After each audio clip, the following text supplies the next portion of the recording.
Here, she's in... Taylor came skidding to halt behind the principal. She looked first to his shocked expression, then to where his eyes were fixed. The door to the girls' bathroom was wide open, a puddle of dark red liquid flowing from inside. "We barricaded the door," he mumbled as the realization of what was happening began to sink in. "I swear we locked her inside. Is that blood on the floor?" Taylor was working to take in her surroundings and formulate a plan of action. A few chairs lay scattered around the open door, what she guessed was the principal's idea of a secure barricade. There was no noise from the inside of the girls' restroom. The lack of wails or whispers was even more unnerving than hearing someone scream. At least in the event of James Jones and Amber, they were making some kind of noise. Nothing besides a pool of blood came from the open door. Taylor took a deep breath and gave herself a short, internal pep talk. "You can handle this. There's never been anything you couldn't take care of. You're the best at what you do. All those years of training weren't for nothing. You got this."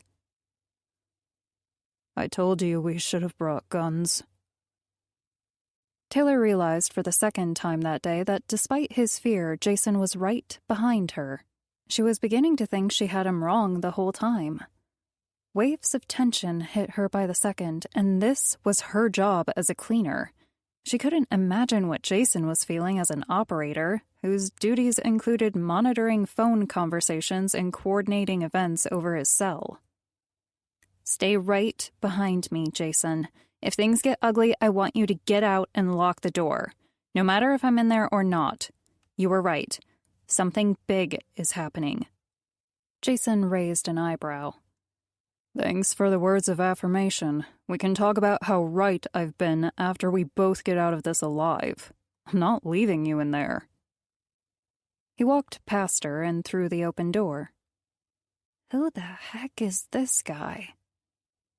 Senses working on overdrive, she clenched both hands into fists and followed. Jason hadn't made it more than a few feet in the door when he stopped. Taylor sidestepped his rigid back to get a look at whatever it was stopping his forward progress. The bathroom followed suit with the high school decor. The white, tiled floor gave way to light green stall doors, white sink tops, and a gigantic mirror. The section of the mirror farthest from the door was broken. Shattered pieces were scattered all around the countertop and floor like sprinkles on a cupcake. Taylor and Jason weren't the only two people in the room. A tall girl stood over the broken pieces of glass, while a boy about the same age lay motionless on the floor. The blood traveling into the hall was coming from a large wound on the boy's scalp. His black hair lay matted against his head, as if it had been overly gelled. His white, collared shirt rose and fell as his chest gave way to shallow breathing. With the boy on the floor, Taylor turned her attention to the girl. She was wearing the same uniform as Amber, an exact match, even down to the red splotches covering her face and clothing. Rochelle was leaning in close to the broken mirror. In both hands, she held a shard of the mirror's glass. A jagged edge of the glass was buried deep in her face, just under her nose. In a large circular motion, the girl tore away her lips. "Rochelle?" Taylor edged forward, careful to step over the boy's body. "Rochelle, I don't know how much of you is in there, but you need to stop. You need to stop hurting yourself. Put the glass down." Rochelle took in a huge breath of air, and something fell from the girl's face to the sink below. Whatever it was landed with a plop. "There. Oh, I'm so pretty now. That voice was right. Look at me. I'm so pretty." Rochelle wasn't talking to Taylor, she was talking to the reflection in the mirror. Through the spiderweb of cracked glass, Taylor looked at what had grabbed Rochelle's attention. What she saw brought the taste of stomach acid and the cherry Pop-Tart she ate for breakfast to her mouth. The thing that fell from Rochelle's face were her lips. Her skin from her nose to her chin had disappeared in a jagged circle. Bloody gums gave way to stained red teeth. Rochelle turned to address Taylor for the first time. The way she started speaking was if the two were longtime friends. I tried to make Amber perfect too, but she wouldn't let me. Tears were pooling at the corner of Rochelle's eyes. They locked me in here, and my boyfriend freed me. He didn't want to be perfect either. Without lips, the words coming from Rochelle were garbled and hard to understand. The one thing Taylor did understand clearly was the utter madness in the girl's eyes. It was the same wild-eyed expression James Jones wore when he decided to attack. Something inside Taylor told her the only way the situation was going to be resolved was with violence. She shifted her stance, left leg forward, right leg back. She would deal with Rochelle like she had with James Jones. She'd keep her distance, put the target down, and secure her with whatever she could find. The support team would be there any minute now. Even as Taylor's plan formed, she knew it wouldn't work. The hairs stood up on the back of her neck when the boy on the ground behind her stirred. At the same time, Rochelle twisted her face into what Taylor guessed was her new way of smiling. My boyfriend will help make you perfect. I cut his hair to be perfect, too. I've got him, Jason said. Taylor felt a hand on her shoulder pulling her down. As soon as the hand grabbed hold of her jacket, it released. Out of the corner of her eye, she saw Jason tackle the boy that was trying to drag her to the floor. All thought of helping Jason left when Rochelle lunged at her with the blade of glass. Subduing the high school girl would have been easy in an open area not slick with human blood. Rochelle swung the blade in a wide arc. Although Taylor moved out of the way with plenty of time and space to avoid being slashed by the blade, the wet floor held other plans for her future. As if the knife and floor were colluding against her, her boot lost traction on the tile and began to slip toward the arcing weapon. Taylor twisted her body in the opposite direction in time to see the glass flash in front of her eyes. For a brief second, she saw her reflection in the passing piece of mirror, now turned weapon. It was a strange thought, and no doubt this was neither the time nor place to think about her hair. Still, her brain sent her a quick beauty tip. If you survive this psychopathic adolescent, you really should stop wearing your hair in a ponytail every day. Then the second was over and Taylor was forced to react. She regained her balance and struck out with an elbow to the back of Rochelle's neck. Rochelle didn't have a chance recovering from her wild swing. The blow connected with a tingling sensation that numbed Taylor's arm. Rochelle's knees gave way to noodle-like strength and she collapsed. I don't remember being this strong when I was a teenager. Jason was sitting on the back of a wiggling form. Even though Jason outweighed his opponent by 60 pounds, he was struggling to control the squirming mass of blood and flesh beneath him. Heedless of the numbness spreading up and down her right elbow, Taylor raised her arms on either side of her body as she maneuvered through the slip-and-slide of blood the bathroom had become.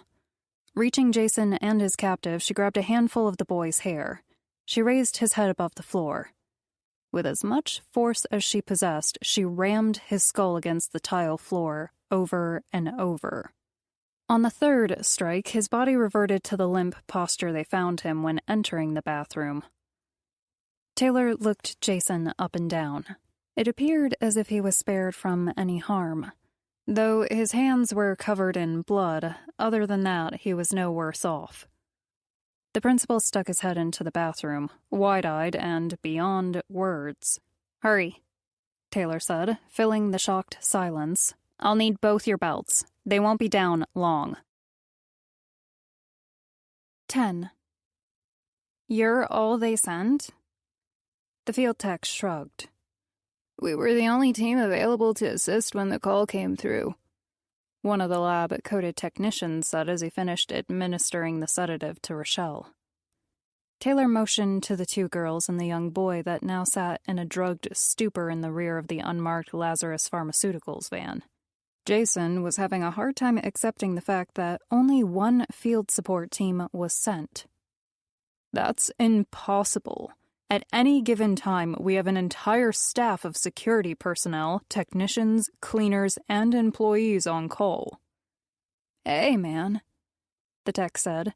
I wish I could tell you something else, but you know how it is. They only tell us what we need to know. I can't give you information I don't have. We'll follow you back to the office, Taylor said. She turned to Jason. We'll look for answers there. The field tech closed the rear doors of the van and whistled low under his breath. Looks like you guys have some explaining to do. Taylor followed his gaze to where the disheveled principal stalked across the lawn to the waiting vehicle. Though he was too far away to be heard when he started talking, his body language was enough to tell Taylor he was scared. As he got closer, the words carried to her ears. What am I supposed to tell the family? Is the area in the bathroom and on the field supposed to be secured? Isn't it a crime scene? What's going on? Are we or the other students in any danger? Taylor had an answer ready for all his questions. Even as the white Lazarus Pharmaceuticals van pulled away with the deranged students, Taylor was ready. I'm sorry, she said calmly. I know this must be difficult for you. The van pulled a U-turn and headed toward the freeway. It didn't get far. From around a corner, an SUV hurtled toward the Lazarus Pharmaceuticals vehicle and struck the van like a battering ram. The sound of wrenching metal was worse than the high-pitched noise of nails across a chalkboard. Smoke erupted from both automobiles. The Lazarus Pharmaceuticals vehicle now lay on its passenger side, and a small fire was starting under the smashed hood of the dark blue SUV. The three stood in shock, their eyes taking in the scene faster than their brains could process. The accident had taken place only a block down the road. Jason and Taylor were the first to move. Both left the stunned principal and ran for the accident. Before they took their second step, the rear doors of the van exploded outward. All three Steelheart High students, dressed in their school uniforms, ran from the rear of the vehicle in a stupor. They headed for the front section of the Lazarus Pharmaceuticals van. Taylor stopped short and grabbed Jason's forearm. Jason looked down at her grip and tried to pull away. We have to help them, he screamed. There's only 3 of them. We can take them. Let me go. Jason wasn't seeing the entire picture. No, Jason. There are more than 3.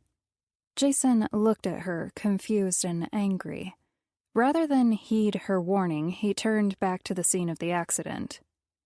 Doors of the dark blue SUV were opening, and a family, a male, female, and 2 children, fell out.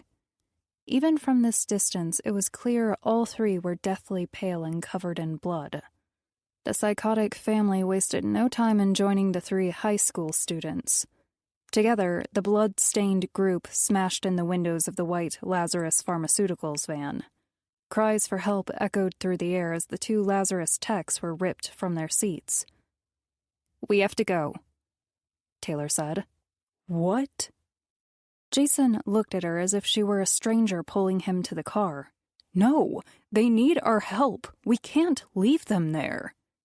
Do you think I want to? Taylor screamed. Do you think I want to stand by and let people rip into each other? There's nothing we can do. They're already dead. All we can do now is get back and find out what we're dealing with and how to stop it. Jason refused to go, but Taylor felt his forward momentum fade. He wasn't trying to pull his arm free from her grip anymore. He couldn't turn back and get in the car. Not yet. Taylor knew how he felt. Every fiber in her body told her to run to the aid of the men trapped in the Lazarus Pharmaceuticals van. The only thing holding her back was responsibility to her employer, and as silly as it sounded to Jason, she wasn't going to get him killed his first day out. Taylor released Jason's arm. He stood looking on helplessly as the group of fiends tore away at the flesh and bones of their Lazarus co-workers. Taylor knew their time was short. They had a small window of opportunity to get back in their vehicle. The attention of the maniacal gathering of psychopaths would be on them soon. She had less time than she thought. The wailing silenced. The little girl from the SUV was the first to look their way. Her curled hair bobbed. Her pink ribbon shone on top of her perfectly woven braid as she locked eyes with Taylor and started to nod. The nodding turned into a shriek of glee. The little girl, blood and bits dripping down her lips like a messy lunch of spaghetti, ran for them. "In the car, now," Taylor told Jason. Jason didn't say a word, but he moved. The girl was a block away, screaming like a child whose favorite TV show was about to be missed. Taylor turned toward her car and couldn't believe her eyes. The school principal was on the front lawn where they had left him. He was in shock. Taylor witnessed it in his glazed eyes. The events of the day were too much for him to handle. "Get inside!" Taylor screamed. "Lock yourself in the school. Call for help. Go. Now!" Either Taylor's yelling or the young child dripping blood running down the street toward them was too much for the principal. The man turned and ran back to the school faster than Taylor thought he was capable of moving. The faint pitter-patter of bare feet on pavement reminded Taylor of her own dilemma. Jason was already at the car. In one motion, he yanked the passenger side door open and jumped inside.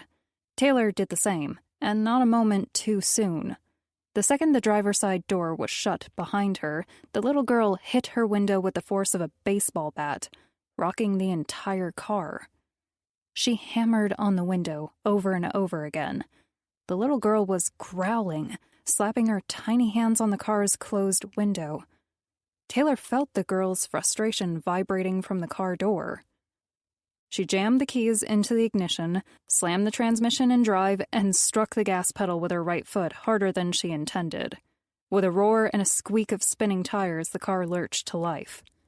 Taylor didn't bother to see if her car's back tires ran over the girl or not.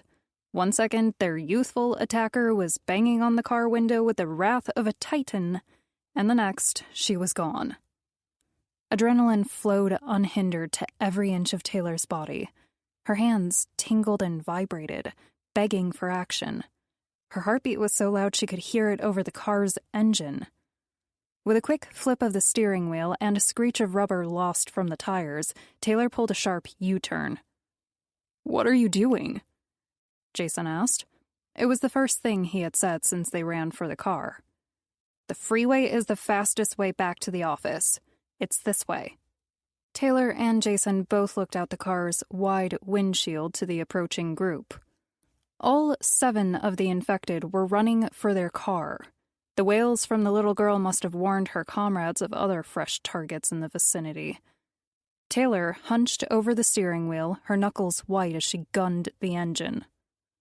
"What are you doing?" Jason asked. "These are still people. They're people, Taylor. People like you and me. There could be a cure." The group was running down the street, closing the gap at a sprint. They would reach the car in seconds. Taylor considered Jason's words. Somehow, she knew they weren't people anymore. The lack of humanity in their eyes, the blood sticky and fresh running from their hands and mouths, made Taylor decide to hit the gas pedal again. The car rocketed forward from a standstill. The speedometer read a steady 40 miles per hour as she struck the first body. Lucky number 1 was Rochelle, the girl with no lips. Rochelle made no move to dive out of the way or avoid the impact. Like a mindless drone, she ran right at them. Her body made a loud crack as her spine snapped in half and her body folded in on itself. The blow from the car's bumper sent her flying over the hood and roof of the car. Then the others followed. Bodies of many different sizes and shapes glanced off the car and went either over or under the vehicle. The scene in front of Taylor was so horrific, her conscience begged for anything else to fixate on besides the events unfolding around her. Her mind immediately related the scene to bowling. Her car was nothing but a big bowling ball knocking down pins of people. If she were to give herself a score as the last person ricocheted off her windshield, it would be a strike. 11. Are you okay? Jason's mouth was so dry Taylor heard him try to swallow. Those people. We killed all those people. If it makes you feel better, I killed all those people, not you. And if I'm right, whatever is happening to these people is making them able to withstand a substantial amount of physical damage. I don't think any of them are dead. Jason snapped out of his trance and turned. What do you mean? I mean, Rochelle tore off half her face. She lost gallons of blood, but you saw her. She was out there running with the rest of them. After the collision between that blue SUV and the Lazarus Pharmaceuticals van, all those infected people got out of the wrecked cars as mobile as ever. Jason was silent. Taylor let him think it over. He needed to rationalize to himself as to how they hadn't committed murder. He eventually would. The only other option was to call himself a killer. She knew he wouldn't.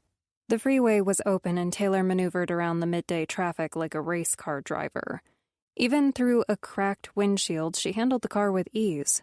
They were only a few minutes into their journey back to the office when Jason pulled out his cell phone. I better call this in. They'll need another cleanup crew. Maybe even get the police involved in this one. He hit a number on his keypad, pressed the phone to his right ear, and sat there motionless for a few minutes. Then Jason removed the phone from his ear, gaping at the screen's display. There was no answer. What? Nothing. It rang and then stopped ringing. Try again. Jason obeyed, but was met with the same result. What do you think that means? They've always picked up. I guess today is a day of firsts, Taylor said. Today's the first day I didn't complete a cleaning assignment. I guess we'll have to wait and see when we get back. An explosion tore apart the sky beside them. To their right, a gas station erupted in flames towering over the freeway. Red wisps of heat shimmered in the air as the fire fed off the large supply of gasoline. Black and every shade of gray smoke rose from the scene in large, angry clouds. Before either of them could form a coherent thought, a car on the opposite side of the freeway slammed into the center divide. Chunks of cement and rebar flew in every direction. Taylor jerked the wheel at the last minute to avoid being skewered by a metal bar. Cars all around her slammed their brakes, and those too slow to react became targets for debris. Vehicles struck one another on both sides of the freeway. Taylor gritted her teeth and tried to calm her breathing. Maneuvering around the center of mayhem brought anxiety banging on the door of her conscience. What if this is all related? What if this is just the beginning? Leaving the explosion and car accident in their wake did nothing to silence the voices of doom inside her. Jason massaged his temple with his left hand. This can't be happening. You don't think that all of this is... I mean, how widespread could this be? Taylor was forced to consider the possibility that Vanadrum and the effects of the drug might already be at a point beyond containment.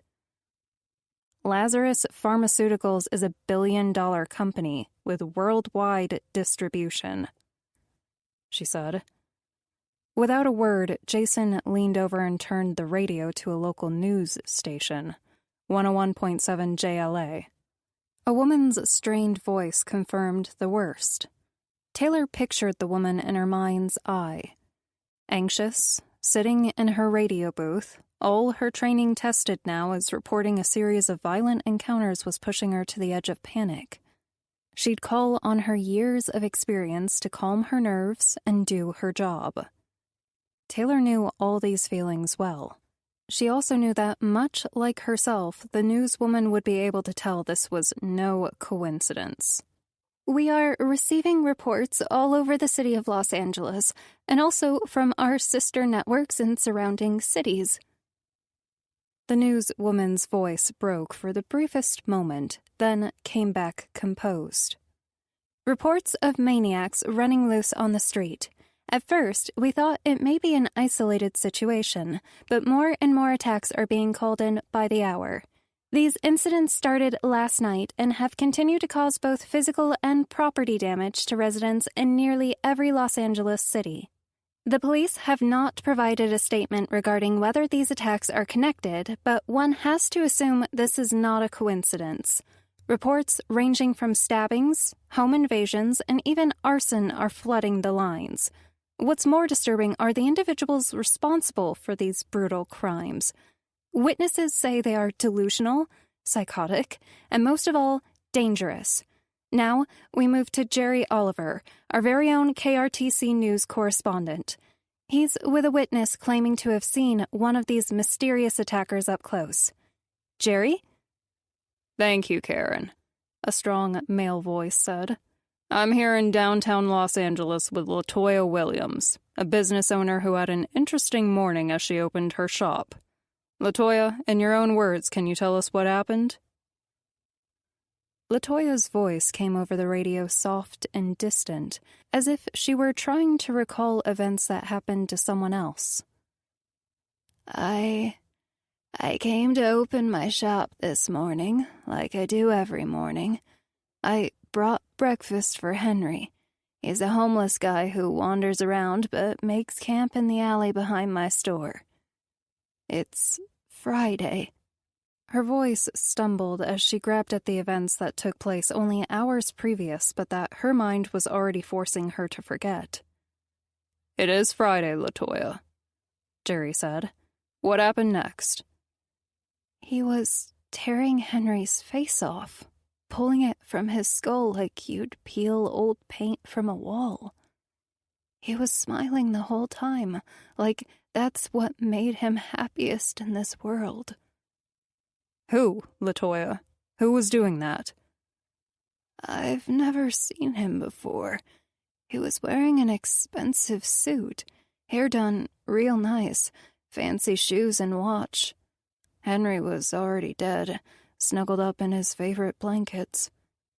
He was the nicest person I ever met. He had so little, but he was happy with that. And then what happened? I was terrified. I stayed in my car and called the police. They came in a few minutes. The man that had done that to Henry ran off. There you have it, Karen. Jerry's voice took over. No sympathy echoed in his words, only firm, matter-of-fact tone. Madness in the streets of Los Angeles. Jason turned the volume dial down. Pulling out his phone, he pressed a single button and waited. The ringing of his phone on speaker filled the car. Nothing. Why aren't they answering? He asked. Taylor shrugged. I don't know. We won't have to wait long to find out. We're only a few minutes away. Are you freaking out right now? Because this is my first time in the field, and I'm really starting to freak out. It would be nice if I wasn't the only one freaking out. I am too. Your overuse of the phrase freaking out isn't helping. 12. Lazarus Pharmaceuticals was a scene of controlled chaos. When Taylor and Jason had left no more than 2 hours previously, it was business as usual. A single guard at the outer gatehouse provided access. A few guards patrolling the grounds and inner facility with a casual gate that said nothing was ever going to happen rounded out the security staff. When Taylor pulled into the long driveway, dozens of guards were busy fortifying the stainless steel fences with barbed wire. Heavy brown work gloves strapped on their hands, they unstrung yards of heavy-duty razor wire. The industrial-size security component reminded Taylor of a lethal slinky. The gatehouse was secured tighter than most government checkpoints. 6 guards, decked in full body armor and assault rifles, waved them to a stop. A red bar that would raise and lower to allow cars into the facility grounds was now joined by a wicked-looking spike strip. An oversized black SUV positioned to block any access also hindered their forward progress. Taylor brought her car to a stop as a security guard approached them with a wary stride, his right finger hovering over his AR-15's trigger. Even with what she had seen in the last 14 hours, with what was happening to the world, there was no reason for a professional of any kind to approach a car window with his finger already on the trigger of his weapon. "Name and business?" he asked, like a pissed-off bouncer guarding the entrance to an exclusive nightclub. He eyed the child-sized red handprints on the window as well as the cracked windshield. "Taylor Hart. I'm employed by Lazarus Pharmaceuticals. We're coming in at Wade Treadstone's direct request." The guard stood erect at the mention of Wade's name. His finger didn't move from the trigger position, but he motioned with his left hand. "That's a big name to drop, little lady. Let's see your company ID card and driver's license." Taylor's temper rose. Here they were, in the middle of a serious outbreak, maybe even one that would mark the end of Lazarus Pharmaceuticals, perhaps even involve the government, and this guy outside her window was asking for her credentials. What's more, he committed an unforgivable sin. He used a degrading name. Taylor dug through her pockets for the requested material, but she couldn't stop the sarcasm from pushing past her lips. "Little lady. That's a nice thing to call someone who could disarm you in a second and shove that—" Jason leaned over from his passenger side seat to look at the guard. "Brad, is this really necessary?" The guard's hand left his weapon, and he squatted down with a smile. "Jason, is that you? I can't believe they let you out. Aren't you supposed to be shackled to a desk somewhere punching in codes and algorithms?" Jason smiled. "I know. They let me out for a field trip under this woman's supervision. I promised I'd behave." The man outside chuckled. "I see. Well, I can let you by this checkpoint without hassling you, but you're going to have to check in with the tent. We have strict orders no matter who you are." "What's going on here?" Jason asked. The guard shrugged. "It's a full lockdown. We've trained to enact these security measures, but we've never been ordered to execute them. My guess is that it's an exercise." Jason and Taylor exchanged a quick look. News of the truth behind the outbreaks had not only failed to reach the general population, but it seemed Lazarus Pharmaceuticals was also holding information from their own. "Go ahead, you're fine," Brad said with a wave. "Stay out of trouble, kids." Jason waved and leaned back in his seat. The pole separating them from the facility was raised, the spike strip pulled back, and the SUV blocking their path reversed. "Unbelievable," Taylor said. "I know. If you were a tiny bit more approachable, maybe people would—" "I'm not talking about that. I mean how little they know. They think this is some kind of drill?" Jason nodded. "Lazarus hasn't given up yet. If these events are tied to the drug, which all signs say yes to, then Lazarus is facing lawsuits, forced closure, and even prison time." Taylor followed a maze of security guards waving her through to the company's front parking lot.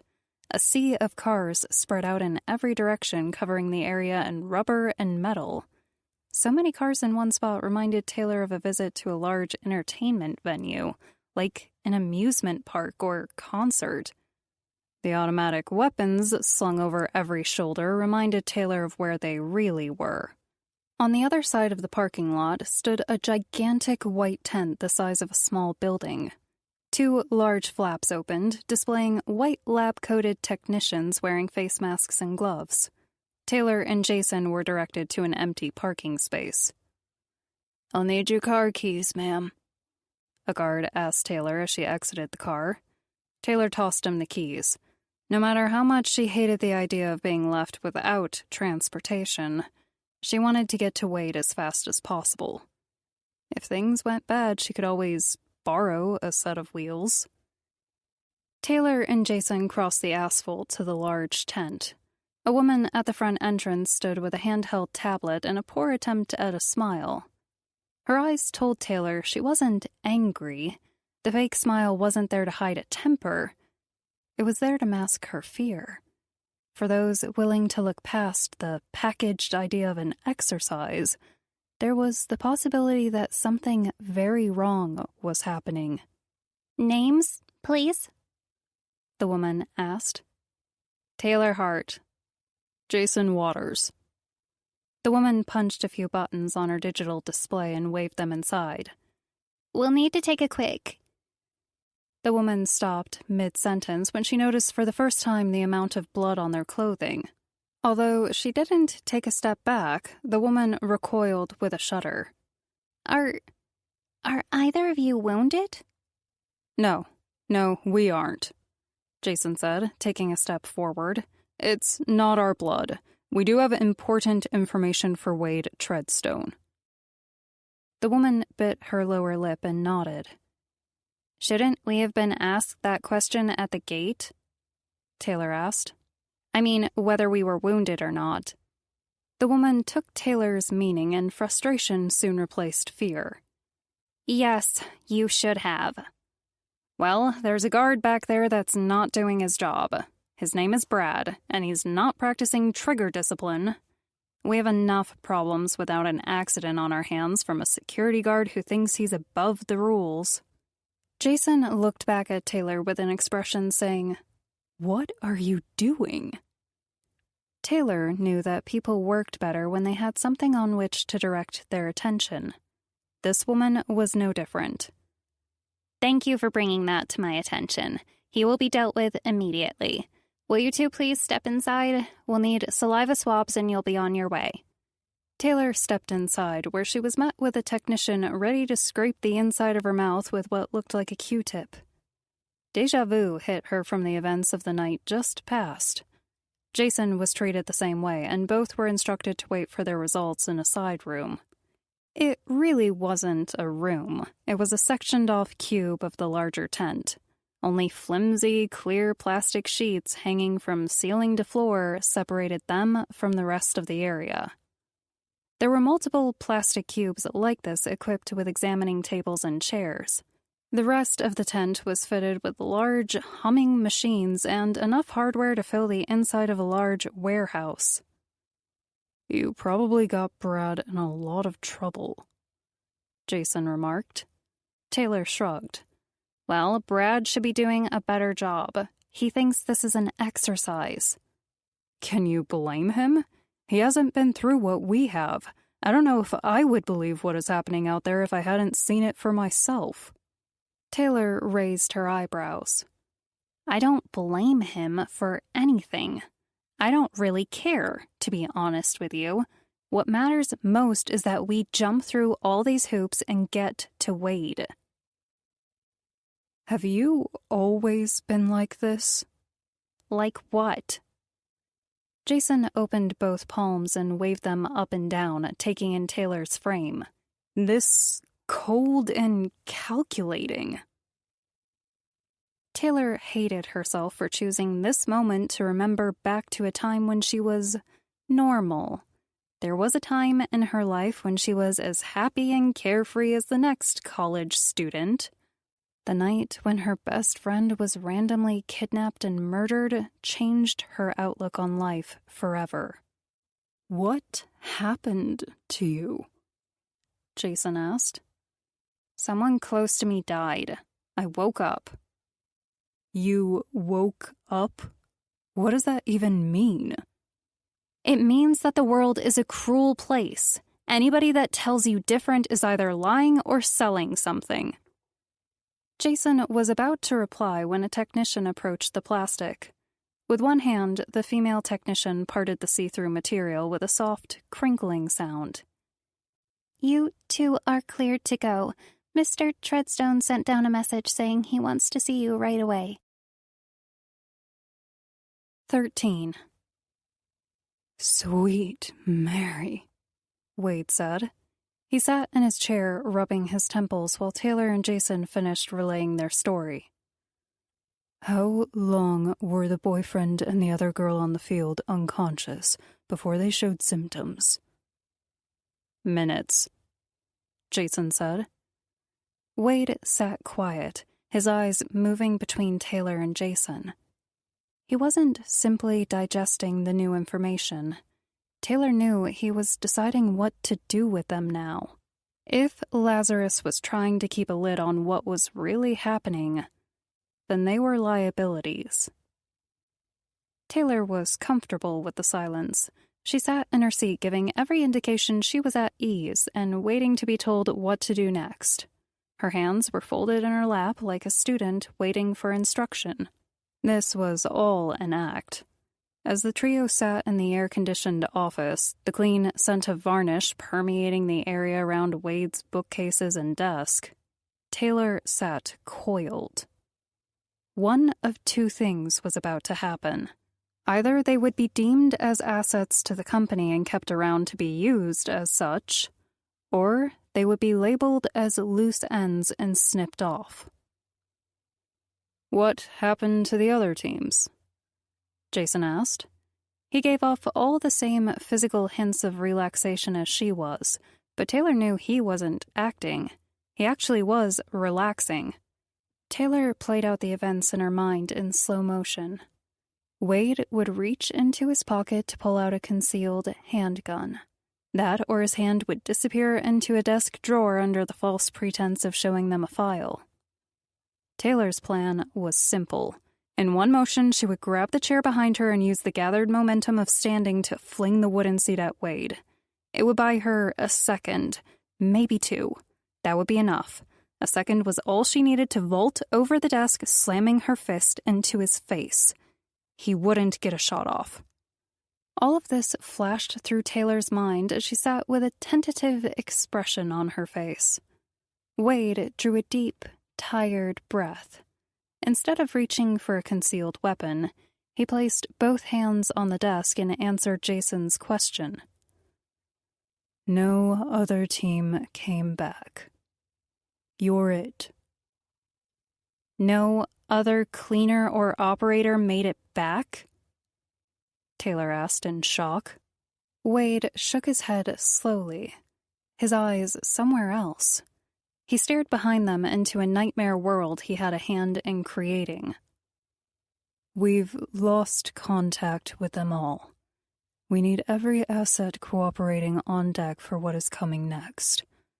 I know you must have a dozen questions about Vanadrum, what it's doing, how to stop it, and I'll answer them all. The board is issuing a statement to the government now." Wade ran a hand through his thick hair. "How did we let it get this far?" he muttered to himself. Taylor and Jason sat quiet. They knew the question was rhetorical. The past decisions Wade was recalling would be his to carry forever. "We need both of you," Wade said, snapping out of whatever dream he was in and back to the nightmare they all called reality. "What needs to be done?" Jason asked. Taylor practically heard the Boy Scout in his voice. In the short time she had spent with Jason, Taylor knew he was a true believer, a diligent subscriber to the morals and ethics she'd abandoned long ago. Wade nodded to Jason, then looked to Taylor. "And you, Miss Hart? Prior to divulging any further information, I need to know you are with us in this, all the way to the end." "My income for a year. I'll need that entire amount for this one job, but..." Taylor paused to do the math. She was the only cleaner they had left. She was the best at what they did. Wade Treadstone would give her whatever she wanted. She was sure of that. Tripled. Jason leaned away from her in shock. A look of disappointment Taylor hadn't witnessed in years, usually coming from a parent, twisted his face. Taylor, how could you think of money at a time like this? There are people out there Done, Wade said, a smile penetrating through the layers of worry and responsibility. I would have given you more if you'd asked. I know, Taylor said. I didn't want to take advantage of the situation. Wade chuckled. He stood from his desk with a wave of his gnarled hand. You two follow me. We have a full briefing scheduled with the board and everyone else who is going to be part of what happens next. What is going to happen next? Jason asked. Wade opened the door to his office and walked out, not looking back to confirm they would follow. Our last best chance of beating this thing before it destroys society as we know it. Oh, Jason said in a low tone. Is that all? Taylor followed Wade and Jason through Lazarus's massive headquarters. Compared to that morning, the place was as silent as the inside of a church. Employees moved around the steel and glass, but it seemed everyone was too wrapped up in their own thoughts to talk even to one another. Where groups of 2 or 3 passed, no words were exchanged. Everyone wore the same look, one Taylor had become accustomed to seeing over the years. It was a look of dread, a look of defeat. Past lonely corridors, empty offices, and long halls, the silence between herself and her companions lengthened. The weight of what was happening was falling on their shoulders, just as it had to those Taylor saw passing. Each person was left alone to doubt and wonder. This was a dangerous place for Taylor. Her past haunted her like a shadow. She was hard because she had to be, because she refused to be a statistic. She refused to be another 2-minute segment on the news. She had chosen this life at an early age because of the darkness in humankind she had been exposed to through the events surrounding her friend's kidnapping and eventual death. She had done things since then to survive, and she would survive this. The past happened the only way it could. Thinking about it wouldn't change anything. All there was to move on. Taylor cleared her mind of the events that made her the person she was today. We're here, Wade said. He stopped in front of a pair of armed guards and waved his badge. Both guards stepped aside, allowing the group entrance to 2 large stainless steel doors. The gray metal doors were massive.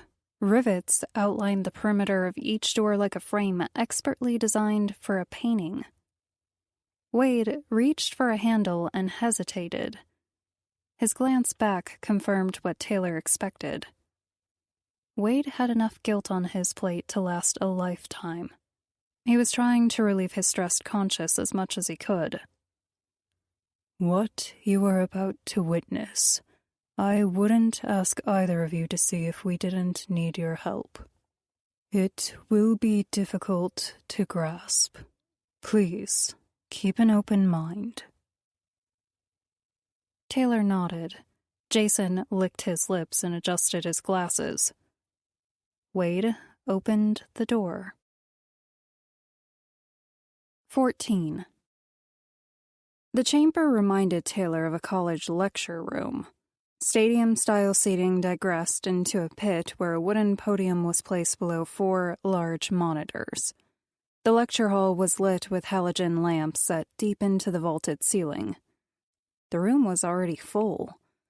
It was no surprise to Taylor that she didn't recognize anyone, but Jason gave a few upward chin jerks and sad smiles to several of the room's occupants. Take a seat, Wade said. I'm going to start now. We can't waste a single moment. He walked down the stairs to the bottom platform. The dull chatter in the room hushed. Attentions were honed to razor-sharp tips as they witnessed their leader stride with determined steps to the front of the room. Taylor and Jason found seats halfway down the rows of scared yet eager employees. Taylor sat beside Jason and a young boy she thought at first might be lost. He couldn't be more than 16. Wild hair hung close to his tired eyes as he stared back at her. "What? Do you have a problem?" Taylor rolled her eyes. With everything happening, a teenager with a bad attitude was the least of her problems.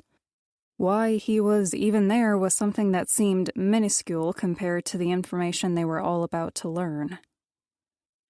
"Thank you for coming," Wade said in a voice that commanded attention. He could have saved the boom in his tone. All eyes were already on him. No sound other than the gum chewing of her adolescent neighbor met Taylor's ears. "What you're all about to hear is the truth, whether you accept it or not. I've received word from the board that we will be holding nothing back. They have already contacted the CDC, our own government, and those of the countries where our drug has been shipped." Wade took a deep breath, his eyes scanning the many people who were in attendance.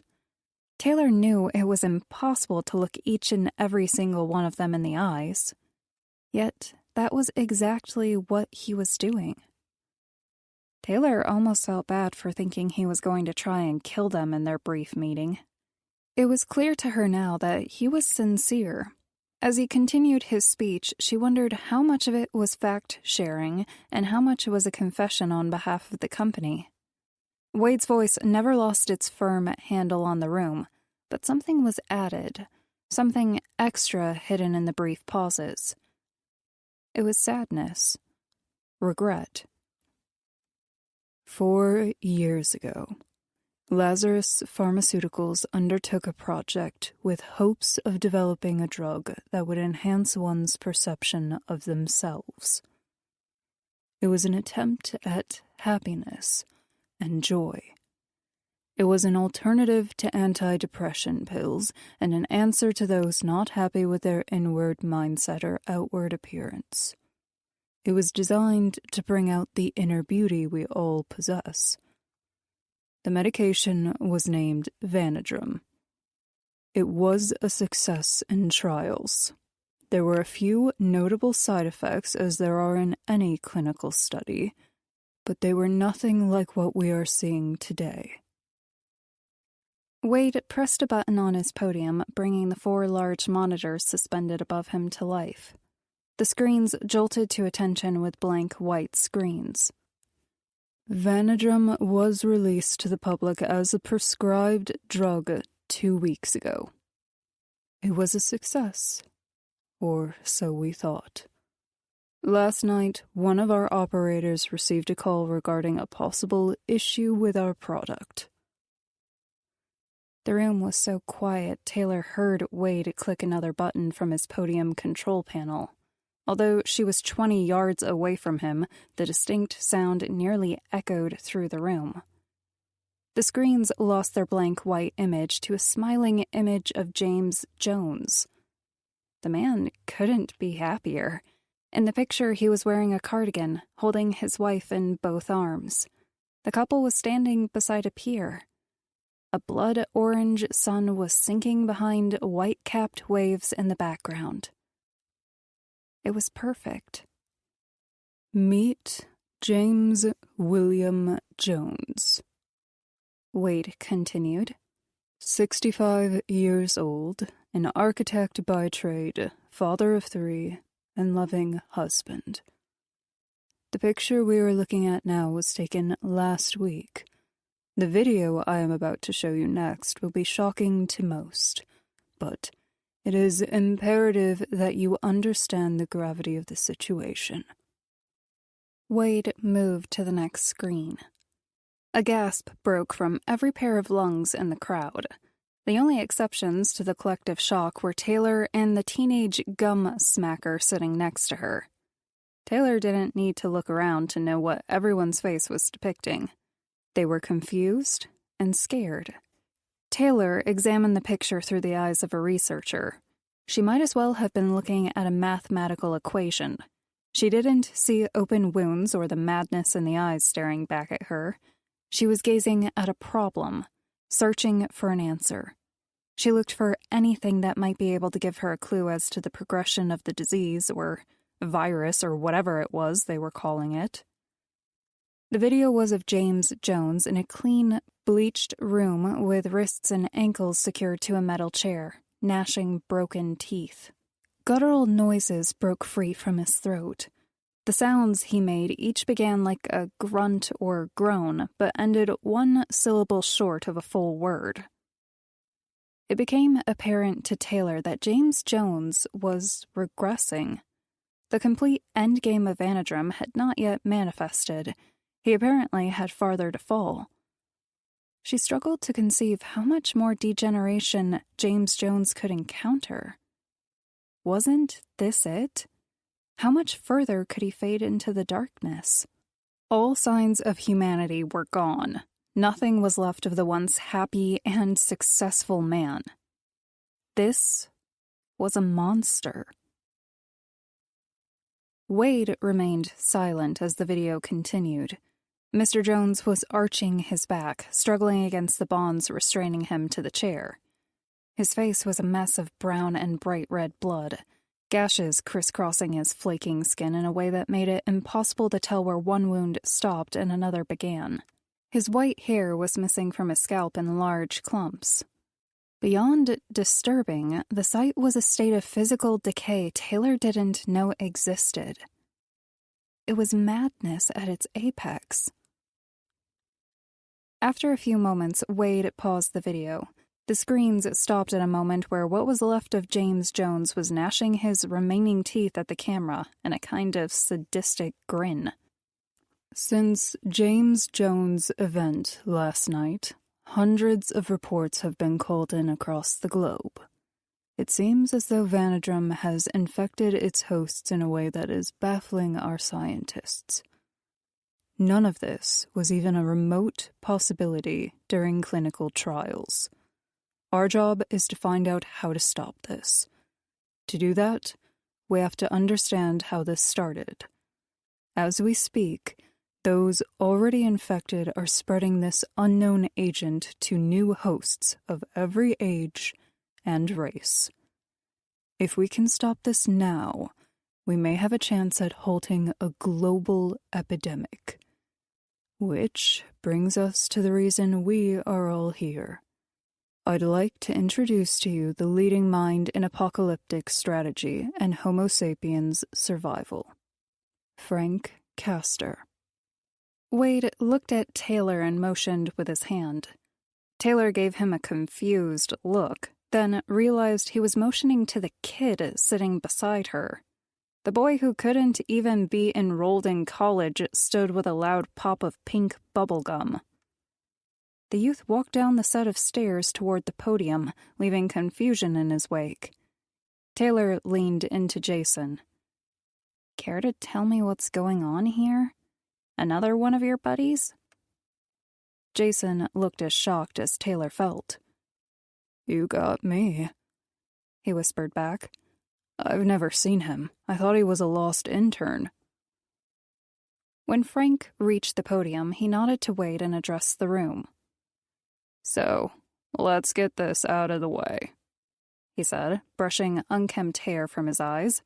I know I'm super young to all of you, but that shouldn't matter. I know what I'm doing, and I'm a lot smarter than anyone here. My IQ is probably higher than everyone in this room combined. So listen when I'm talking to you. Taylor almost cracked a smile. Frank was trying to make up for his age by bullying the crowd, but the inflection of his tone was of a boy, not a man. The fact that he was wearing a t-shirt sporting a smiling cartoon character in jeans that looked like they had seen better years didn't help. I've run countless scenarios on how this event could end using the most state-of-the-art programming. And it's not good. We have Oh, about a 4-hour window to maintain a 50-50 chance of stopping this plague before it kicks our collective booties. And by kicks our collective booties, I mean exterminates the human race as we know it. The audience sat stunned. Not only was there a teenage boy leading them now, but also, if he was right, they were up against what could be mankind's greatest threat. An extinction-level event. The matter-of-fact way Frank spoke sent a chill down even Taylor's spine. He was so young, yet talked about the death of millions as though he was commenting on the weather. I've put together a slide to show you. Every minute from here on out counts. Take a look. The screens moved from their freeze frame on James Jones' Husk of Humanity to a black and blue diagram of the globe. The country in the center of the screen was the United States. Its familiar shape sat with a dark blue hue against the blackness of surrounding bodies of water. So, this is us, Frank said, pointing a finger to the screen above him as a whole. I only had a few minutes to put this together, so it's simple, but the red dots are every known Vanadrum outbreak. The shape depicting the United States broke out in what looked like a case of the chicken pox. Bright red dots filled every state from California to Maine. So, that's as of now, and this is in the next 12, then 24 hours. Each red dot oozed out to the states around it. First slowly, then picking up speed. If Frank was correct, in 24 hours, a quarter of the United States would be infected. The same holds true for every country across the globe. Time wouldn't allow me to put together a similar diagram, but let your minds run with the worst possible scenario and you're probably close. Nervous whispers broke through the crowd, like sporadic ripples on calm water. Remember, Frank said, this is only a rough estimate based on records of who has taken the drug and how fast we know it can spread. The truth is, it could be a lot quicker. We only have a few reported cases on the time it takes for someone on Vanadrum to attack a bystander, and then for that bystander to change into those things they are now. Zombies, or whatever you want to call them. So, now that you know the stakes, let's talk solution. Wade? Wade tore his eyes from the screen of spreading red dots and moved to stand beside Frank. I'm not going to sugarcoat anything. The short version of this is that we had a scientist who worked on the development of Vanadrum, who did predict an outbreak like this. I already know what you are going to say, and you're right. We should have listened. But even he didn't predict an event to this degree. He was worried about what the drug could unleash in people. He had misgivings about the project's ethical boundaries and resigned from Lazarus when we refused to put the brakes on developing the drug. Our hope is that if he knew something like this could happen, then he also knows of a way to stop it. Taylor's mind was racing as fast as the vehicles in a NASCAR event. She wondered how many people in the room were thinking the same things. The three thoughts winning the race for attention were, Lazarus really did it this time by not listening to one of their scientists. It was a definite leap to think this man also had a cure for what was going wrong with Vanadrum. And this was much bigger than she originally imagined. Sure, she knew things were serious. The madness of those she encountered on the drug, the security measures at the front gate, the involvement of the various governments. It was all bad. Really bad. The detail that truly caused her to reconsider her calm demeanor was the diagram Frank showed the room. If this disease could spread as quickly as those red dots on the screen, they were all in an exceptionally serious amount of trouble. You okay? Jason whispered. Taylor thought about the inquiry. It was ingrained in her at an early age to answer yes when someone asked that question. She was taught to smile past what you really thought and be pleasant. "No," she said, "but I will be as soon as we can start doing something to stop this." Frank's young voice once again filled the room. "The scientist that Wade is speaking of is Dr. Thomas Jenkins." The screens above Frank and Wade released their hold on the picture of impending doom, giving way to an image of a middle-aged man with glasses and a thick, graying beard. If Taylor were to picture a stereotypical scientist, this man would be it. He was small of stature, with inquisitive eyes set behind his lenses, and a look that said he wanted to know so much more than he could. Although the man was the focal point of the picture, it was the young girl next to him that caught Taylor's eye. She was small, a little thing. Taylor was horrible at guessing children's ages. If she had to, she would put the girl in the 6 to 7 range. She was standing by Dr. Jenkins, the same look her father had. The same inquisitive expression was spread over his daughter's face. Her eyes were also the same. Wisdom in those blue orbs that hinted of knowledge reserved for someone twice her age. "The young girl in the picture is his daughter, Sydney," Frank said. "The photo was taken around the same time the doctor parted ways with Lazarus.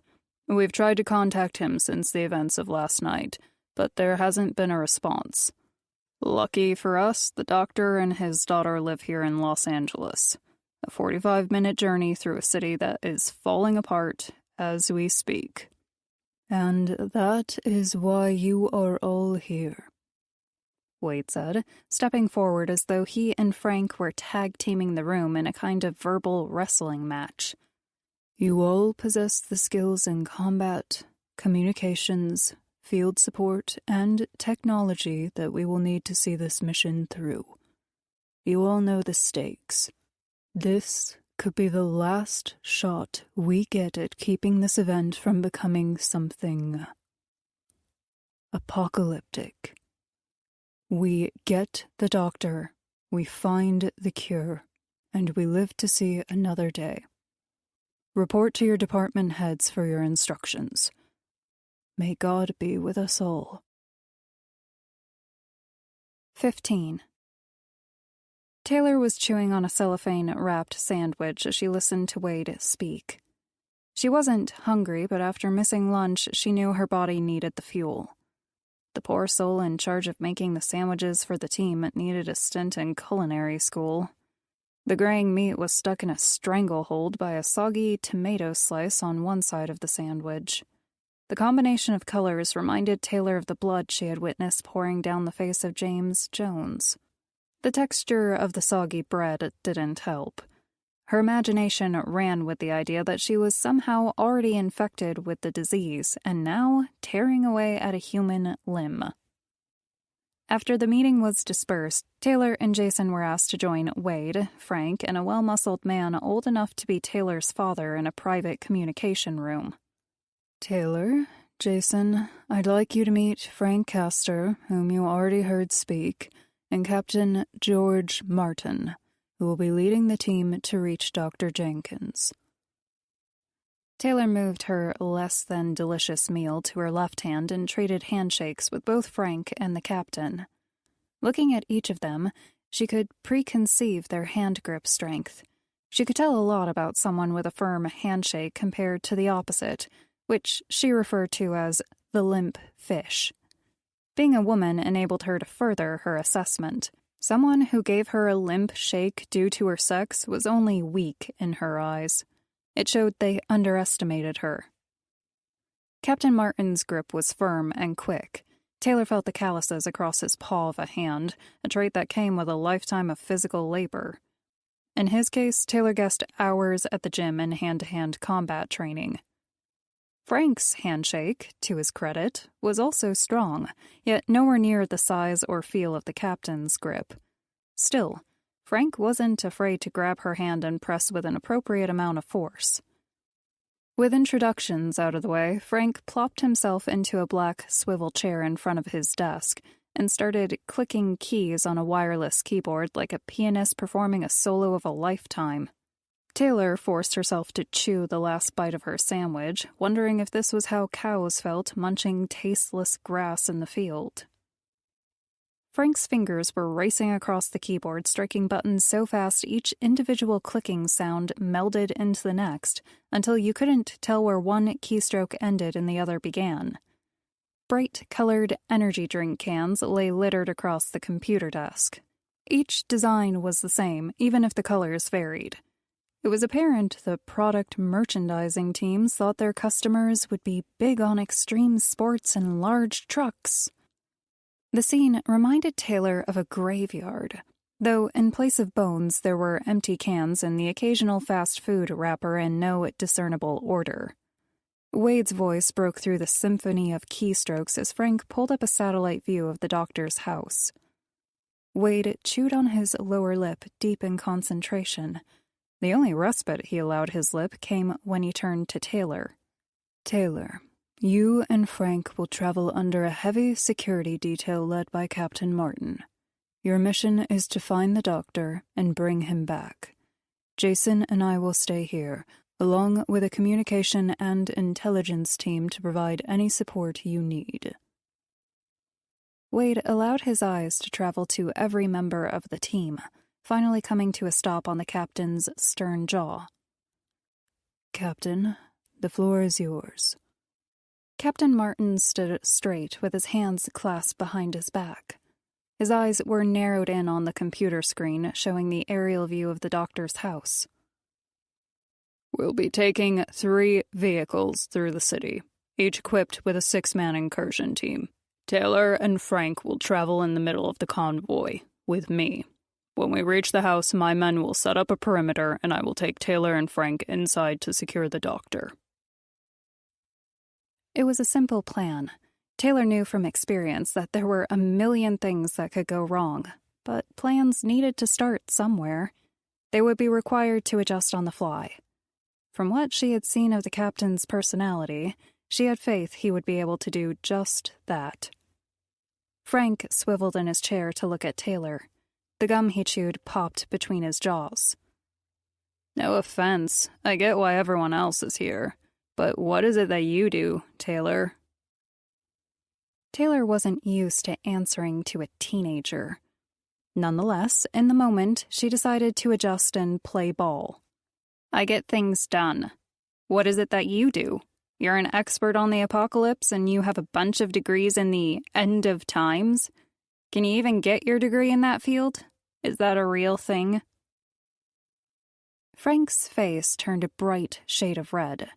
The years of experience he had yet to achieve spoke volumes as he struggled to control his temper. "For your information, I am the leading mind in my field. I even created and wrote the code for the program that is now used worldwide to predict how fast an apocalyptic event could spread. Can you calculate the rate to which a pathogen of unknown origin can spread to members living in a population of over 1 billion citizens? Because I can." Taylor shrugged in mock defeat. "I guess you got me there, Superboy." She dropped the balled-up cellophane wrapper from her hand for effect, taking a step closer to Frank. "Although I can't do that math, if I wasn't a professional, I could tell you how many places I could break your jaw and how long it would take my fist to reach your face." "Whoa, whoa." Wade jumped in with his hands raised. Frank recoiled from Taylor, bringing his knees toward his chin in a protective fetal position. Jason and the captain chuckled. "Let's remember where the real enemy is and why we're here," Wade said. 16.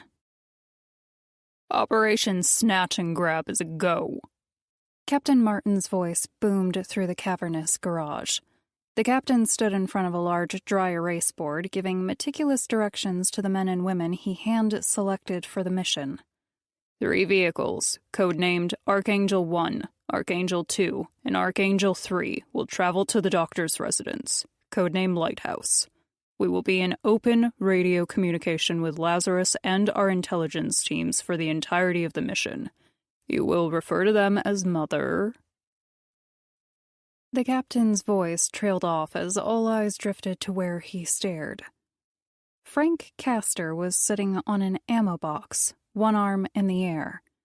The eagerness on his face and the way he pumped his arm, begging for attention, brought a smile to the faces of the soldiers. In the same booming voice the captain used to address the mission briefing, he shouted to Frank, "Mr. Castor, do you have a question?" Frank let his arm fall to his side and rose to his feet. "Only a suggestion, sir. It might be easier to have code names that reside in one universe as opposed to mixing them. For example, I like the Archangel name for the vehicles. Might I suggest we refer to the doctor's house as Heaven and the communications team as Michael or Gabriel?" The captain stood stunned. As the seconds lengthened, Taylor almost felt sorry for Frank. He was out of his element to begin with, and now had made himself a target for ridicule. Captain Martin licked his lips, letting the silence build to an unbearable crux. Taylor didn't feel she was the only one in the room wishing the building's silence would continue to extend into infinity. Anything Captain Martin was going to say next was going to be awkward for everyone present. Frank must also have noticed the pause in energy, because he fidgeted with unraveling another piece of gum. The pink square missed his lips as he pushed it to his mouth and fell to the floor. Taylor made a mental note to try to be nicer to the kid. When the silence was already past the point of being unbearable, Captain Martin spoke. Although his words expressed nothing short of professional courtesy, his eyes shouted volumes of controlled rage. "Thank you for your suggestion, Mr. Castor. We will take changing our code names under consideration. Until then, we will be working with these call signs." Frank's jaws worked like a machine on a new piece of bubble gum. His face assumed the same red tint as when Taylor offered to show him her fist earlier. "Archangel 1 and 3 will set up a perimeter, while I lead Archangel 2 to secure our objective. This isn't anything fancy, people. In and out. No one will even know we are there. Are there any questions?" Silence. "Good," Captain Martin said. "Gear up. We roll out in 10. The room broke into a fury of movement, as though his voice were the only thing keeping the chaos at bay. Men and women fastened black Kevlar vests over their Navy uniforms and loaded weapons ranging from automatic assault rifles to pump-action shotguns. In whole, the garage housed enough firepower to start a small revolution. On one side of the large room, racks upon racks of guns and body armor stood ready for use. On the other side, an armada of vehicles lined the walls. Everything from blacked-out SUVs to steel-reinforced trucks that reminded Taylor of the vehicles banks used to transport funds. On one hand, it was a disturbing thought that Lazarus Pharmaceuticals was equipped with this kind of weaponry. On the other hand, it was a relief. The board at Lazarus had prepared. Because of their paranoia, Taylor and the team were equipped with everything they needed at a moment's notice. Having seen what they were walking into firsthand, Taylor decided to follow suit with the rest of the incursion team and gear up for the trip. She replaced her leather jacket for a Kevlar vest, gloves, and black plastic elbow guards. If she did her job right, she wouldn't need weapons. Still, the images of James Jones' face was too fresh in her mind not to strap a Kimber 1911 Raptor 2 to her right thigh. Along with the handgun, Taylor chose the largest knife she could find. The blade measured a full foot in length and was more of a machete than a K-bar. This went in a black carrying case on her left hip. The handle of the knife stuck out and reminded her of a sword hilt. "Nice blade," Jason said. "I thought you didn't use weapons." Taylor heard him coming from yards away. She wouldn't be any good at her job if she hadn't. Jason stood next to her with a worried expression.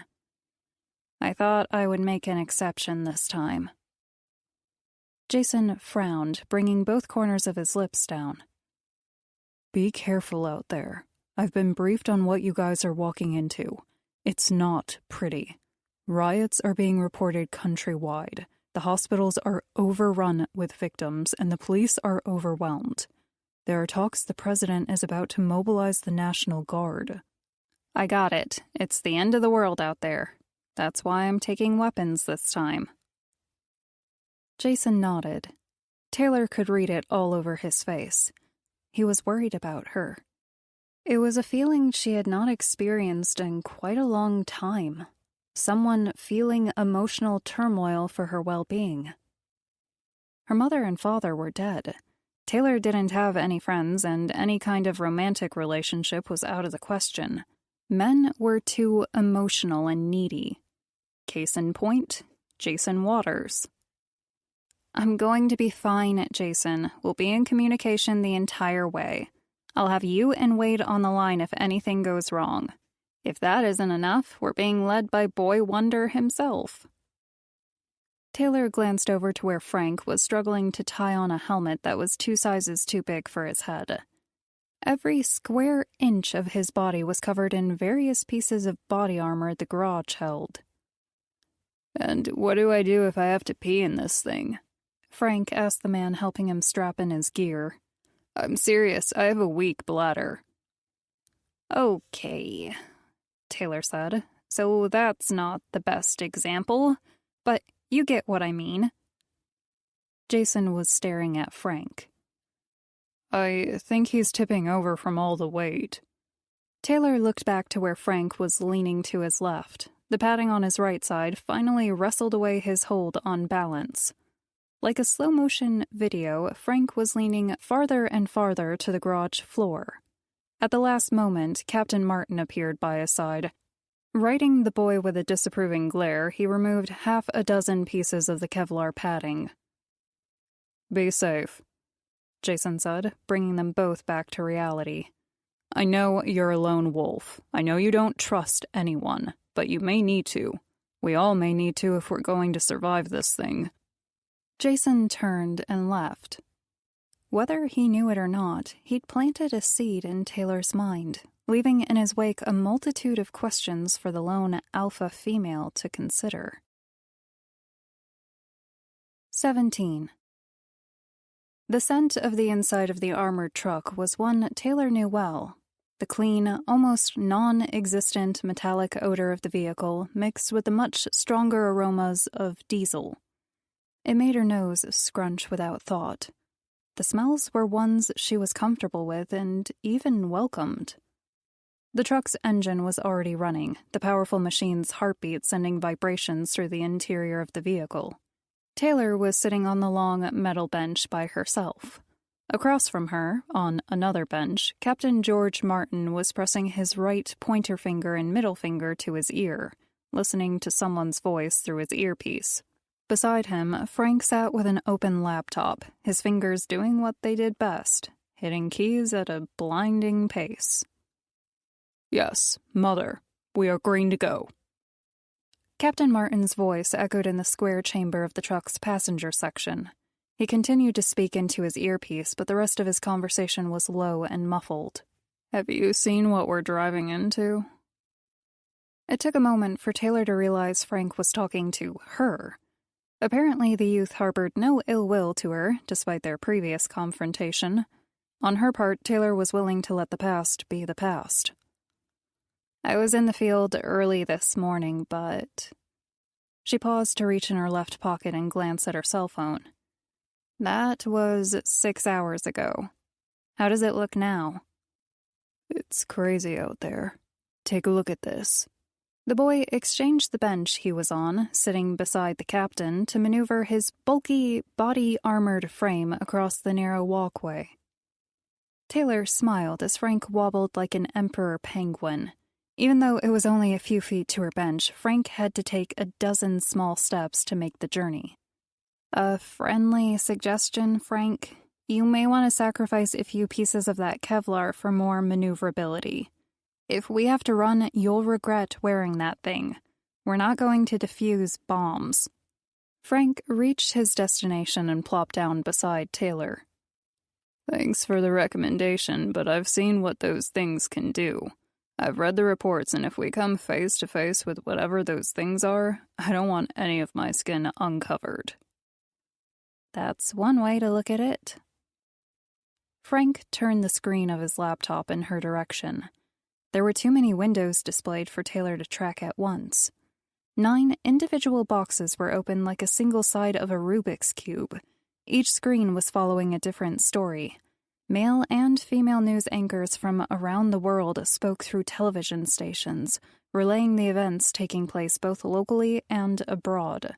There was no volume, only text mirrored the words spoken on the bottom of each window. Taylor didn't need to hear voices, didn't even need to read the words scrolling across the bottom of each screen to know what they were reporting.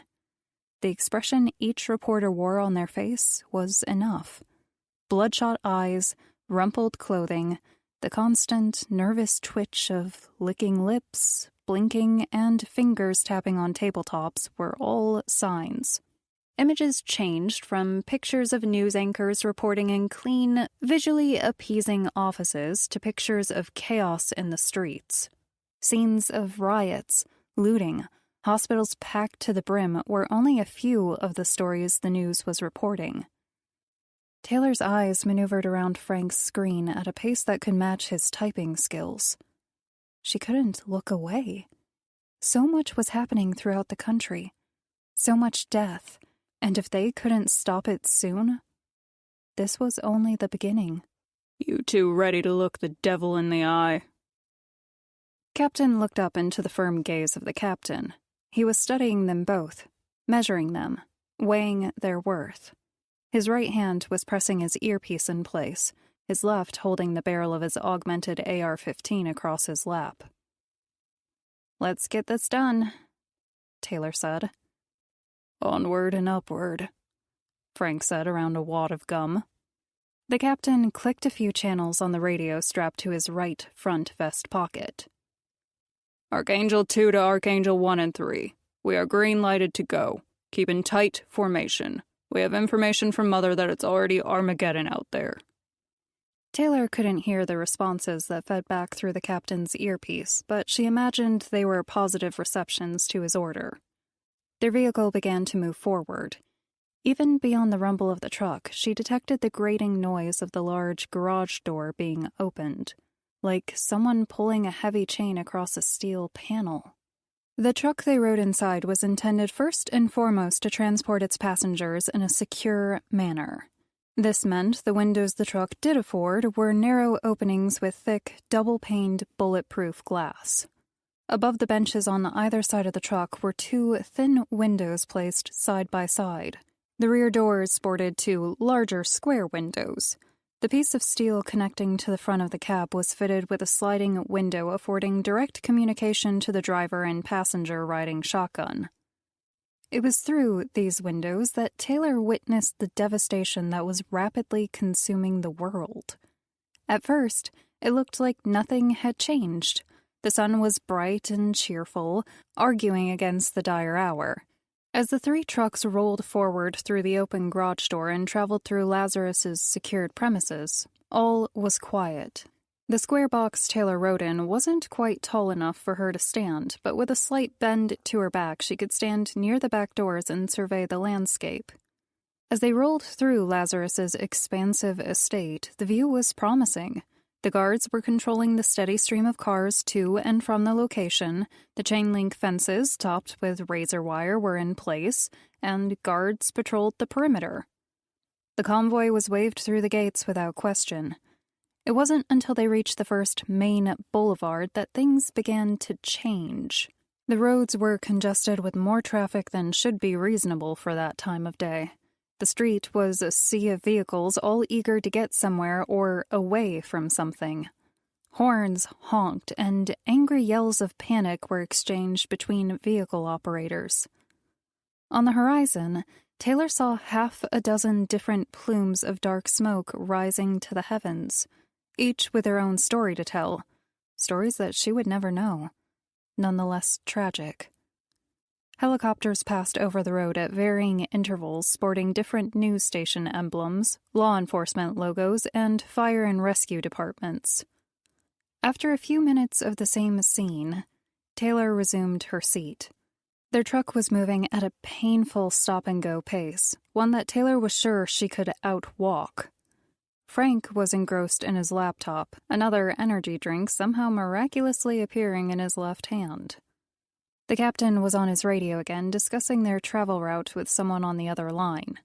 If time is the most valuable thing we have, then we need to find another way. Getting through this mess will take hours. There was a long pause while the captain listened. Then he said, Understood. He clicked the radio tuner on his vest. Archangel 2 to Archangel 1 and 3. We have the go-ahead to travel on the shoulders of the road and through whatever private property we need to in order to reach our objective. The local authorities are being warned. Avoid civilian casualties, but let's get there with all due haste, ladies and gentlemen. The captain's orders were obeyed immediately. No sooner had he relayed the orders than Taylor felt a transition in the armored truck. The driver maneuvered them to the shoulder of the road and hit the gas. How are we looking, Mr. Castor? Captain Martin asked Frank. Not used to being called by his last name, it took Frank a moment to comprehend the question. Oh, sorry. Not good. The local authorities are being overwhelmed with the number of calls coming through. The National Guard and Army have been called in. Civilians are being ordered to stay inside, but as you can guess, only about half are listening. The traffic we're stuck in is just the beginning. It's the first wave of people who know something is seriously wrong. It's only going to get worse from here. I'm surprised the roads aren't completely clogged already. The captain nodded, unfazed by Frank's report. And you, Miss Hart, what is your assessment of the situation? Taylor met the captain's gaze head-on. It's not getting there that I'm worried about, she said. It's getting back. The captain raised an eyebrow. Sound wisdom. For everyone's sake, let's hope you are worrying for nothing. 18. The rest of their journey was bumpy with sporadic jukes and weaves that reminded Taylor of moves an NFL running back would use on the field. The convoy drivers were skilled at their craft and maneuvered around the traffic like pros. The only thing that bothered Taylor about their aggressive tactics on the road were the civilian cars that followed their lead. Every few minutes, Taylor would look out one of the windows. There was a line of cars following their path on the shoulders of the road, through alleyways and abandoned lots. Like an ever-growing snake, the cars followed behind them. Going back was most definitely going to be an issue. Taylor was going over alternative plans to reach Lazarus on the return trip when the captain announced their arrival. Let's get ready. Mother reports we are 1 minute out from the lighthouse. Taylor checked her firearm and the 2 extra magazines strapped to her thigh. She didn't need to double-check the knife at her waist. She could feel the solid form of the blade nudging her left hip with every turn and jostle of the truck. To most, this would be a nuisance. For Taylor, the constant reminder of the blade was comforting. True to his word, within the next 60 seconds, the truck came to a stop. Taylor checked the windows to be sure they were safe from any immediate danger. Once she confirmed their safety, she wasted no time in exiting the vehicle. She grabbed one of the steel door handles that would release her to the world on the brink of chaos. Here we go, she said to herself. No time to be afraid. You can handle whatever comes. Taylor pulled the rear release and jumped down from the truck's raised back end. The first thing she noticed was the stillness in the suburban streets.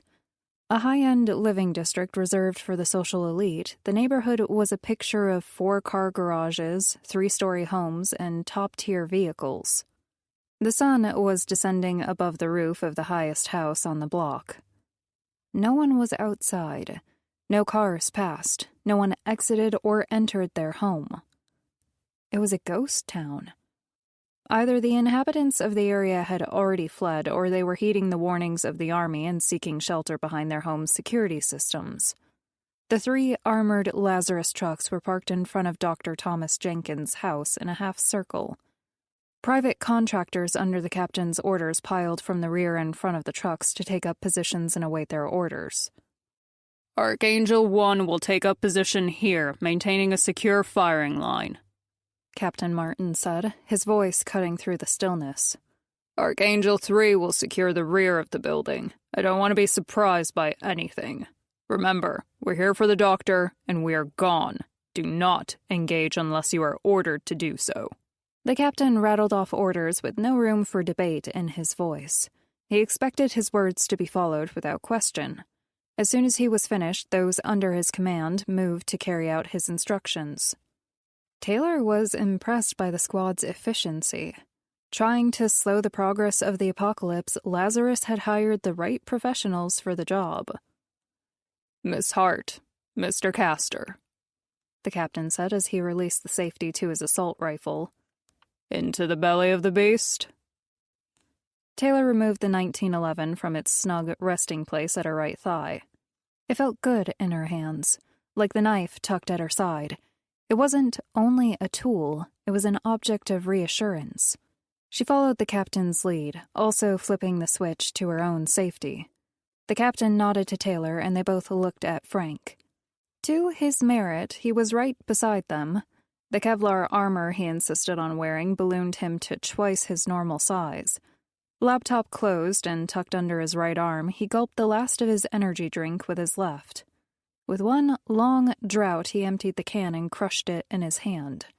Despite his efforts, the can didn't collapse in on itself under Frank's grip. Satisfied with his show of vigor, Frank threw the can on the front lawn. Let's unleash the dogs of war, Jeeves. The captain raised an eyebrow. He was about to open his mouth when Taylor caught his eye and shook her head.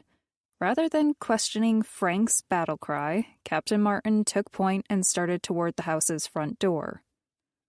The estate was massive. A long walkway gave way to 2 pillars that flanked a set of double doors. The house, like the scene surrounding them, was quiet. No lights showed through the plethora of windows. No music or voices drifted from the inside of the home. As they approached, Taylor began to wonder if anyone was inside at all. Captain Martin was the first to reach the doors, with Taylor close behind. Frank walked a few yards behind, convinced at any moment a monster would pop out of thin air and surprise him. The teenager walked with his chin down, both arms grasping his laptop as though the machine had some kind of supernatural power to protect him. The captain knocked twice on the door, then stepped back, weapon ready.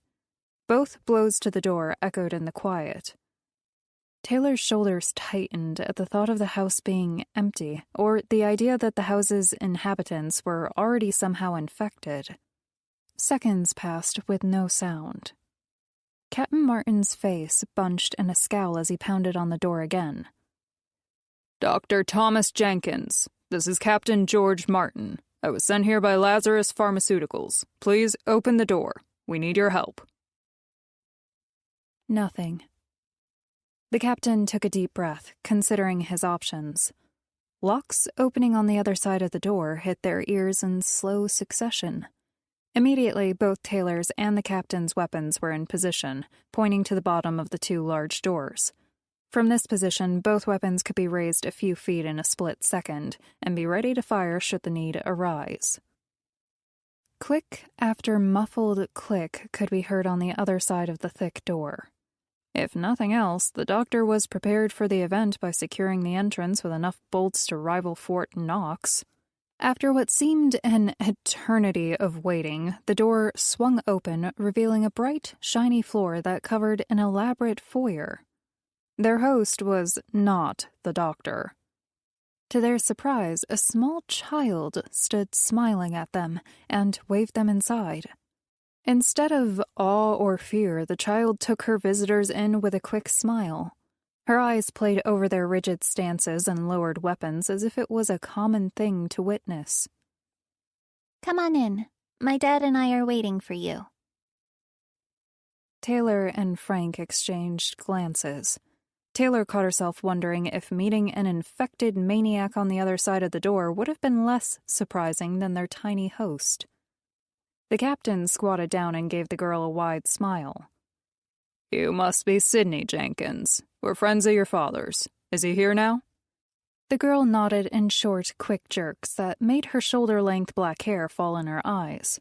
She was wearing a pair of jeans, tennis shoes, and a white shirt that said, "I read the Constitution for the articles," in red cursive. Yeah, he's been waiting for you. That's why I told you to come inside. The captain looked to Taylor and Frank. "Well, you heard the lady." Taylor stepped over the threshold with Frank behind her. The house was massive. The foyer led into another room with a winding staircase that disappeared somewhere above. Sydney walked deeper inside the house, trusting them to follow. You are with Lazarus Pharmaceuticals?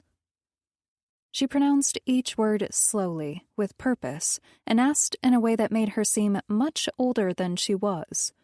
The captain once again held his right hand to his ear and spoke into his radio. "Yes, Lazarus sent us to talk to your father," Taylor answered. The girl slowed her pace to walk parallel with Taylor. She pursed her small lips, deep in thought. Taylor took the time to examine their surroundings while her companion chose her words. The house was plain. No decorations hung on the walls or sat on displays in each room they passed. Despite the ordinary feel to the house, little things strewn across the floors and tables hinted at Sydney's happy childhood. Children's books piled on the staircase, coloring books and crayons strewn across the carpet in an open room they passed. Even multicolored cookie cutters sitting on the kitchen counter, ready to be used. The smell of fresh dough caught Taylor by surprise when they passed through the kitchen. She could practically taste the sugar in the air. Along with the lump of dough and cookie cutters in the room, Taylor saw an army of sandwich ingredients vying for space on the marble countertop. It's usually not this messy, Sydney said, following Taylor's gaze. I was getting dinner ready for me and Dad. He likes sandwiches and cookies. Taylor stutter-stepped in surprise. You cook? A machine's loud beep drifted down from somewhere on one of the floors above. Yes, Sydney said with a smile. I do laundry too. Captain Martin was checking in with his teams outside on his radio earpiece. Frank was following close behind the two girls. When Taylor's eyes met his, he gave a shake of his head. Zombies would have been less weird. They're not zombies, Sydney said with a glance over her shoulder to Frank. It's the darkness inside of them that's gotten out. Why are you dressed in all that black padding? Are you going to dog attack school? A smile and even a chuckle built up inside of Taylor and pushed forward through her lips. It felt good to laugh. When was the last time she had even really smiled? Frank scowled. No, I'm here on important business. This is Kevlar. Have you ever even heard of Kevlar? Of course, Sydney answered. I'm a kid, not an idiot. Captain Martin ended the conversation on his radio and turned to the others with a look of alarm. We have the premises secure, but we need to hurry. Archangel 1 is reporting sightings of those things in the area. Sydney led the group to a door toward the rear of the house. Solid wooden steps led down into a basement. The interior was well lit, with a large desk on the far side of the room. Stacks of books piled high in no particular order rose from the floor like tiny trees. The walls were covered. Every square inch was quilted with newspaper clippings, notes, or pictures. The entire room looked like one giant collage. A man sat hunched over the desk on a gray stool. Even as they approached, he ignored their presence. His left hand was scribbling something in a leather notebook at a frantic pace. Dad? Sydney said, stopping beside his left elbow. The people from Lazarus Pharmaceuticals are here to see you. Dr. Thomas Jenkins released his grip on the pen and turned in his stool toward his daughter. Well, thank you for welcoming them in, Sid. Do you have all your things packed? Sydney nodded with a smile that said her father was embarrassing her in front of her friends.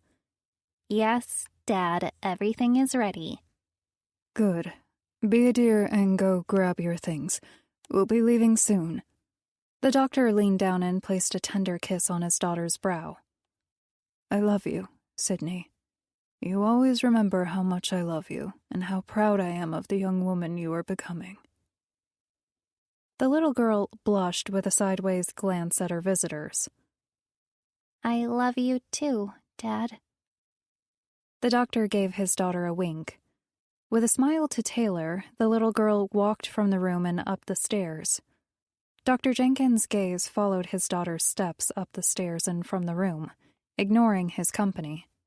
Looking at him sitting with a sad smile on his face, Taylor knew he was cherishing the moment. He, above any other, knew where the future of humankind was heading. He understood how precious these moments were, here in his house while they were still safe. After a moment of silence, Captain Martin stepped forward. I'm sorry to disturb you at home like this, Dr. Jenkins, but... No, Thomas Jenkins said, standing from his stool. It is I who am sorry for so many, many things in my past, but more recently for ignoring my guests. It's just that, well, you know the state of the world. I need to cherish every moment here and now. Tomorrow is promised to no one. The captain raised a hand to dismiss the doctor's apology. It's perfectly fine, sir. My name is George Martin, and this is Taylor Hart and Frank Castor. We're here to escort you back to Lazarus Pharmaceuticals. Dr. Jenkins nodded to both Taylor and Frank, with the same sad smile slipping across his lips. George, Taylor, Frank, I wish we could have met under better terms. I am more than happy to go with you, of course, but I'm afraid you've come to a place seeking answers where there are none to be found. It's the hour of reckoning, you see. We've opened Pandora's box, and there is no going back. 19. Are you saying you know what this is? That there's no cure for the virus? Captain Martin asked. It was an answer they all needed to know, yet one that was equally horrifying to receive. Deep inside, Taylor already realized what was going on. She knew after seeing James Jones the first time. This was something different. This was something on a far greater level than she had ever encountered. The doctor nodded slowly, and it became clear that although he was physically in the room, his mind was somewhere else entirely. Taylor abandoned the conversation. It was a truth she needed to listen to. However, that didn't mean she had to stand there and do nothing. She walked to the wall to stand by Frank. The human Kevlar-clad marshmallow was already soaking in knowledge. He was staring at the collection of information plastered on the basement walls. Frank held his laptop open, cradled in his left arm, while his right hand ran rampant across the keyboard. His head was on a swivel, pivoting from screen to wall fast enough to give him a whiplash. Taylor scanned the information Dr. Jenkins had deemed important enough to post in his workplace. It was all the same. Research, stories, essays, theories, all on the inner conflict inside man. The struggle older than time itself. The conflict between good and evil. Light and darkness. She was soaking up the information on the walls in front of her, a lifetime of work ready for her to consume. All the while, she listened to the captain's and doctor's conversation. I do know what this is, and I wish I had better news for you, Dr. Jenkins said. It is a disease, a virus, only not in the traditional sense. The word darkness would be more suitable for what we find knocking on the door of mankind's fate today. It's the evil we are all capable of accomplishing. It's the darkness most of us choose to keep at bay on a daily basis. What is running rampant on the streets now is the inherent madness we are all carrying inside. Vanadrum was only the beginning, Frank said, barely loud enough to be heard. Vanadrum was only a key, unlocking a door. That's right, the doctor said, matching Frank's volume. I was afraid of what would happen with the development of a drug that would amplify mankind's inner beauty.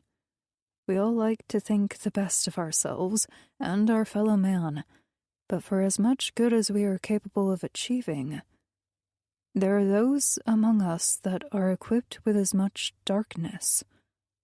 I begged Lazarus to stop their research, but they wouldn't. They even called my bluff when I told them I would walk away from the whole project. That was my greatest mistake. If I had stayed on, maybe I could have stopped them. Maybe I could have altered the drug too. The doctor's voice trailed off into silence. There has to be a cure, Taylor said, tearing her eyes from the wall. She looked into the defeated face of Dr. Jenkins, whose posture also spoke of his morale. Shoulders sagging forward, eyes cast to the floor. We can't give up. Oh, young lady, I didn't say giving up was an option, the doctor said. Believe me or not, there is no cure. What we must do now is what light always does against the dark. We fight.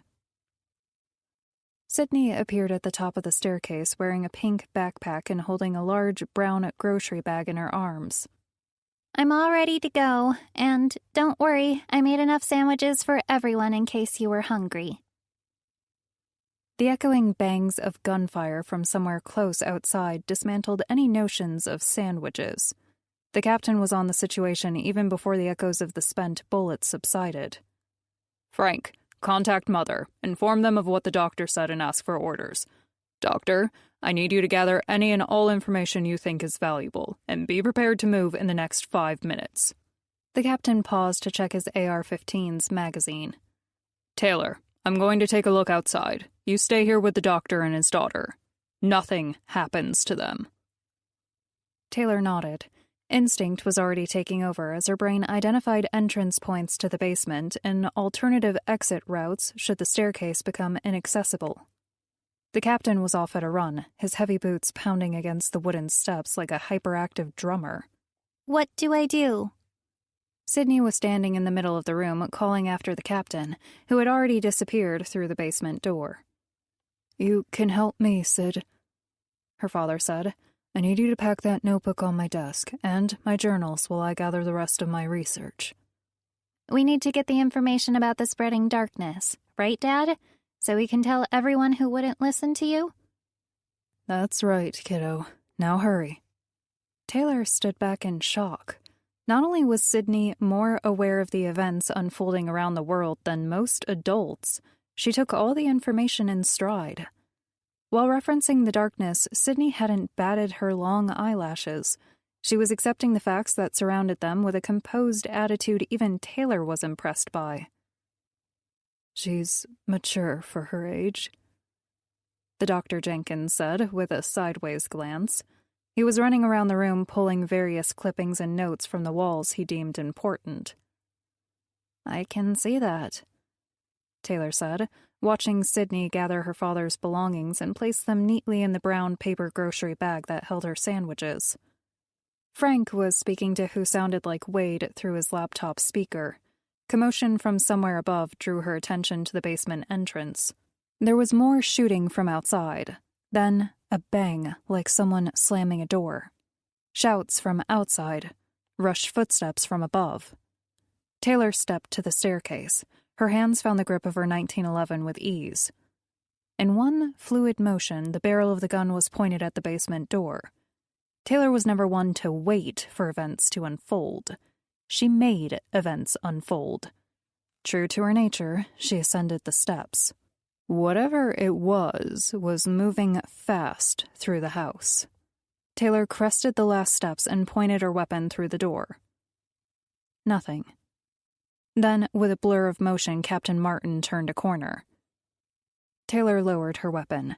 Sharp, cracking explosions of weapon fire came from outside. It was constant now, a steady stream of suppressing fire sounding like the most elaborate fireworks show ever to be displayed. Taylor lowered her weapon. "What's going on out there?" "We need to leave now. This place isn't safe anymore," Captain Martin said.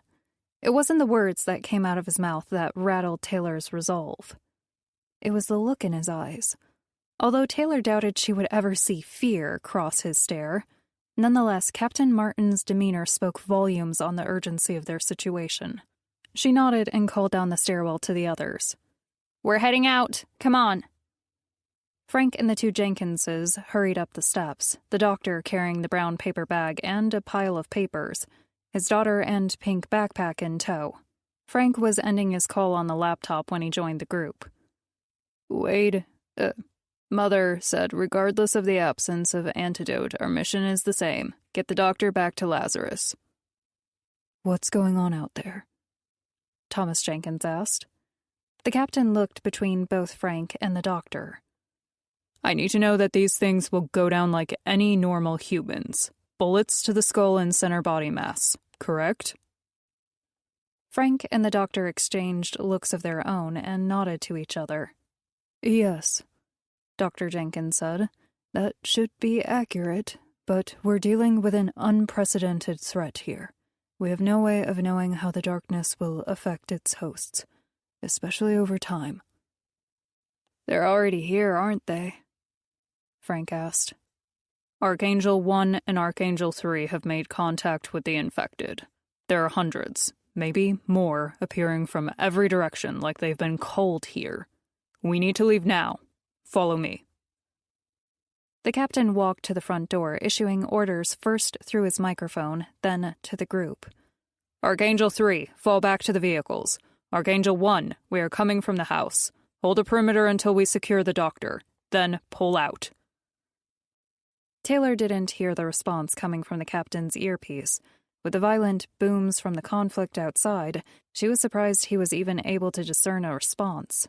"We move fast and low," the captain instructed, looking at Dr. Jenkins and Frank. "Taylor and I will provide cover. All you need to worry about is following us to the truck. You move and you don't stop moving until you are inside. Understood?" Adrenaline-laced nods returned his orders. Taylor readjusted the grip on her pistol and locked her elbows. Her weapon was pointed to the floor now, but as soon as the door opened, she was prepared to run out and kill whatever posed a threat to her or her cargo. Cargo, Taylor thought to herself as the captain reached for the doorknob, releasing them to the hell waiting outside. It's hard to think of Sydney as cargo.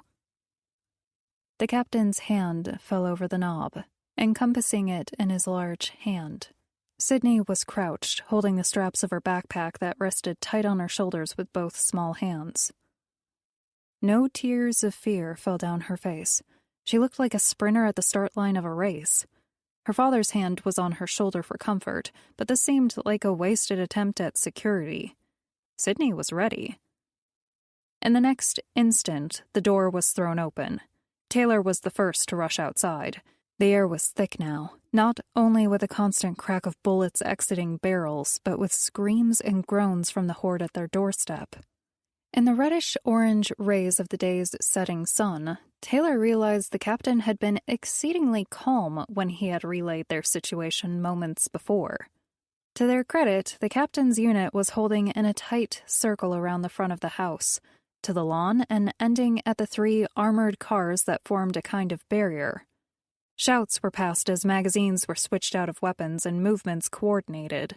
The scene reminded Taylor of a modern-day circling of the wagons scenario. Just beyond the protective circle of soldiers, Taylor saw their enemy. They were too many to count, and all much closer than Taylor would like. The infected bodies came at them like an avalanche. Dozens of bodies were lying in the streets, yet hundreds more descended on the group. Taylor stayed her arms, which begged to aim at their closest target and fire. Her mission was to secure the doctor and his daughter. Heart pounding and with adrenaline to match the intensity of the situation, Taylor ran for the middle truck. A mixture of grass and spent bullet casings crunched beneath her feet as she crossed the yard. Risking a quick glance behind her, she saw the others, following. Frank was doing his best to keep up under the weight of his Kevlar. The doctor was running in a crouch, shielding his daughter with his own body. Sydney was focused, a look of concentration on her face as she caught Taylor's eyes and looked to her for direction. The captain brought up the rear, his right eye aiming down the long barrel of his rifle and sending rounds into the massive figures approaching. The promise of the vehicle's relative safety vanished when Taylor was 10 feet away. Content to see those following her were in stride, she swung around to find the lines had finally broken. No matter how steadfast and firm the captain's men could be, they would not be able to stop the sheer mass of human bodies sprinting at them from every direction. Taylor witnessed a soldier fall to her right under a snarling woman with blood-red hair. To her left came a scream that somehow rose above the rest of the chaos, and another soldier was down under a pile of wiggling arms and clacking teeth. "Hold!" The captain's voice rose like a beacon of strength in a storm of fear and doubt. "Hold them back!" But he knew it, and so did Taylor. The perimeter was breached. The next few minutes would decide if they would make it safely to the vehicles or not. 5 feet from their armored car, Taylor had her chance to engage the threat the doctor and Sydney referred to as the darkness. A teenage boy, not much older than Frank, jumped on the roof of the same truck Taylor was leading the group toward. In a smooth move perfected with practice, her weapon was up and ready. A gentle stroke of the trigger sent a bullet from her Kimber 1911 into the diseased boy's right eye. Her target wobbled as if he was drunk, then fell backward, lost to sight by the truck's large frame. Taylor reached their truck, grabbing the rear hatch door as another maniacal victim rounded the corner. Taylor threw the rear door open as hard as she could, the steel door colliding against the advancing assailant with bone-shattering force. The man fell on his back with a gurgle emitting from his blood-soaked mouth. Before he could rise and mount another attack, Taylor squeezed her trigger once more. The bullet entered the man's forehead, tearing a hole through both skin and bone and creating an exit wound the size of a grapefruit. Taylor took up a position between the truck door and the rest of the world to buy as much time as it took for the others to mount the vehicle. Bullet after bullet exited her pistol. There were so many bodies rushing them, finding targets was not a problem. In seconds, Taylor's gun clicked on empty. With one quick motion, she dropped the empty magazine from the butt of her pistol and slammed a new cartridge inside. The exchange only took a brief moment before she was mowing down more of the killers seeking to reach her and her group. Captain Martin appeared beside her, sending a spray of bullets at a large cluster running at them from their left. "The doctor is secured," he yelled into his microphone. "Return to your vehicles and let's get out of this hellhole."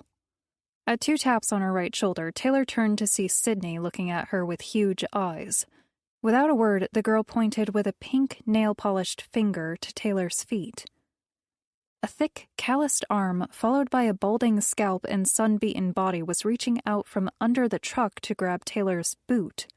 Taylor ended the fiend's adventurous groping with an answer from her 1911.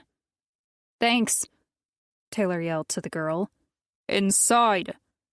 Captain Martin yelled to her. Taylor and the captain mounted the vehicle at the same time. In unison, they grabbed for the interior hatch of the door and yanked it shut. 20. "How do you want me to get out of here, Captain? There are too many of these freaks." The voice was coming from the small sliding window that led to the driver and passenger seats of the truck. Even as the soldier voiced the question, hammering and banging from outside of the vehicle increased in volume. "Run them over," the captain ordered. "Now, go, before they find a way in." With a lurch, the armored truck sprang forward. Snarling and the gnashing of teeth could be heard outside the safe walls of their steel box. Bumps rocked the truck as they moved forward, marking each of the lost souls they rolled over. Dr. Jenkins held his daughter with both arms, tight to his chest. They were safe for the time being, but with the intensity that the doctor held his daughter, one would think he was in fear of her being snatched at any moment. Frank sat against a bench, his face drenched with sweat, already busy at work going over the doctor's research. His eyes bugged out of his head as he scanned line after line of the work Dr. Jenkins had spent years compiling. Could this really happen? Frank's tone indicated he knew the answer. Still, he needed to voice his disbelief to someone. It can, and it is, Dr. Jenkins said. But the testing, they tested the drug on thousands of people before it went to mass market. Why wouldn't they see anything then? Dr. Jenkins kissed Sydney on the top of her head. He placed her gently on the seat next to him. I can only suggest a theory in response to your question. However, I would pose to you that darkness, to some extent, lurks in us all, some more than others. If the darkness can hide, why couldn't it have hidden itself until its introduction to the world? What? Frank stuttered. Are you trying to tell me evil can think? The doctor leaned back in his seat and shrugged. I don't know. It's only a theory.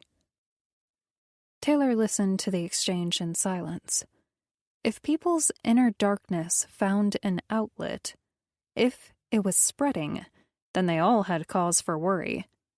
Taylor retreated into herself and did what she had always done when something was beginning to appear daunting. She focused on the solution. A quick check told her she should have brought more than 2 extra ammunition magazines. She was down to her last one. After that, unless she could find a new weapon, it would be the blade that did her dirty work. Let's not think that way, she chided herself. We made it. We'll get back to Lazarus and be able to find a cure. Taylor rolled her eyes. This was why she didn't give herself internal pep talks. They never worked. She didn't even believe what she was telling herself. She couldn't. Her way of thinking was founded too firmly in Murphy's Law. Whatever could go wrong, would go wrong. What do you mean Archangel 3 is down? All eyes turned to the captain, who shouted into his receiver. No, we keep moving. If there's no response from the team, that means they're already dead. Or worse. The captain's blunt words struck Taylor like a bucket of ice water. He was right, of course, though even for Taylor it seemed harsh to leave an entire truck of men behind. But what could they do? Jump back into the stream of crazies to see if their men were dead or in the process of becoming a member of the growing mass of lunatics? Captain Martin was making the right call, Taylor knew. It was the ease with which the captain made the decision that bothered Taylor. No sooner had these thoughts passed through her mind than their truck came to a screeching halt. Taylor was thrown forward and crashed against Frank. Report! Captain Martin shouted to their driver. Why have we stopped? Taylor was already crouching to look out the narrow windows. The sun was down, disappearing past the never-ending horizon of roofs that comprised the city Dr. Jenkins and his daughter made their home. The truck was stuck on an on-ramp to the freeway. The road was beyond congested. Unlike the trip to find the doctor and his daughter when there was some order to the panic, now true chaos ensued. Cars of every make and model covered every square inch of the pavement. They crammed against one another, in most cases literally bumper to bumper. Now even the shoulders of the road were lined with vans, SUVs, trucks, and cars. Most people shouted with panic and fear, only a few asking for information on what was happening. Some vehicles were abandoned altogether, the occupants no doubt leaving the stalemate of the freeway in favor of traveling on foot. There's no way through, sir. The voice came back. Orders? Captain Martin clicked through his radio channels. Mother, this is Archangel 2. We've lost Archangel 3 en route from Lighthouse. Our exit is blocked. Please advise. Frank motioned with an outstretched hand for the captain to switch to his intercom so they could all hear Wade's response. The captain complied, and a second later Wade's voice came through. Events are unfolding faster than we anticipated. The city is being evacuated. Hold for further instructions. As the silence lengthened, Taylor further examined their surroundings. If they did have to walk out, it would be one long trip. Commotion caught her eye down the length of freeway. It was too far away to tell exactly what was happening. It was Jason's voice, not Wade's, that came back through the vehicle's intercom. Taylor listened to the familiar voice over the radio, her eyes glued to the mystery taking place outside. Bad news first. The streets are packed. I'm tracking every exit route from where you are to Lazarus, and it's tighter than a roller coaster seatbelt out there. Frank flipped over his computer monitor for everyone to see. Jason wasn't kidding. Satellite feeds showed the freeways and roads in every direction congested with vehicles. Taylor glanced at the laptop display for a brief second, then turned her attention back to the window. The indiscernible commotion was getting closer. People were exiting their cars and yelling to one another, fingers pointing behind them in fear. Good news next, Jason continued. We can send a chopper for you. Bad news again, you'll have to hike to a rooftop 3 miles away for the extraction. I'm sending the coordinates to Frank's computer as we speak. The chopper will pick you up at 2100 hours. We'll be there, Captain Martin said. He clicked off his radio and turned to address Taylor. Taylor, what is it? Taylor narrowed her eyes and pressed her face so close to the bulletproof glass its cool surface tickled her nose. Her breath sent a light fog to the bottom of the pane. She knew what she was seeing now.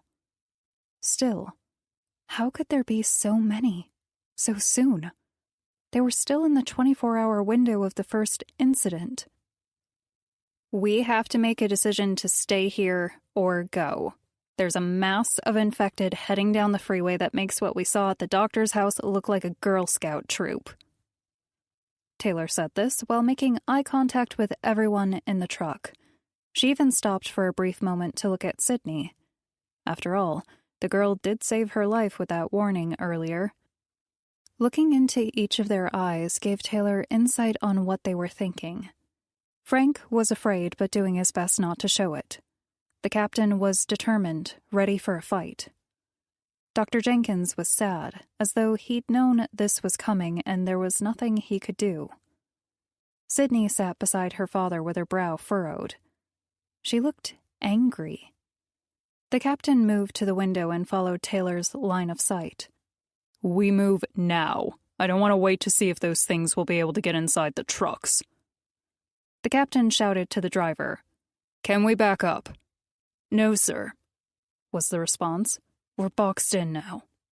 That's fine. Out of the truck. We're hoofing it to the extraction point. 21. Sorry, sweetheart, you'll have to leave it. But the sandwiches, Sydney said, with reluctance in her voice that even made Taylor feel guilty for leaving the meal behind. I'm sorry, Sid, her father said, taking her small hand in his own. We'll have to move fast. You can make more sandwiches later. Sydney didn't say a word, but followed her father's instructions with a frown. The captain was addressing his remaining men as the panic swept to their position and past them. People ran from their cars, screaming down the freeway from the approaching doom. There were thousands of them. Thousands of people approached, whose inner darkness had twisted and contorted them from the inside out, until only shadows of who they once had been remained. They were a minute or two back. The team would need to leave soon. The captain barked out instructions. With only 2 trucks remaining, his force shrank to 8 soldiers, 6 men and 2 women. They stood at attention, heads nodding as they received their orders. "We need to get going," Frank whispered to Taylor. "We will," she said. "Give him a minute." Soon, the captain was done, and the entire group started a light jog up the freeway, merging with the flow of human traffic. The fastest route would take them down the freeway asphalt to an off-ramp and then through a business district. Their target was a 20-story office building where a Lazarus helicopter would be waiting for them.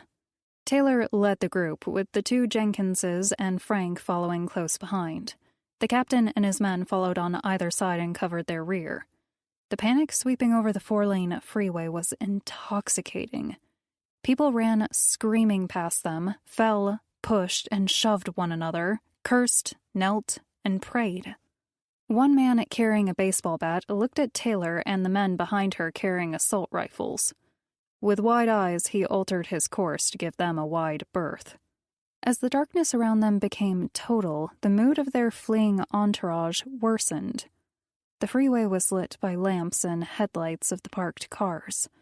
1 out of every 2 cars was empty, or in the process of becoming empty as drivers looked in their rearview mirrors. Taylor glanced over her shoulder and immediately regretted the decision. The people infected by their inner darkness were closing the gap. They ran between and over cars. Some ran straight up like sprinters, some on all fours like gorillas, but there was no doubt they all had one thing on their mind: death and the spread of the disease. The sound of their approaching doom was filling the air. Sounds of running feet on pavement, screams for help, and breaking glass all added their unique voices to create the one-of-a-kind sound of the approaching mob. The exit they needed was a full mile off when the first shots set those fleeing into a further state of panic. The captain's men were opening fire. Taylor knew how close the mob of lunatics must be if they were given the order to engage. The captain wouldn't allow wasted bullets. He would instruct his soldiers to wait until they had clear shots. "Dad? Dad!" Sydney screamed. Taylor looked behind her to see the strong-willed girl finally give in to fatigue and reach for her father. Like it was second nature, her father reached down and swooped her into his arms. Frank was also finding a way to run faster. Pieces of Kevlar were shedding from his frame as though he were a snake removing a layer of skin. Taylor reached for her pistol and yelled to those behind her, "We're almost there! Come on!" The truth was, at this rate, they would be overtaken by their pursuers a half-mile from their off-ramp. If someone didn't think of something soon, they were each going to find out exactly how much inner darkness lived inside of them. 22. More gunfire. Like their exit from the Jenkins house, the air was scattered with shots from automatic rifles. To most, the noise would sound like any selection of guns being fired. Taylor, however, could distinguish the difference. Some automatic assault rifles lit the air with their anger, yet now more sidearms were being used. The soldiers were running out of ammunition. Another look behind her and Taylor stopped. The horde would be on them in seconds. The mass of sprinting bodies was so close now, Taylor could make out uniforms and faces. A waitress with her left eye falling from its socket. A man in a police uniform with his lower jaw missing. Thousands of lost souls all aiming to consume. Nothing but madness in their eyes and hearts. They all knew it was over. Frank, Captain Martin, Dr. Jenkins, Sydney, Taylor.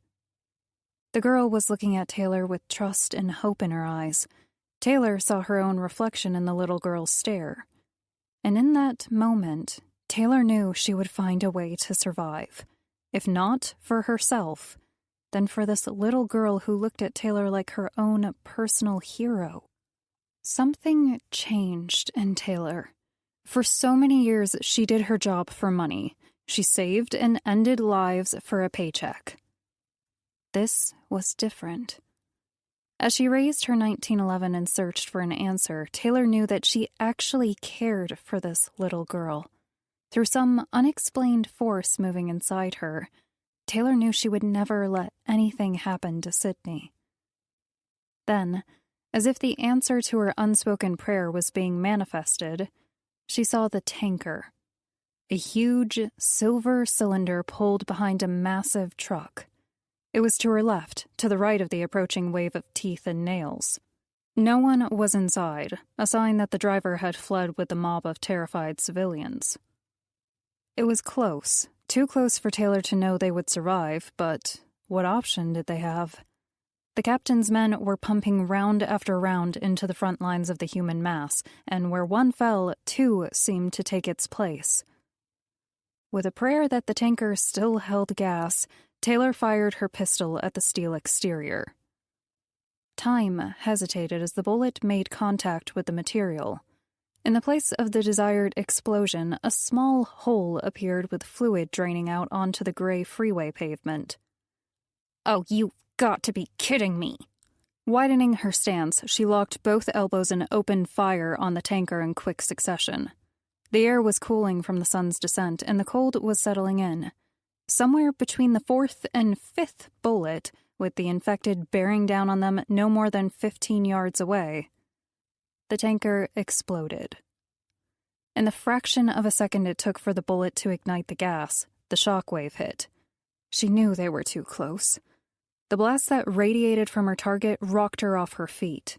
The heat soaring from the tanker warmed her entire body and even singed her hair. Her firearm was lost amongst the maze of cars as Taylor was blown backward. She rocketed through the air like a baseball after a home run hit. Still in the air, Taylor was left to wonder how much her landing would hurt. The stars opened up to her as her neck snapped back. So few stars in the sky to see in this part of the world. Taylor came down on the trunk of an ancient Mercedes-Benz. The impact sent searing pain through her entire body, from the top of her head to the tips of her toes. Something like an electrical shock stole her breath. She lay there for a moment, struggling to force oxygen back into her lungs. Her impact dented the car and even cracked the rear window. While she was catching her breath, the last person she expected to see popped into her line of vision. "Wow, I can't believe you did that. I can't believe we're alive." Frank was a sight. Most of his black Kevlar armor was gone, shed from his need to run faster. Along with his change were his eyebrows. Taylor assumed they were casualties, singed completely off from the blast. Unsure how he would take the news, Taylor decided to skip over his alien-like appearance. "Help me up." Frank extended a hand. With a grunt, she stood from her metal landing pad. Equilibrium struggling to find its center, she surveyed the freeway post-explosion. The tanker was a mess of flames and twisted metal, as were the cars closest to the epicenter. The mass of infected humans racing toward them was nearly all fried to ashes. The smell of gasoline and burnt flesh was heavy in the air. Here and there, one of the humans, taken over by its own darkness, struggled to its feet. Some still on fire, some with their legs blown off, crawled in their direction. Members of her own party were fighting their way to their feet. Taylor searched for Sydney and her father. Dr. Jenkins was bleeding from a wound near his hairline. Sydney looked dazed, but she was on her feet, no trace of serious injury apparent. "That was one hell of a call, Hart," the captain said, slinging his spent rifle over his shoulder and limping toward Taylor. "I think you may have saved this mission." It was a funny thing to literally blast everyone off their feet and yet be praised for her actions. Brain aching from her impact, Taylor made her way to the doctor and Sydney. "Everything okay, you two?" "Yes, thank you," Dr. Jenkins said. "I thought for sure we were done." "I knew we weren't," Sydney spoke up. Her eyes were locked on Taylor. With a nod, the child continued. "I knew you would find a way." "We need to get moving," Captain Martin said over the crackling flames of the tanker. "We're almost there. Taylor bought us some time, but we're not out of the woods yet." With parting looks at the infected mob of humans struggling toward them despite their injuries, they were off again. The wounds from the blast were more severe than she'd thought. Everyone was alive, yet they were moving at a fraction of the pace they had mere moments before. Taylor's head was alive with buzzing, as if a swarm of bees were doing circles in her skull. Though her body ached and begged for a respite, she was determined to get her team to safety. They approached the exit they needed off the freeway at a snail's pace. Through raw determination, the party made it to the freeway off-ramp. There. The captain pointed with an outstretched finger. Taylor followed his line of sight to a high-rise building. The exterior was covered with a quilt of glass windows, some broken and others with lights blinking off and on inside. Most of the windows were dark altogether. Weapon lost, Taylor walked with the others down the dark freeway ramp and onto the quiet city street.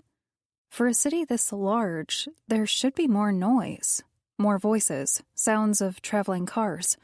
Something. There was nothing. It felt wrong, and Taylor wasn't the only one that sensed the problem. Why aren't there more people here? Frank whispered. I don't know, Dr. Jenkins replied. This is the beginning of the business district. Maybe they were the first to flee back to their homes? Taylor kept a firm grip on the handle of her blade. The doctor was right. Instead of houses cresting the landscape, large buildings ascended into the dark sky in varying heights. Besides a streetlight, forever alternating its red, yellow, and green lights, nothing moved. Limping the remaining distance to the entrance of the tall building, Taylor couldn't believe their luck. The group huddled outside the front doors, kneeling behind a giant cement planter holding a grouping of large domestic plants. 4-man teams, the captain said. 1 in the lead with me, the other covering our rear. Taylor, you know your job. Nothing can happen to the doctor. Or his daughter, Dr. Jenkins added. Or me, Frank said with a twitch of his non-existent eyebrows. Sydney giggled. You look funny. Frank furrowed his brow. Why do you say that? Sydney unslung and unzipped her backpack in one quick, practiced motion. Her hand disappeared in the bag, only to return a moment later with a thick, black-tipped marker. Here, I'll fix you. She motioned with her left hand. Come here. The entire group was lost in the comical interaction between Frank and Sydney. Despite the hour and the circumstance, the child's innocence dampened the desperation they all felt. Captain Martin brought them back to reality. Sydney, that's very nice of you to offer, but we have to be going now. We go quietly and make for the stairs. I don't know if the elevator is working, but I don't want to risk what may be in there if it is. The group took one deep collective breath and moved forward. The entrance to the building was flanked with white marble pillars, casting shadows across the entire front entrance. The first group of 4 security members, led by Captain Martin, reached the massive double-wide glass doors. The inside of the building's lobby opened in front of them in a twisted maze of shadows and reflections. The captain and his team entered first. A brief moment passed, then the captain motioned the others inside. Taylor followed with the 2 Jenkinses and an eyebrowless Frank. The room smelled like a mixture of sweat and death, and Taylor put a hand to her nostrils. While her eyes grew accustomed to the darkness, a quick survey of the lobby revealed the room had witnessed something horrible beyond words. The tile was slick with fresh blood. The lobby's decoration items, chairs, end tables, plants, were strewn all over the floor. What bothered Taylor the most was the lack of bodies. There was enough red wetness on the ground to satisfy Dracula himself, but no bodies. Thomas raised a hand to shield his daughter's eyes, but the look plastered on Sydney's face told Taylor she had already seen the worst. Along with the roller coaster ride of emotions Taylor was struggling through, a new one surfaced. Anger. Anger for what Sydney had to see. The issues this child would have due to the events of the day boiled inside of Taylor like a maelstrom. The future for all of them was bleak at best. Knowing Sydney for only a few hours, Taylor knew she deserved more. She at least deserved a chance at life. The group moved further on into the dark. To the right was a row of steel elevator doors. To the left was a door, presumably to a stairwell. It was too dark inside to see, but a sign was placed beside the door. As they got closer, it revealed a stick-figure man walking up a mountain of stairs. Picking their way through the slick, blood and overturned furniture, the company crossed the lobby entrance and halted next to the closed stairwell door. The silence was so dense it was nearly tangible. Taylor would look back on that moment, unable to remember who was the person to open the stairwell door. It seemed like such a trivial thing, something they had all done a million times in the past. Opening a door. It was so simple. Yet, when this door was opened, it would signify something vastly different. It would herald death. 23. Even as the door was swinging open, Taylor knew they were making a mistake. The blood, the lack of bodies, the stillness since their hike from the freeway. It was all leading to one eventuality. The diseased were gathered somewhere. Why they were packed into the stairwell would remain a mystery. Maybe someone had managed to trap them there. Maybe they were chasing some poor soul, and once they feasted on their victim, they became entombed. Whatever the reason, none of it mattered now. As the door inched open, Taylor screamed, "No!" Throwing her body against the outside of the door was of little use. Force equivalent to an army of pushing arms and legs was awakened. The power of what felt like 100 bodies now hammered on the opposite side of the door. A soldier brought up his pistol. He stepped toward the widening crack of arms and heads breaching the doorway. "Stop!" Taylor yelled. "Get back!" It was too late. The guard fired his weapon through the door as an arm reached out and with superhuman strength yanked him inside the stairwell. The right side of Taylor's body was braced against the door, her feet fighting to find traction on the blood-soaked floor.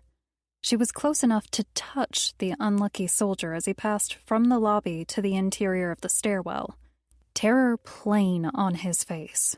He screamed a yell of pure terror, one Taylor had never heard come from another human being's vocal cords. Then, he was gone, sucked into the swirling pit of infected. More bodies collided on both sides of the door. Beside her, Captain Martin hit the door and pushed along with her. On the opposite side of the panel, Taylor was left to imagine the sight of cramped, blood-crazed humans, their deepest inner darkness running rampant. Despite their greatest efforts, it was a stalemate. Only seconds passed before Taylor knew they had to get out, fast. Leaving the building wasn't an option, not when they were so close. They had to try the elevators. "Captain, I know. We'll hold him here." He motioned to the trio of Frank, the doctor, and Sydney. "Get them to the roof, Taylor." Something in his voice made her pause. He gave her a long, hard look as he pushed with his remaining men against the creaking door. Taylor knew he had no plan to rejoin them. Like a true leader, he would die with the rest of his men. This was his way of saying goodbye without having to say it at all. "No matter what, you get them to the roof. Understood?" Taylor fixed him with a strong gaze and nodded. She pulled away from the door that was slowly inching open. "We're going," she said in a tone that didn't allow for debate. She didn't look back at the door. She grabbed Sydney's free hand and ran for the elevators. The noise of the plagued muttering and howling followed them as they ran, slipping across the lobby's tile for the elevators. Taylor punched the button to call the steel box and hoped the elevator's electricity was still responding. Sydney clutched Taylor's hand with white knuckles. Taylor unsheathed the machete-sized knife hanging on the side of her hip. As the elevator doors dinged open, two things happened. First, there was a loud, tearing noise from the stairwell door, followed by running feet and Captain Martin yelling something about the door being ripped off its hinges. Second, the elevator in front of Taylor opened. The box revealed a mass of creatures that had at one time been human. Snarling, blood-encrusted humans with noses missing, teeth pulled free from gums, and ears ripped to shreds welcomed them. It was havoc beyond anything Taylor had ever witnessed. Both groups met at the spot right outside the open elevator. As handguns were fired expelling their last rounds, Taylor pushed Sydney behind her. Both hands on the handle of her machete, she went to work. Calling on every skill she possessed, Taylor charged the elevator. Somewhere beyond the flying blood, past the groping hands, she knew if she could clear the elevator, they would have a chance. Separating heads from bodies was something Taylor had never practiced, but like anything else, if she concentrated on the job rather than zeroing in on the details, she knew she could get it done. Instead of reminding herself that she was hacking into bone and meat of once living people, Taylor reminded herself it was a job. All she had to do was clear the elevator. That was it. She just had to do her job. Thinking this way, she might as well have been hacking wood or branches. With each swing, her plan became more than a simple aspiration. She couldn't spare the time to look back toward the screams and yells coming from behind her. What mattered to her most was none of the howls belonged to Sydney. The faster she hacked her way through the demons spilling out of the silver elevator doors, the faster they would be safe.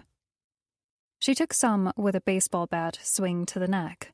Others she met knife point first, sinking the blade into their heads or the spot over their hearts. She moved like light. In a way, that was exactly what she was. Light fighting the darkness.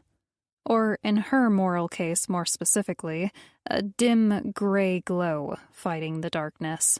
Wherever her blade became stuck, sunk deep into the flesh of yet another victim, she would plant a boot in the drooping mass's chest or stomach to pull it free. Groping arms became nubs. Faces full of evil were separated from their bodies and fell to the floor twitching and squirming. Lucky for Taylor, there weren't as many as she originally thought. Finally, the last elevator rider came at her, an overweight child sporting a shirt that said, "I'm not fat, I'm just a little husky." Taylor experienced a brief moment of sympathy as she brought her knife down hard in a two-handed overhead swing. The blade did its work well. In one hungry rend, it tore through skin and bone, finding a deep resting place in the boy's skull. When the child's husky body fell limp like a bag of apples, Taylor planted a boot on the kid's face and jerked her blade free. The elevator was cleared. More blood smothered the tile floor along with jerking bodies, but their means of escape was open. Taylor was covered in a splattering of her enemy's blood. Her body looked like a Pollock painting gone wrong. In the minute or so it took her to clear the elevator, fate had not been so kind to her remaining unit. All of Captain Martin's men were dead or in the process of discovering the extent of the evil that lived within them as they struggled with the plague. Only a handful still drew breath, and they were already too far gone to save. A soldier to Taylor's right was screaming as he was torn apart. Another, to her left, already bitten and clawed, was wrestling with a pair of nuns hell-bent on finishing what they had started. Frank used his laptop to beat on the skull of a large man with thick legs. Captain Martin drew his knife and sawed at the attacker's throat. Dr. Jenkins hovered over Sydney, zipping closed her backpack in a corner, so far lucky to avoid the attention of the diseased. Taylor could only imagine what was going through her mind. "Here!" Taylor yelled over the screams of the dying and the tearing of flesh by the diseased. "Get inside the elevator." No one wasted a second. Frank and the captain were the first to move, with the doctor and Sydney close behind. Taylor was already inside the elevator's metal box of promised safety, her right hand on the doors struggling to close. The captain slowed down for the doctor and his daughter to catch up. The four made their way high-stepping through the mass of dead and dying bodies on the floor. Frank's computer was destroyed. Its use as a club rendered it to a mass of missing keys and a broken screen. Despite this, he carried it like a star running back with a football, sprinting for the elevator doors. Sydney was matching her father's longer stride with a flurry of pumping legs. They would make it. Taylor found something almost like hope in her chest. They would make it. Frank ran inside the elevator, unable to stop his forward momentum and colliding with the back wall. Captain Martin was now only a foot ahead of the doctor and his daughter, urging them to run faster. Behind them, the infected discovered the escaping victims. It was angering them beyond degree. With a massive group howl, they followed in pursuit, hounds from hell itself, chasing their prey. It was going to be close. The elevator door was struggling to close every 5 seconds. Taylor timed their run by falling in sync with their pace. If she timed it right, they could make the safety the elevator promised with the doors closing behind them. When they were only feet from the elevator door, Taylor removed her hand from holding the doors open. "Hurry!" she yelled. The next moment, Captain Martin was in. Then, the unthinkable happened. A hand from a downed, yet not dead, diseased victim shot from the floor, catching the doctor on his right ankle. Taylor was able to make eye contact with Thomas Jenkins as he fell to the floor. The doors were already sliding shut. He knew this. No scream escaped his lips as he began to fall, the crowd of infected behind him reaching to ensure a failed escape attempt. He wasted no energy on fear and used his last strength to propel Sydney forward. The entire time, his eyes never left Taylor. With Sydney flying toward her, Taylor knew what the doctor was asking. "Take care of my little girl. You're all she has." Sydney tumbled into the elevator. The doctor went down under a pile of bodies. The elevator doors closed. 24. "We should go back." Taylor silenced Frank's suggestion with a piercing glare. As much as she wanted to go back for Sydney's father, it was already over for him. She saw the open mouths of the deceased as he fell. He was gone. Suggesting they go back now would only put Sydney through more pain. False hope would be salt in her open wound. The battle-hardened leader was a mess. Not only had the captain failed his mission, he had lost every single person in his unit. The guilt of surviving the ordeal when so many hadn't was already taking its toll on his conscience. The doctor was gone, and with him the hope of finding a cure for the insanity spreading across the globe. As they ascended to the top floor, the world could be seconds away from its total destruction for all Taylor cared. All that mattered now was the trembling little girl by her side. Sydney's hair was a tangled mess. Her clothes were red with blood. Varying degrees of crimson ran over her shirt, threatening to cover the pun on her top. Her head was tilted down, trying to hide her shed tears, her tiny hands fervently seeking to wipe the blood off her shirt. Taylor's interaction with children was limited to giving crying babies' parents dirty stares at her local grocery store. In floundering for something to say to Sydney, she remembered what her mother had told her while she was recovering from the loss of her best friend. "Sometimes we don't need to say anything. Sometimes just being there is enough." Taylor knelt on the elevator floor beside Sydney. Without a word, she drew the girl in close. Sydney melted in her arms. Her soft sobs meant more than if she were bawling for the world to hear. Her hands stopped trying to clean the blood from her top. It was his favorite shirt. He gave it to me." Another wave of tears made it impossible for Sydney to continue. Her body quaked with grief as she wrapped her arms around Taylor. Taylor set her jaw, promising herself that she wouldn't cry. Despite her best efforts, tears filled her own eyes. She was too strong to cry, she reminded herself. Although she didn't allow a single drop to fall from her own tear ducts, she felt Sydney's grief as though they were one.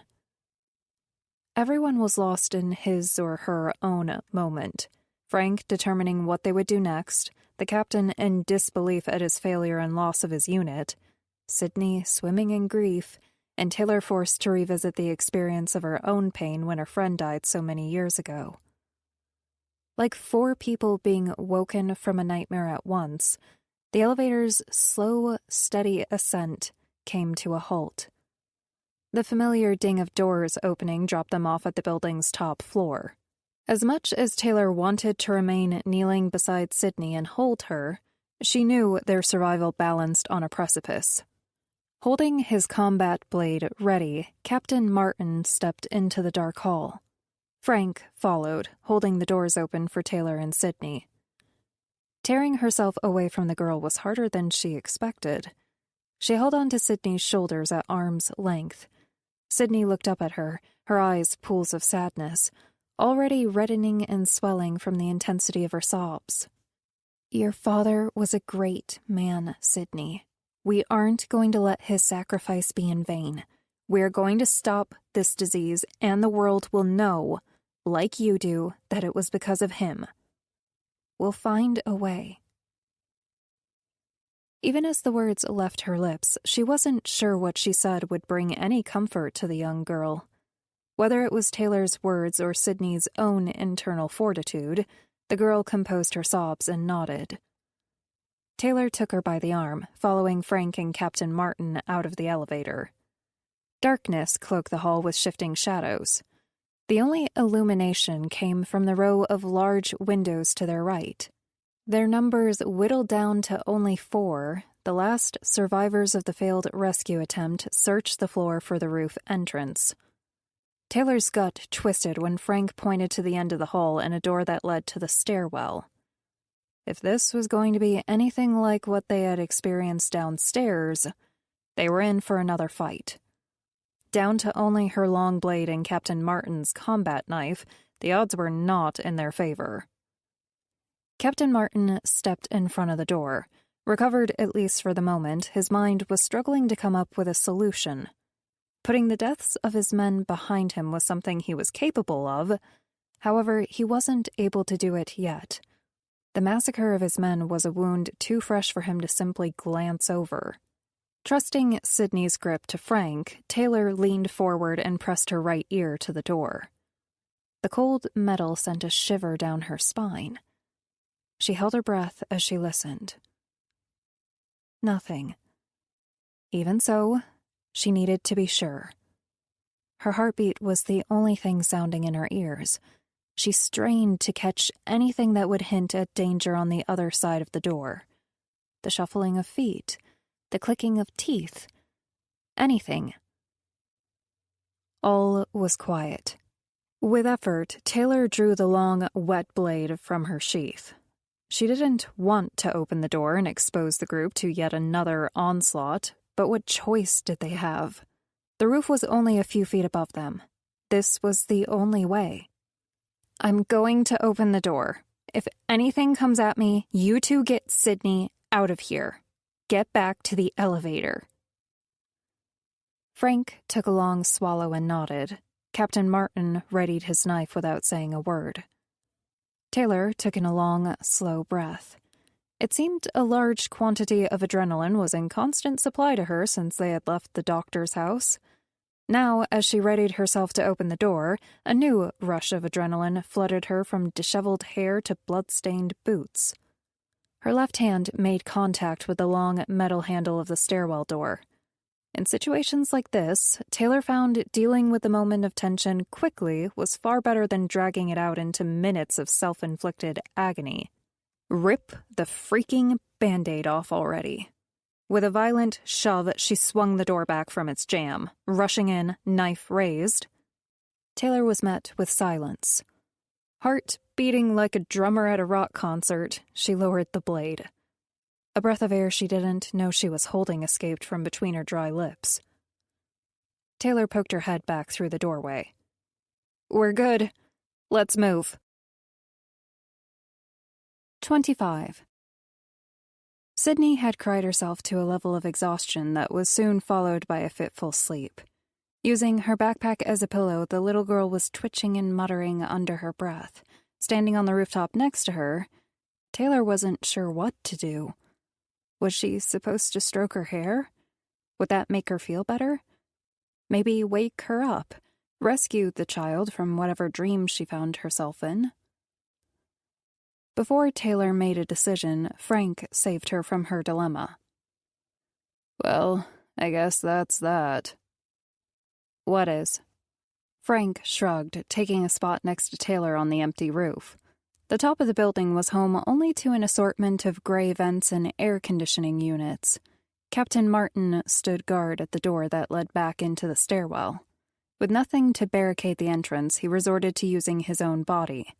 Back, leaning against the steel frame, the captain stood quietly, drifting in and out of his own thoughts.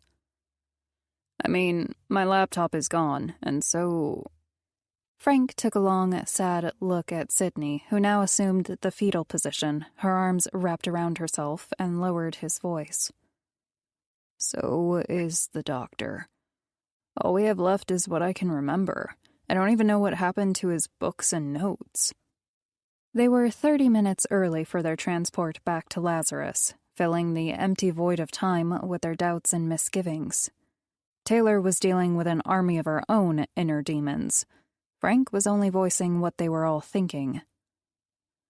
"I don't know, Frank," Taylor said, gazing over the rooftop edge. The night was clear and crisp, like a million others had been throughout history. Still, this one would be different. This night would be remembered as the beginning of the end. If there were anyone left to remember it at all. Power was out to most of the city, leaving only darkness. A dozen or more fires glowed in the blackness, offering smoke to be lost in the vast open sky. "We'll find a way," Taylor said. "How can you be so sure?" "I'm not. But if we can make it this far against the odds stacked against us, I think we can make it a bit farther. I didn't come this far to only come this far." "Do you think he's going to be okay?" Taylor followed Frank's gaze across the rooftop to Captain Martin. It was true the man was sinking further into himself. Previously, he had stood tall with a commanding presence and air of authority.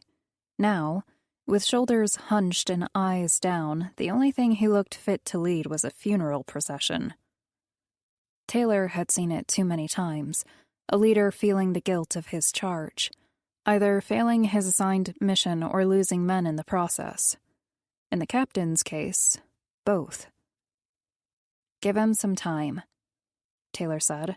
"He'll be fine. It just happened. He has two choices now, and he knows it as well as we do.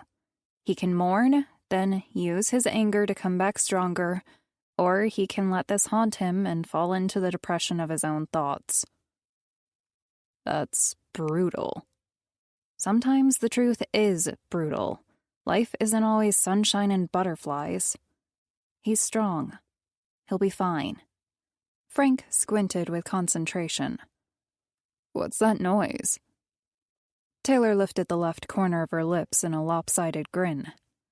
"It's the best news that we've had all day. Our ride's here." In a few minutes, the faint noise of blades chopping through air grew. Sydney was roused from her exhaustion-induced sleep. She wasn't panicked by the sound. Sydney was calm as she awoke. "Are they here?" Taylor nodded. Soon, the group could see an array of flashing lights, and a small figure in the sky took shape. The transport chopper grew larger.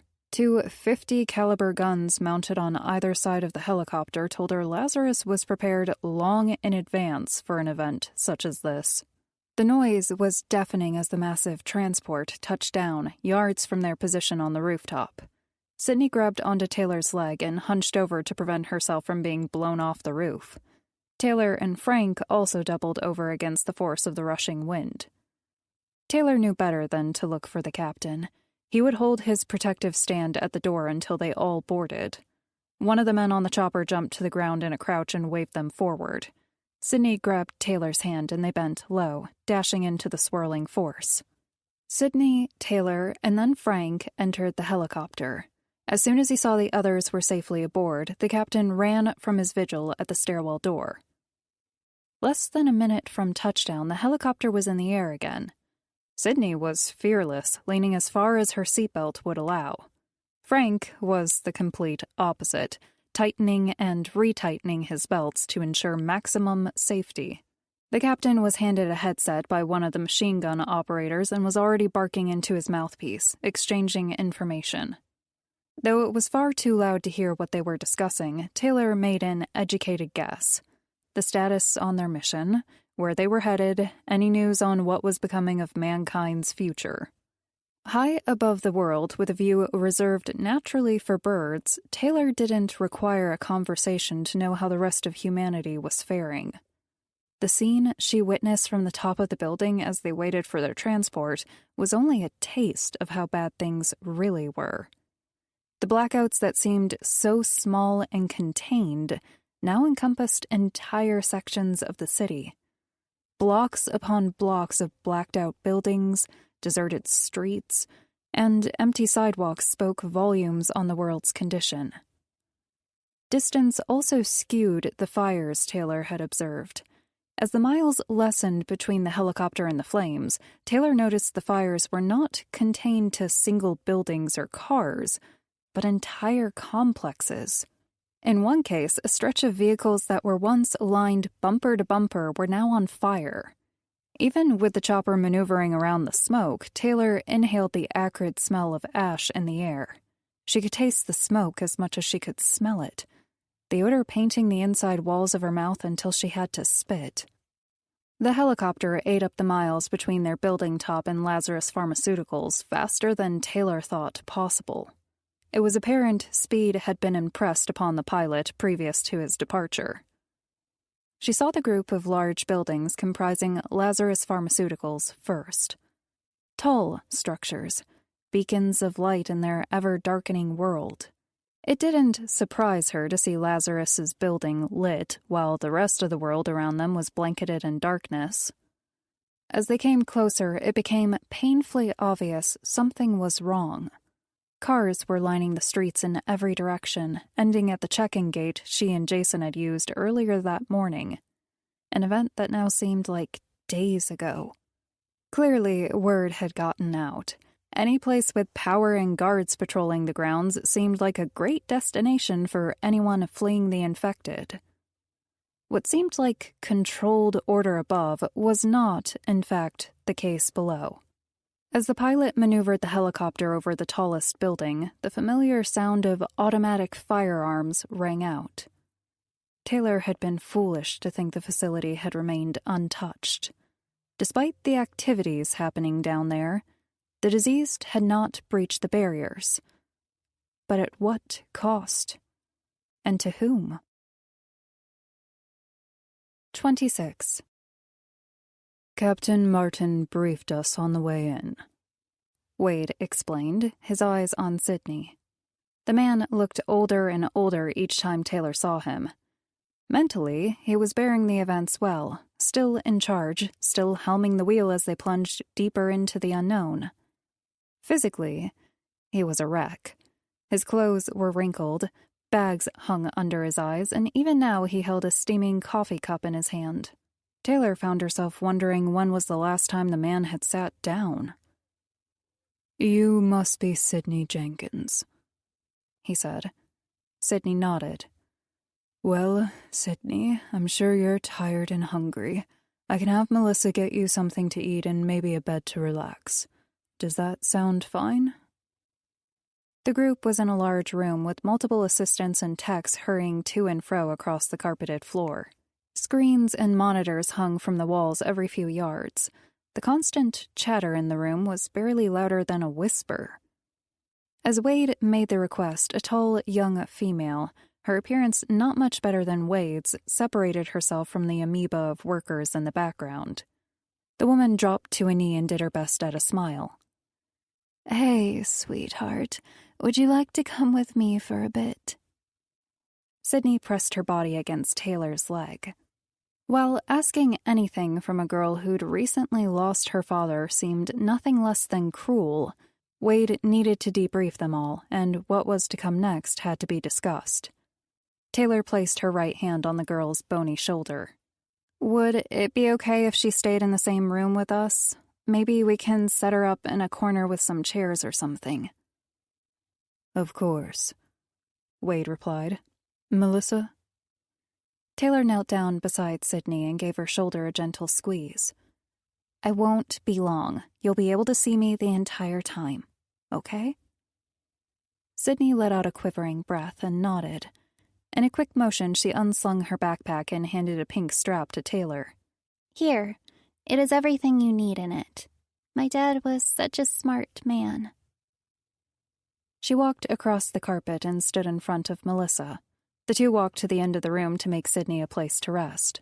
Wade motioned the rest of the group to a square table where Jason sat in front of two monitors.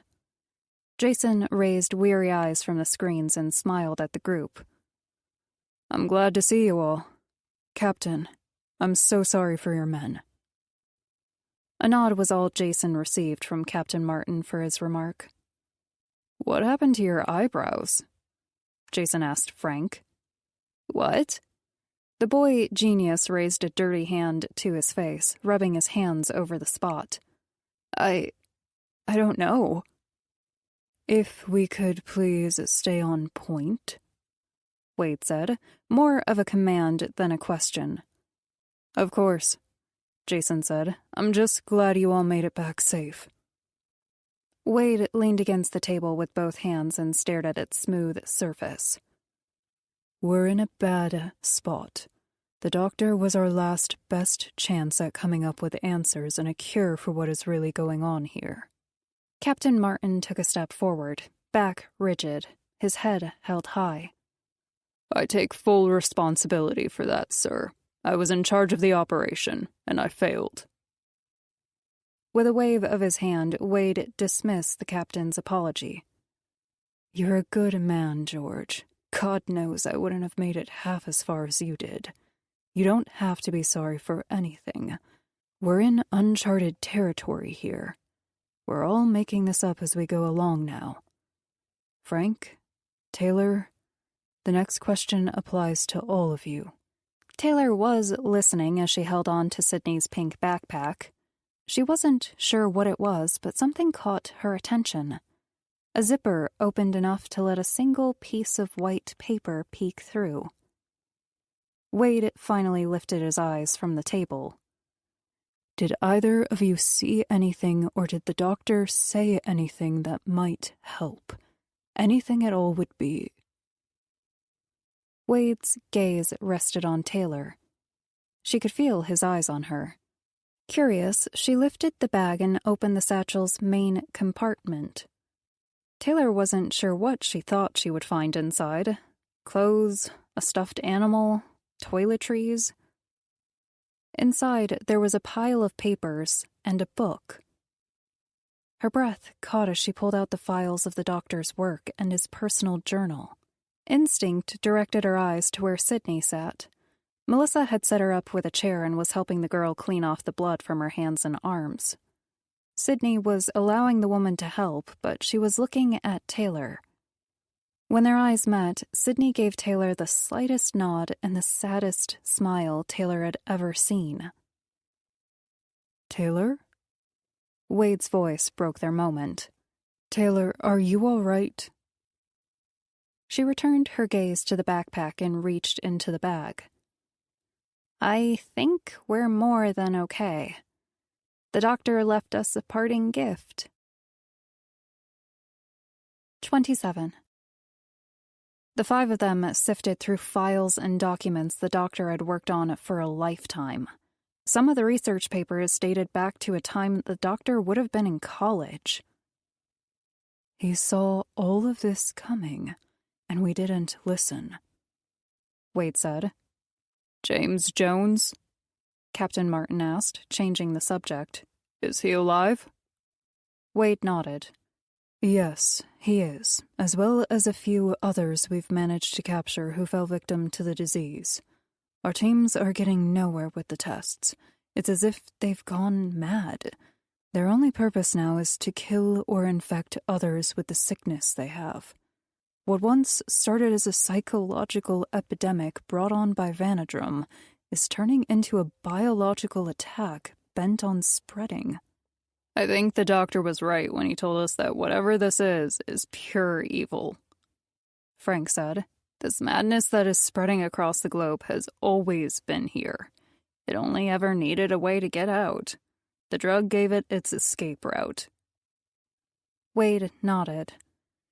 It would seem that is what all the doctor's work is pointing to. How do we stop it? He said there wasn't a way. Taylor rubbed her red eyes. He said all there was left to do was fight the darkness, that there isn't a cure for it. The table was silent again, drinking down the information like a bad cough syrup. Maybe if we can't cure it, we could create a drug to fight it? Jason suggested. I think this is further up Frank's alley. Perhaps if we can't cure those who are already sick, could we reverse the results to bring out the light in people who aren't sick yet? Maybe that will either make us immune to the disease or, at the very least, make us stronger to fight it. You mean create super soldiers by reversing the results, so instead of bringing out the darkest parts of us, it brings out the best? Frank clarified. What would that even look like? People running around giving hugs and words of affirmation? Jason shrugged. When you put it like that, it sounds insane, but who knows? I'm not seeing a whole lot of options here. We have rolling blackouts in every major city, the government has declared martial law, and every branch of the military is being called home to try and contain the situation. Frank bit his lip and echoed Jason's words. Well, when you put it like that... Could it work, Frank? Wade asked. I guess. I mean, it's a good theory. I'd have to talk to your biological and genetic teams to see if that would be possible. It would require a few doctorates I don't have. My dad said it would work. All eyes turned to Sydney, who stood at the edge of the table, her chin barely cresting the ledge. Melissa was nowhere to be seen, probably called off to some more important task than babysitting a little girl while the apocalypse took place on their doorstep. He said that's the only way to win. Sydney went on. That the light would have to fight the darkness. He said God wouldn't leave us defenseless. He'd give us a way to fight this thing. But the change has to come from the inside. In the early hours of the morning, Sydney was making too much sense. The table of hardened warriors and business leaders sat stunned as they each weighed Sydney's words. Frank, I want you to get on this right away, Wade said. I'll put you in contact with our lead geneticist here at Lazarus. 28. Taylor didn't want to know what time it was. Her guess was somewhere in the range of 1 to 2 a.m. Her body was beyond exhausted. The only thing keeping her going was the pace her mind was running. If Sydney was right, there wasn't a cure, but there could be a way to immunize themselves from the darkness. Maybe even counter it by somehow altering the disease. These thoughts would have to be saved for another time. It was decided that Sydney and Taylor would share a room in the building's vast store of apartments, and they were on their way now.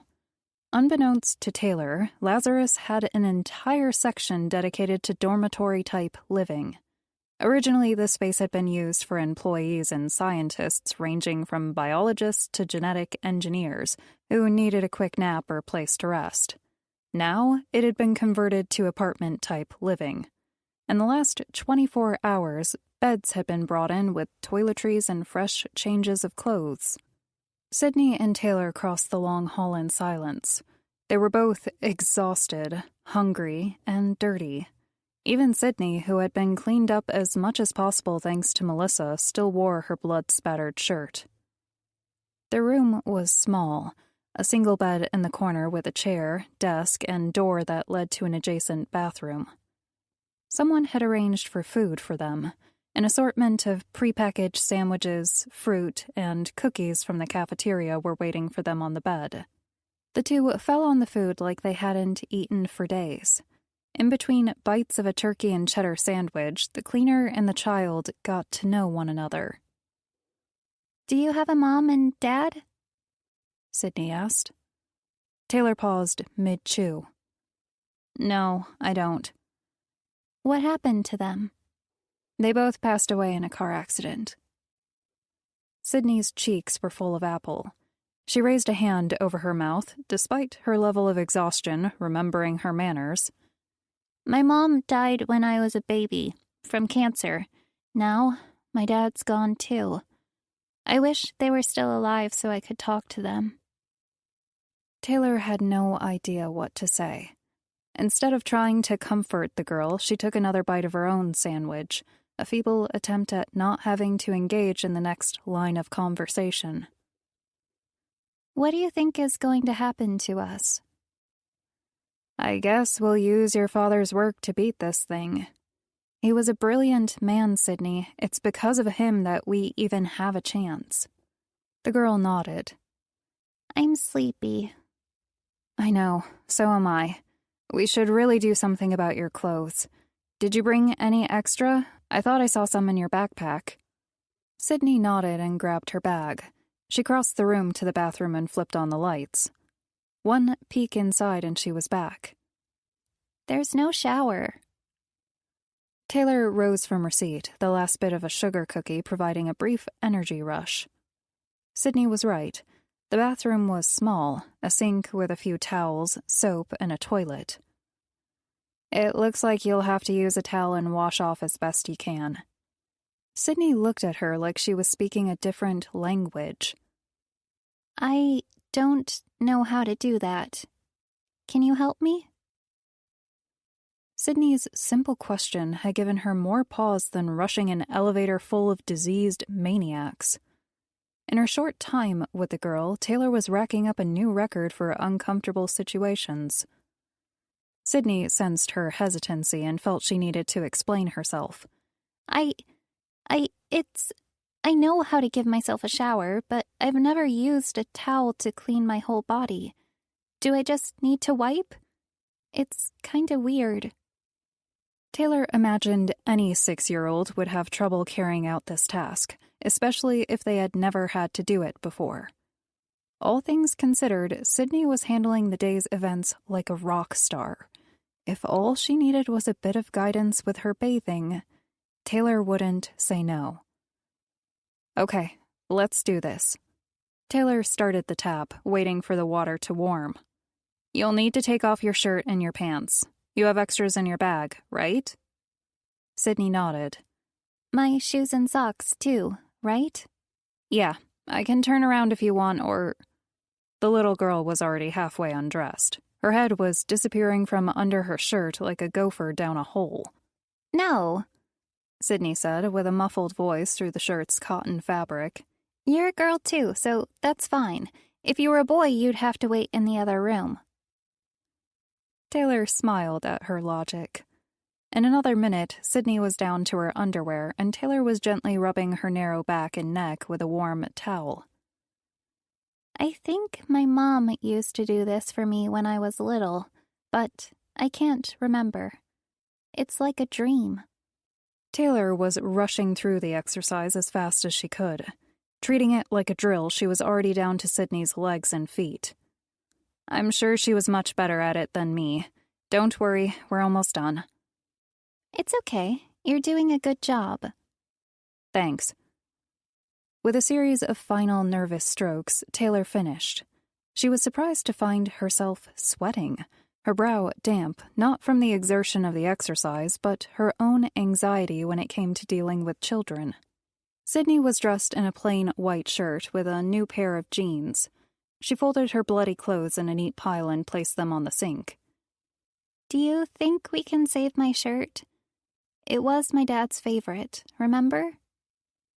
Taylor nodded. We can definitely save your shirt. Come on, let's get you in bed now. Sydney followed Taylor to the bed and burrowed deep under the covers. Where are you going to sleep? Taylor pulled the single chair sitting in the room towards Sydney's bed. Here. In the chair? Isn't that going to be uncomfortable? Taylor switched off the lights and eased herself into the embrace of the chair's cushions. I think I could sleep on a rock right now. Could you tell me a story? A story? Yeah, like a fairy tale. My dad would tell me one every night when it was time for bed. Taylor's eyes adjusted to the darkness that enveloped the room. To her right, she could barely make out Sydney's large eyes looking at her for a response. Fatigue was setting in fast. Taylor knew if she was this tired, Sydney had to be fighting sleep with everything she had. Okay, but only one. Okay, thanks. So, you have to start with Once Upon a Time. What? Sydney yawned, her words coming out slow as she fought off the Sandman's world of dreams. That's how you start a bedtime story. Okay, you're the expert. Taylor cleared her throat and started again. Once upon a time, there were 2 little girls. What were their names? Glock and Remington, and they owned an eagle. A desert eagle. Those are weird names for girls. Sydney barely managed to mouth the words. Her eyes were already closed, cheek resting heavy on the soft white pillow that cradled her with so much care. Yeah, well, it's my story and those are their names, Taylor said with a smile. Let's see. The year was 1911, and they lived in a land torn apart by war. Their country's name was... Heavy breathing saved Taylor from having to finish. Tiny snores drifted from her roommate in the same rhythm in which waves beat the shore. In all honesty, telling stories wasn't as bad as Taylor expected. She fell asleep, sitting in the chair next to Sydney, thinking of where her story would have gone if she had been able to finish. Her dreams, however, unlike her story, were not something she would enjoy. 29. Taylor knew she was dreaming. Nevertheless, the notion of waking up refused to cross her mind. She was standing outside in the middle of a snow-covered landscape. As far as she could see, soft, white sheets of ice blanketed the ground, trees, and even the mountains behind her. There were no buildings or people in sight. Despite the frigid appearance of the area, Taylor felt neither cold nor even chilled. In fact, she was warm. Looking down at her clothes, she saw she was wearing a pair of jeans, worn brown boots, and a black tank top that had seen better days. She stepped forward. Her boot fell through a thin layer of snow and crunched on something underneath. Taylor lifted her foot to see what she crushed. Her eyes made contact with the item, what appeared to be the side of a human skull. She sank to her knees and began scooping the snow in every direction to uncover the object. Her hunch was correct, and not only a single bone was there, a whole body of bones was underneath. More than one body. Dozens. Hundreds. Taylor didn't care about the ice soaking her pants. She couldn't feel the cold even if she wanted to. Armloads of snow were scooped from beneath her and thrown over her shoulder. Her heart was picking up speed. The only sound in this dream, this nightmare, was her own pulse racing as she uncovered the extent of the carnage below. She had no doubt they were human remains. Taylor wasn't a doctor. Nonetheless, she knew a ribcage, a skull, even a femur when she saw one. they were already worn bare of any flesh with time. No clothing, no clue as to who they might have been clung to their rigid frames. Whatever had done this, whoever these people were, it had happened a long time ago. Taylor sat back on her heels with another crunch. This time, she knew it wasn't only the snow making the sound beneath her weight. Examining the wide circle of cleared snowfall in front of her, she wondered how far the human remains spanned. A few feet? A few miles? While this question lingered in her mind, Taylor caught movement. A single figure approached directly in front of her. Her mind told her she shouldn't be able to see that far, but she could. She could even tell it was a single figure of a man making his way toward her. She rose to her feet and craned her neck forward. He was unarmed, dressed in jeans and a sweater. A few more seconds passed. Finally, she could make out his features. Her mind once again told her this was a dream. Only in this world could he still be alive. Taylor stood in silence as Dr. Jenkins approached. He stopped a few yards from Taylor with yet another crunch from under his feet. Taylor Hart, you look well. You look... Taylor searched for the correct verbiage to use while speaking with Sydney's dead father. Alive. He smiled, his grin starting at his mouth and traveling to his eyes. Thank you. I'm not sure how much time we have, but I wanted to tell you I have faith in you. You can do this. Taylor raised her eyebrows. I can do what? The doctor pointed a finger to the ground. In time, once you learn to control the light, you'll be able to do this. Taylor's mind was spinning. Are you saying I killed all these people? The smile that spread across Thomas Jenkins' face a moment previous was now gone. In its place, a determined look. I'm saying that you are capable of defending the light.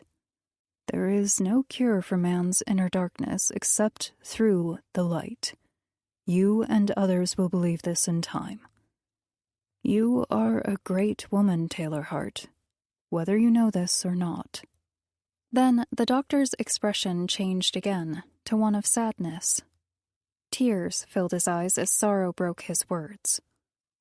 You'll make a wonderful role model for my little girl. His eyes bored into Taylor's until she had to break his stare.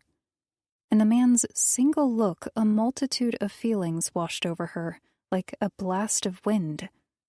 His eyes spoke of sacrifice, joy, sorrow, pain, hope, but above all, faith. So many questions were rising in her mind, she didn't know which one deserved precedence.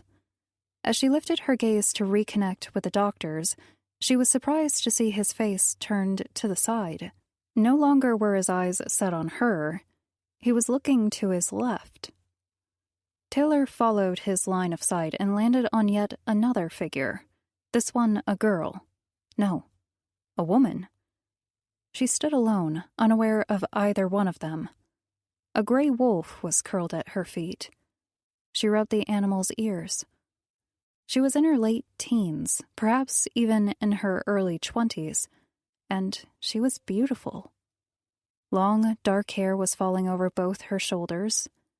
She was tall, with a smile that said she knew a secret. It was the smile that gave her away. The same smile that greeted Taylor at the Jenkins home. The same face that she tucked into bed and told a story to that night. Taylor looked closer, although there was no doubt the girl was Sydney. Only a version of Sydney a decade older than Taylor knew her.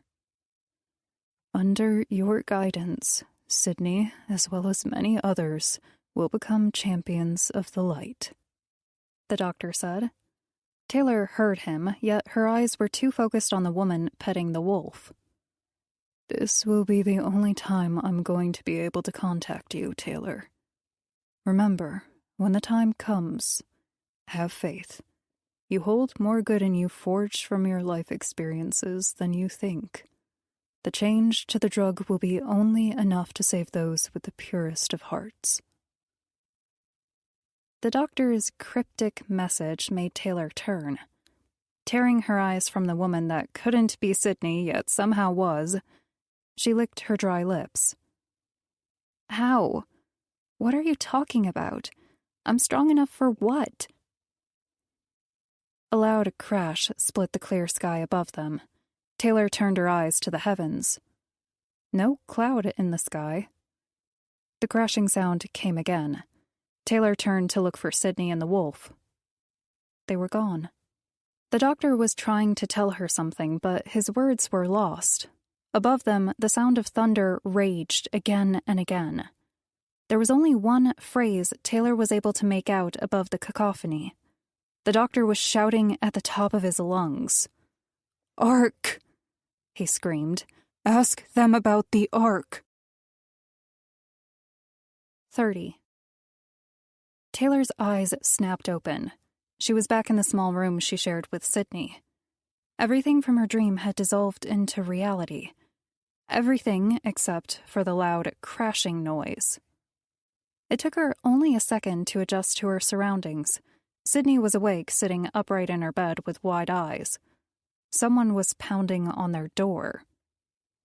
"Who is it?" Taylor asked. Mentally, she scolded herself for not reloading her firearm while she had the chance. The only weapon she had now was her knife and fists. "Taylor," Jason's voice said from the other side of the door. "It's me. Open up." "It's okay," Taylor told Sydney with a forced smile. From the tone in Jason's voice, she could guess she was lying to the girl. Taylor opened the door and stepped out into the hall. "Jason, what's wrong? What time is it?" Jason looked horrible. Bags hung under his eyes in pairs, and where there should have been white around his blue irises, red was taking over. "They've broken through the outside gates. Wade called a meeting right away. Frank and I have been up all night reading the doctor's journal." Taylor, the man was brilliant. Jason took a brief moment to take a breath. "Wade also put the director of the biology department on it with us. She's amazing. She thinks she can reverse a—" "Slow down." Taylor put out both arms, palms facing forward. "Start from the beginning. You said the diseased have broken through?" Jason nodded. "Captain Martin pulled his men off the gates and into the building. The steel walls and bulletproof glass will hold them off, but we can't stay here forever." Taylor peeked into the room to look for Sydney. The girl was already up and getting dressed. "Atta girl," Taylor said. "Meet us outside in the hall when you're ready." Sydney bobbed her head as she shoved her socked feet into her shoes. "Do you think it's best that she hears all of this?" Jason asked. "I mean, she's already been through so much." Taylor hesitated as the events in her dream flooded back. "She comes with us. She's already involved in this, whether we like it or not. And I think she has an important role to play before this is all over." 31. Taylor followed Jason down the empty halls of Lazarus Pharmaceuticals. Sydney trailed in their wake, lugging her pink backpack behind her. Prior to their departure, the little girl had been sure to pack the shirt she removed the night before. Despite the bloodstains, it was her only physical link to her now deceased father. Jason spoke over his shoulder as the trio speed-walked toward the meeting with Wade. "Like I was saying, Frank and I stayed up most of the night reading the doctor's work. Wade brought in the director of the biology department, Dr. Valerie Spear. She makes Frank and I look like teenagers." Jason grimaced when he realized the flaw in his analogy. Frank is a teenager, Sydney pointed out. "Right," Jason said with a wink. "I realized that as soon as I said it. I think the lack of sleep is finally starting to get to me." The group paused at the front of an elevator. Jason was going on and on about how amazing Dr. Spear was, that she and Frank had already started working on a way to reverse the effects of Vanadrum. Taylor only half listened as he told her the meeting with Wade was being called to discuss their next step. Almost all the staff aside from security, the biology team, and any support they needed had already left to weather the storm of the apocalypse with their loved ones. Taylor's mind was reliving the events of the night before. They entered the elevator and rode it to an upper floor. Jason began explaining what was happening to the rest of the world to a wide-eyed Sydney. In the interim, Taylor remembered her dream. The mass grave of bones. Sydney's father. Sydney herself as a young woman. It all came back. Taylor? Taylor, are you all right? Jason and Sydney were staring at her. The elevator had stopped and they were already out. Jason held one of the metallic sliding doors to keep it from closing. Yeah. I'm sorry. I guess you're not the only one that needs to catch up on their sleep. Jason led them to a large conference room. Wade, Melissa, Frank, and a middle-aged woman Taylor supposed was Dr. Spear waited for them. The room was large enough to accommodate a group 4 times their size. The table they sat around was a perfect circle, with a hologram interface that now reflected a 3D image of Lazarus's buildings. An ocean of red dots surrounded the buildings, like waves encircling a lone island. Wade waved the newcomers over. Taylor pulled a few chairs together in the corner of the room. Stray magazines lay scattered on an end table. She grabbed one and motioned for Sydney to come and sit. Hey, I know it's probably not your favorite thing to sit and wait while we talk, but just one more time, okay? I'll try and be fast. Here. Taylor handed her the magazine, looking at the title for the first time. It was the latest edition of Science and Technology Today. Taylor kicked herself mentally. She really needed to get better at this kid thing. You can read this.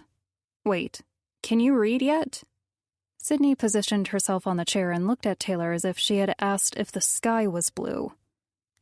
I'm 6 years old. I'm not a baby. I'm the best reader in my class. She took the offered magazine from Taylor and furrowed her brow. What's nanotechnology mean? Taylor gave the girl a grin.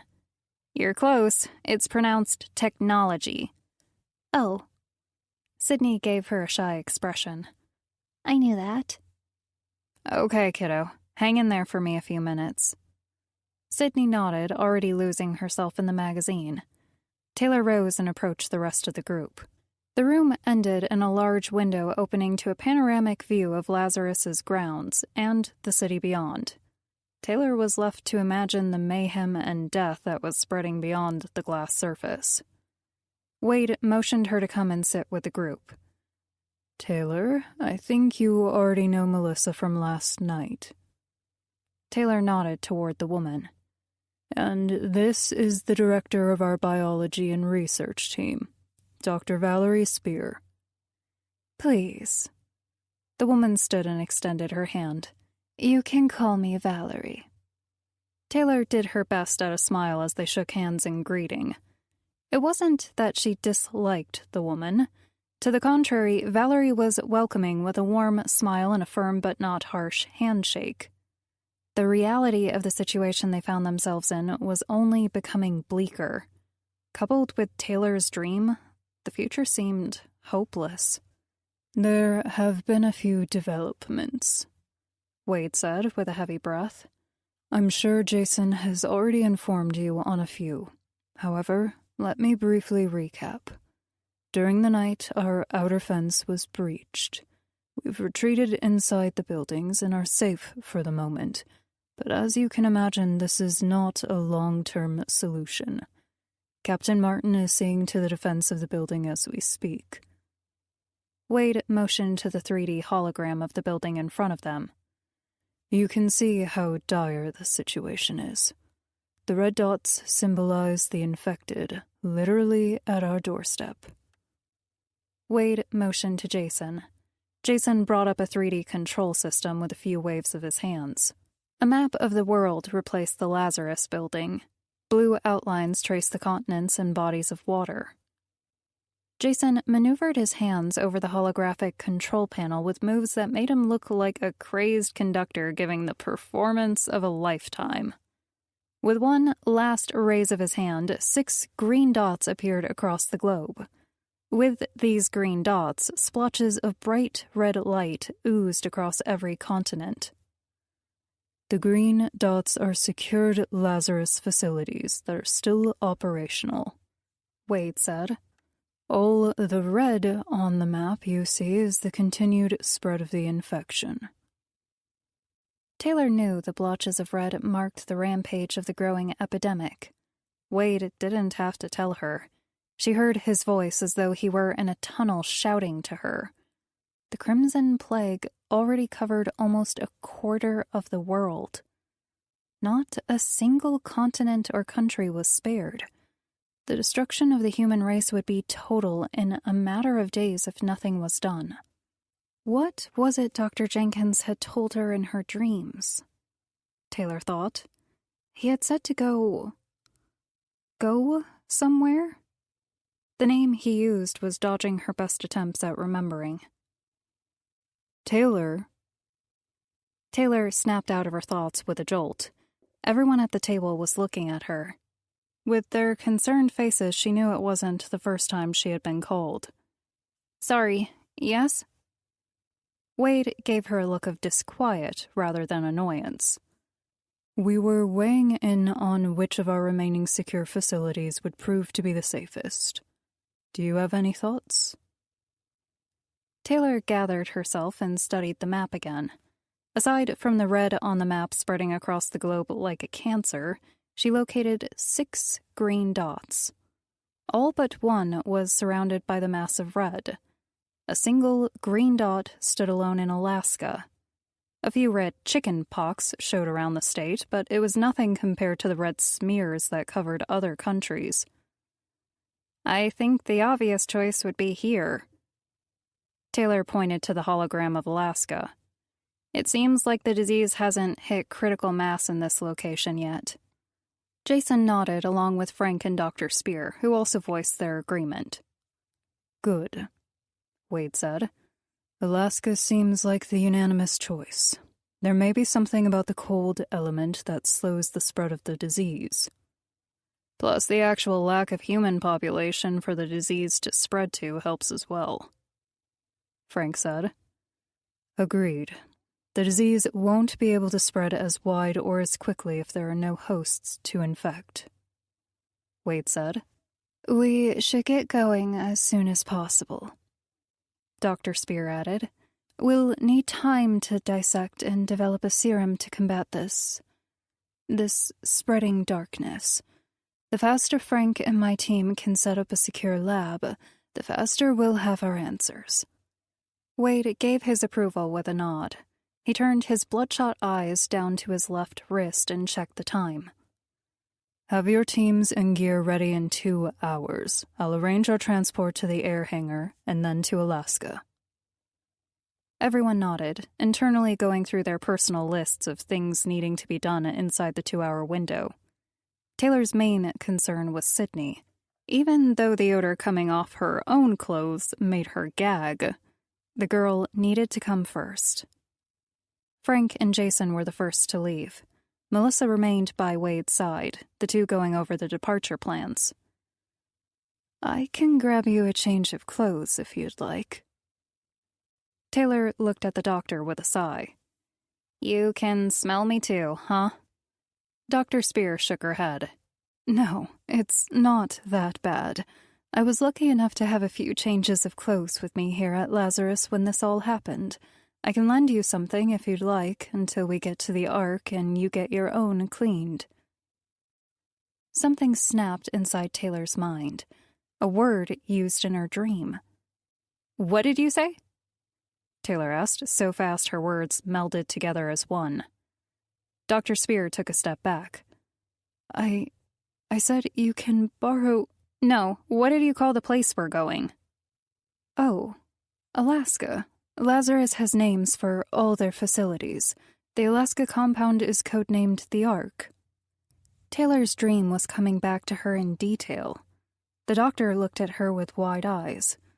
As Taylor began to form the words of response in her mind, Wade interrupted them. "Ladies?" Both Taylor and the doctor directed their attention to Wade and Melissa. Wade's assistant reached behind her back and pulled out a silver Desert Eagle. She let the magazine fall out from the butt of the gun, checked the rounds, and slammed it back. If it was possible, Wade's face was even darker. "We're going to have to move up that timetable.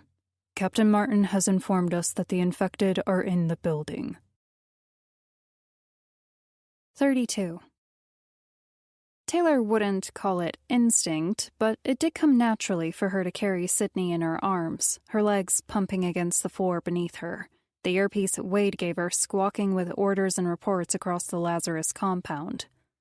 All that mattered was Sydney's safety. She was all the girl had now. Taylor wasn't going to let her down.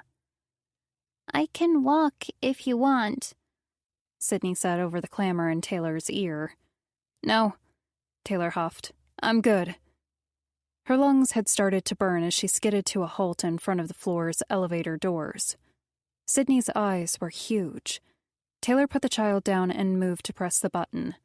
Except for faint automatic weapon fire in the distance and the voices in Taylor's ear, the floor was quiet. "No, please."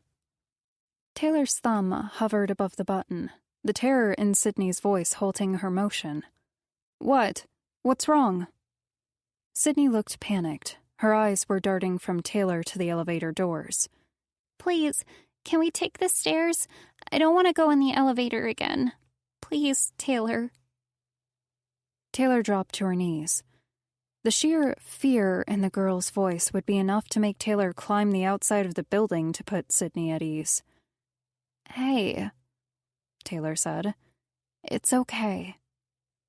Reflex took over and she reached for the little girl's hand. Sydney's small palm was lost inside her grip.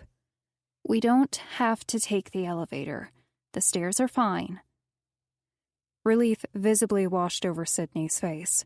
She threw herself into Taylor's arms. "I'm sorry, it's..." Sydney's voice faded to silence as she struggled with the right words. "It's okay. You don't have to explain it to me." Taylor gently pushed Sydney to arm's length and used her thumbs to wipe away the child's tears. "We can take the stairs. We need to go now. We'll get to the roof and you'll be in a helicopter safe where no one can get you. Okay?" Sydney sniffed and nodded. Taylor stood and offered her right hand to the girl. Sydney grabbed onto it and the pair took off down the hall toward the stairwell. Taylor didn't even recognize her own actions. Changing the plan to accommodate how someone felt, let alone a child, was something she would have laughed at before.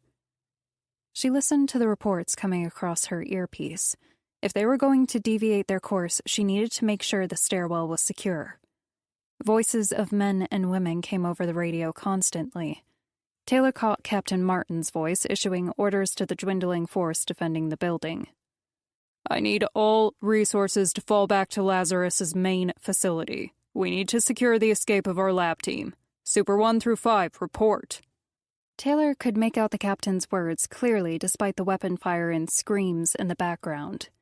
Hearing the events take place somewhere below her as well as through her earpiece amplified the sounds of the conflict, making the events echo in her ears. "This is Super 2. A steady female voice came over the radio. "We're falling back to your position now. Super 1 is down." "Super 3 en route to the main compound. ETA 2 minutes. A rough male voice said. "Super 4 en route. Oh God, they're all over the place." The pitch of the man's voice sent chills down Taylor's spine. "We can't make it to you." More gunfire echoed through the earpiece, and somewhere below her. Suddenly, being 10 stories above the conflict didn't seem so far at all. "There's too many of them. A gurgling sound like someone was in the middle of using mouthwash ended the screams. The radio went dead. Silence. Super 4 and 5, report! Captain Martin shouted. Nothing. Taylor skidded to a stop in front of the stairwell door. Captain, this is Taylor Hart. I'm taking Sydney to the rooftop via the stairwell. Is the stairwell secure? Taylor? That's an affirmative, but not for long. Get her out of here. Copy, Taylor said. She opened the door, leading Sydney by the hand. The 10 stories they had to climb felt like 100. The only urge stronger than running downstairs to fight was ensuring Sydney's safety. To Sydney's credit, the girl kept pace with Taylor. Finally, they crested the last flight of stairs and ran outside onto the rooftop. A unit of security guards met them with their automatic weapons raised. Hold your fire, Melissa said. She was standing on the rooftop with the tablet in her hands. Thought we lost you, she said to Taylor. Sorry, we had to take the stairs. Elevator would have been faster. Taylor took in her surroundings. The rooftop was a chaotic mess of lab-coated technicians piling into Lazarus helicopters. All around them, orders were given and carried out. Taylor looked into the distance, over the rooftop edge. The sun was up, abating the chill in the air. However, it did nothing against the doom gnawing in the pit of her stomach. More pillars of smoke than she could count scattered across the city. Fires were running free, unchecked, consuming everything in their path. Will you be boarding as well? Melissa asked. Taylor tore her eyes from the scene of the burning city. No, make sure Sydney is on the first helicopter out of here. I'm going back down to help. No, Sydney said, grabbing on tightly with both her hands to Taylor's wrist. I want you to come with me. Don't leave me. Taylor's heart tore inside. She fell to a knee and brought herself eye level with Sydney. I have to go back down and make sure everyone gets out safe. Melissa is going to take you to the airport where we are going to board a plane for Alaska. I'll meet you there. Sydney struggled to control herself, wiping away tears with the backs of her small palms. Promise? Taylor nodded. I promise. We have a lot of work to do once we get to the Ark. Sydney sniffed and nodded. Taylor rose with one last glance at Sydney. Dr. Jenkins' daughter was brave against all odds. Despite her age, she was a model example for most adults.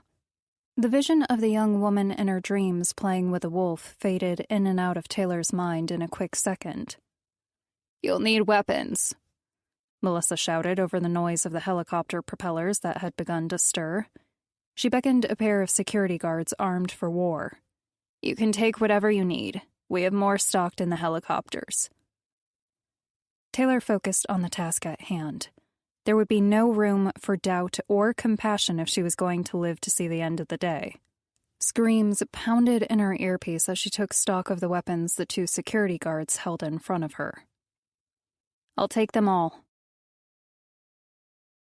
33. The helmets were too bulky, much like most of the Kevlar. Taylor settled on a lightweight black vest built for movement more than durability. What she needed now was body armor capable of stopping a bite or a scratch, not a bullet. Knee pads, elbow pads, and fingerless black gloves rounded out her attire. For weapons, she chose a variety of firearms. She wouldn't be caught without a bullet again. Twin 40-caliber Glocks rested against her hips with an AA-12 drum-equipped shotgun hanging from her back. A customized AR-15 assault rifle completed her arsenal. I'm sorry I can't send men to help you, Melissa said with a frown. I barely have enough to secure the rooftop. Taylor double-checked the magazine on her AR-15, slammed it into the rifle and released the safety. She wondered exactly how many times the weapon had been fired, if at all. It's okay. I'll be fine. Taylor's eyes drifted toward Sydney. The girl was already strapped into a chopper, clutching her backpack as if it were a life preserver. Take care of Sydney. Of course, Melissa said. Do you have a read on Wade, Jason, or Frank? Taylor asked. Even though she could hear Captain Martin issuing orders, the radio waves remained silent when it came to the others. Melissa's fingers danced over the display screen on her electronic tablet. Wade and Frank are evacuating the remaining members of our tech team. The last report from Jason, he was going down to help Captain Martin hold off the... Taylor heard enough for her to know how Melissa was going to finish the sentence and started back into the building. She reached the door, and a hint of nausea touched the pit of her stomach. Was she really going to do this? She was going to go back into the madness below? As a dozen different reasons for her to stay and board a chopper gripped Taylor's mind, her radio echoed in her ear.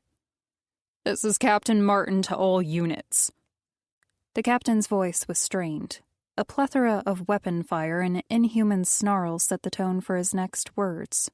We're going to lose the lobby. Get Mr. Castor to shut off the power to the elevators so none of them have a free ride up. We'll retreat through the stairwell. Get those choppers off the roof, now. Taylor shook herself free from the wave of doubt that made her feet feel like cinder blocks. Ashamed at her own moment of hesitance, she yanked the rooftop door open and ran for the nearest elevator. Hold that order a minute longer, she yelled. I'm on my way. The radio was silent for a moment. The only noise other than Taylor's boots running down the deserted hall were the echoes of automatic weapon fire below. Is that you, Taylor? Captain Martin asked. Yes, Taylor responded breathlessly as she skidded to a halt and hit the button to call the elevator. Well, we could use your help. What's your ETA? The silver doors in front of Taylor dinged open. She lifted the barrel of her AR-15 in case any infected lurked within. It was empty. Taylor rushed inside and hit the shiny plastic button with the lobby emblem emblazed on its surface. I'm coming your way now. ETA 60 seconds. Roger. The elevator doors slid closed. Music played in the elevator as the cable lowered her into the war below. The music's upbeat tempo reminded her of a jazz beat she once heard as a child. A distant memory she didn't have time to focus on now. Her heart was thrashing deep inside her, as if it was being squeezed from her chest. Taylor set her jaw and lifted her rifle once again. The elevator finally came to a stop. The jazz song picked up in volume behind her when the elevator opened to a world of death and destruction. The singer hit a high note as Taylor stepped out of the safety of the steel box. 34. As soon as she was out, her finger was squeezing the trigger as fast as she could aim. The scene in front of her was the definition of a target-rich environment, her own weapon joining those of the surviving defenders. The lobby was a wide hall of elevators, mirroring each other on both sides. A circular reception desk sat toward the back of the room, with glass double doors opening up into the rest of the grounds on the opposite end. Captain Martin and his remaining soldiers were holding the reception booth well. Fanning out, they held their ground like the defenders of the Alamo. Fire spat from every barrel as they focused on the shattered glass doors. Taylor joined them, opening fire to her right on the never-ending wave of maddened humans. The crazed were an army, far more than any Taylor had ever seen. A myriad of blood-drenched humans pushed through to the entrance of the lobby. Dried blood around their orifices looked black against their skin. Nothing deterred their need to advance. A growing pile of dead already waist-high was hindering their progress, yet they continued to push through. The scene was something out of nightmares. Taylor aimed and placed bullets between the eyes of as many as she could. She walked backward to the reception desk to take her place in the line of remaining soldiers under Captain Martin's command. She took down a balding man dressed in a white chef's coat, his lower jaw already missing. Next was a teenage boy minus a left arm, a bloody stump now in its place. As fast as Taylor's brain could recognize and target, a bullet was released. Still, they came. After a full minute, Taylor backed into the side of the booth. Shell casings littered the floor, providing uneven footing. The noise in the hall was deafening at this range. Taylor found herself wondering how Captain Martin had managed to be heard over the radio at all. Releasing the trigger on her rifle long enough to change magazines, she took a quick look at the remaining soldiers holding the lobby. Fear was written on all but a few of their faces. They knew what was going to happen. Hope at holding their position had vanished faster than a weak mist in the middle of the summer sun. Jason was standing near the edge of the lobby desk and did a double take when his eyes met Taylor's. "What are you doing here?" he yelled. "You were supposed to get Sydney out." Reload complete, Taylor vaulted behind the desk and stood beside him. She gave him a grim look, then directed her attention back down the length of her barrel. "Sydney's safe. You needed me down here." Though she couldn't see his face, she could feel his stare. "You're crazy. You know that, right?" "I've been told." "Well, I can't say I'm not glad to see you, but you should have stayed." The rest of Jason's protest was interrupted by Captain Martin's voice. "Taylor, how's the evacuation going upstairs?" Taylor paused the slaughtering of the demented in front of her to change out magazines again. This time, she refused to break eyesight with the swarming mass of moving bodies 100 yards in front of her. "They were nearly done when I left, just waiting on Wade and Frank to bring the rest of the tech team." "Good. I got a report that they're there now. Frank, shut down the elevators as ordered. We'll be taking the stairs. And Miss Hart?" Something in the captain's voice made Taylor pause and give him her full attention. Taylor was surprised at what she saw. In place of the strong, commanding leader she was used to seeing, the captain's face spoke of relief, even gratefulness. He smiled in the midst of being overrun by a horde of the infected. "It's good to see you." Taylor's lips twitched up into a smile, the slightest bit at the show of camaraderie. How long had it been since she felt like she was a needed part of a team? Ever? Never. "Sir, I'm out of ammunition. The others are running low too." Expectant eyes from more than a few looked to the captain for answers. With a booming voice that could easily be heard over the cacophony of sound, the captain said, "We're pulling out." He pointed with a gloved finger to the stairwell behind them. "Go for the stairwell. We'll keep these monsters back as long as we can while we make our way to the roof. The last choppers are there waiting for us. Let's move." Eager nods and hasty salutes followed his words. Taylor directed her attention to the mass of bodies at the entrance.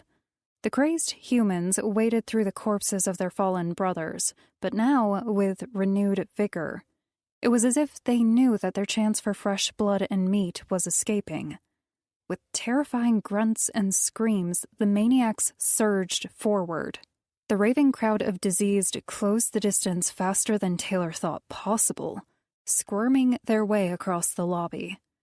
The diminished firepower, along with the retreating soldiers under Captain Martin's command falling back to the stairwell, caused them to lose their slim advantage in distance. With every second, the monsters who used to be human advanced. A click told Taylor she was empty.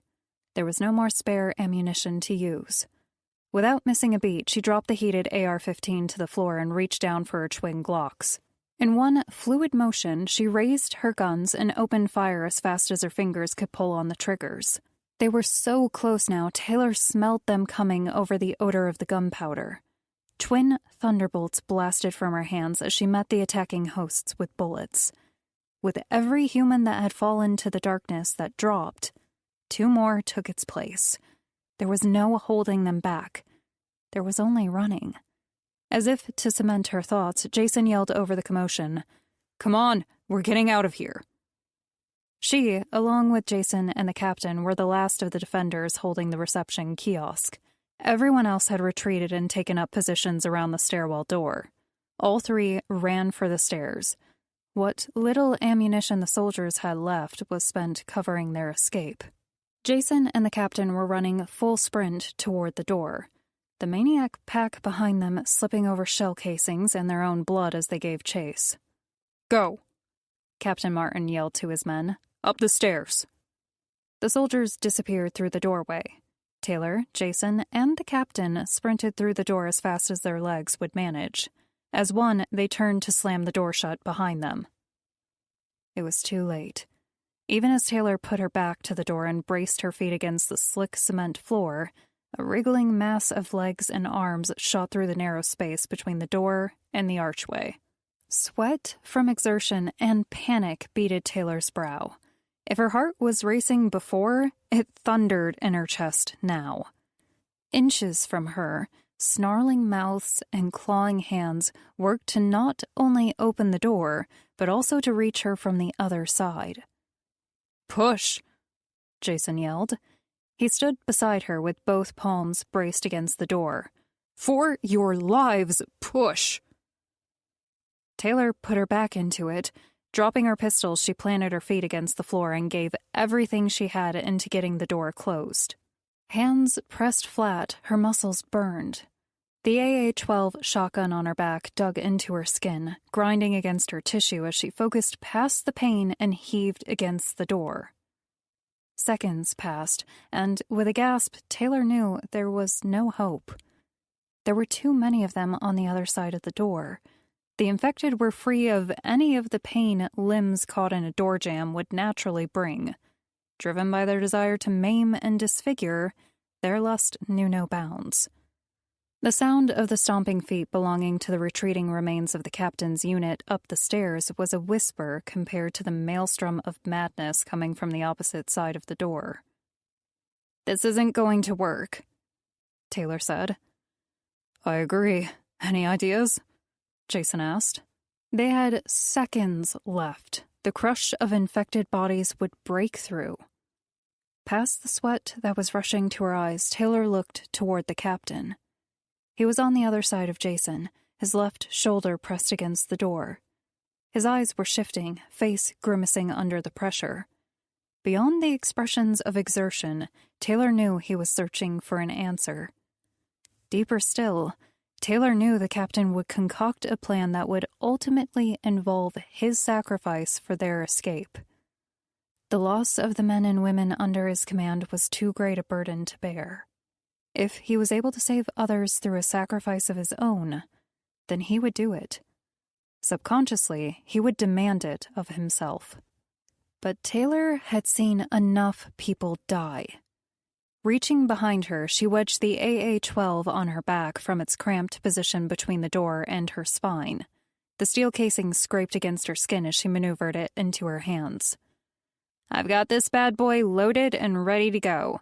On 3, we release the door." Taylor looked Jason and the captain each in the eyes. Fear, worry, panic, hope. It was all there. "I'll cover our escape up the stairs. Make sure those choppers are ready to fly." Jason shook his head. 2, 1. The captain tried again. "Taylor, there are too many—" 2? Both men looked at each other and exchanged nods. "You better be right behind us," Jason said through clenched teeth. Taylor tightened her grip on the shotgun, preparing herself for the weapon's recoil. 3. Jason and the captain released their hold on the door and ran for the stairs. Taylor pivoted from her position with her back to the door in time to see the stream of bodies flow through the entrance. They were so close she could reach out and touch them. The stench of dried blood and gore enticed her stomach to empty its contents on the ground in front of her. Instead, she emptied her shotgun. The first blast mowed down an entire wave of the infected. At such a close proximity, bone was turned into mush and skin was torn into a dozen different pieces. She walked backward up the stairs, working like a machine to keep the infected at bay. All there was in her mind was aim, fire, and repeat. In the confined quarters of the stairwell, the aiming took care of itself. Round after round shot from the barrel like a dragon breathing fire. The shotgun heated in Taylor's hands, but it was a feeling of safety. Amongst the ocean of cold bodies screaming and struggling for her, the warmth of her weapon was a pleasant experience. As more and more bodies fell victim to her firearm, Taylor couldn't help but notice their screams and howls stayed the same. Even those she shot in a non-lethal place, like their arms or legs, their pitch of insane screams didn't change. Those that were able to walk or crawl after meeting blasts from her AA-12 did so. Blood splattered the walls and floor of the stairwell. Then, it happened. The noise that Taylor was dreading. She had managed to make it up 2 flights of stairs when the sound that signaled her doom echoed in her ears. While she was aiming at a pair of new leaders in front of the infected horde, a woman in a gore-covered business suit and an elderly man dragging a leg behind him, her shotgun ran dry. The simple click of the empty chamber echoed in the stairwell. To Taylor, the sound was even more frightening than the noises coming from the hundreds of ravaged throats below her. She turned and ran. With any luck, she had bought Jason and the captain enough time to signal the choppers to go. It was a silly idea, but maybe she would even be able to make it herself. Pounding up the stairs as fast as she could manage introduced her to a new kind of fatigue. Her muscles screamed in protest.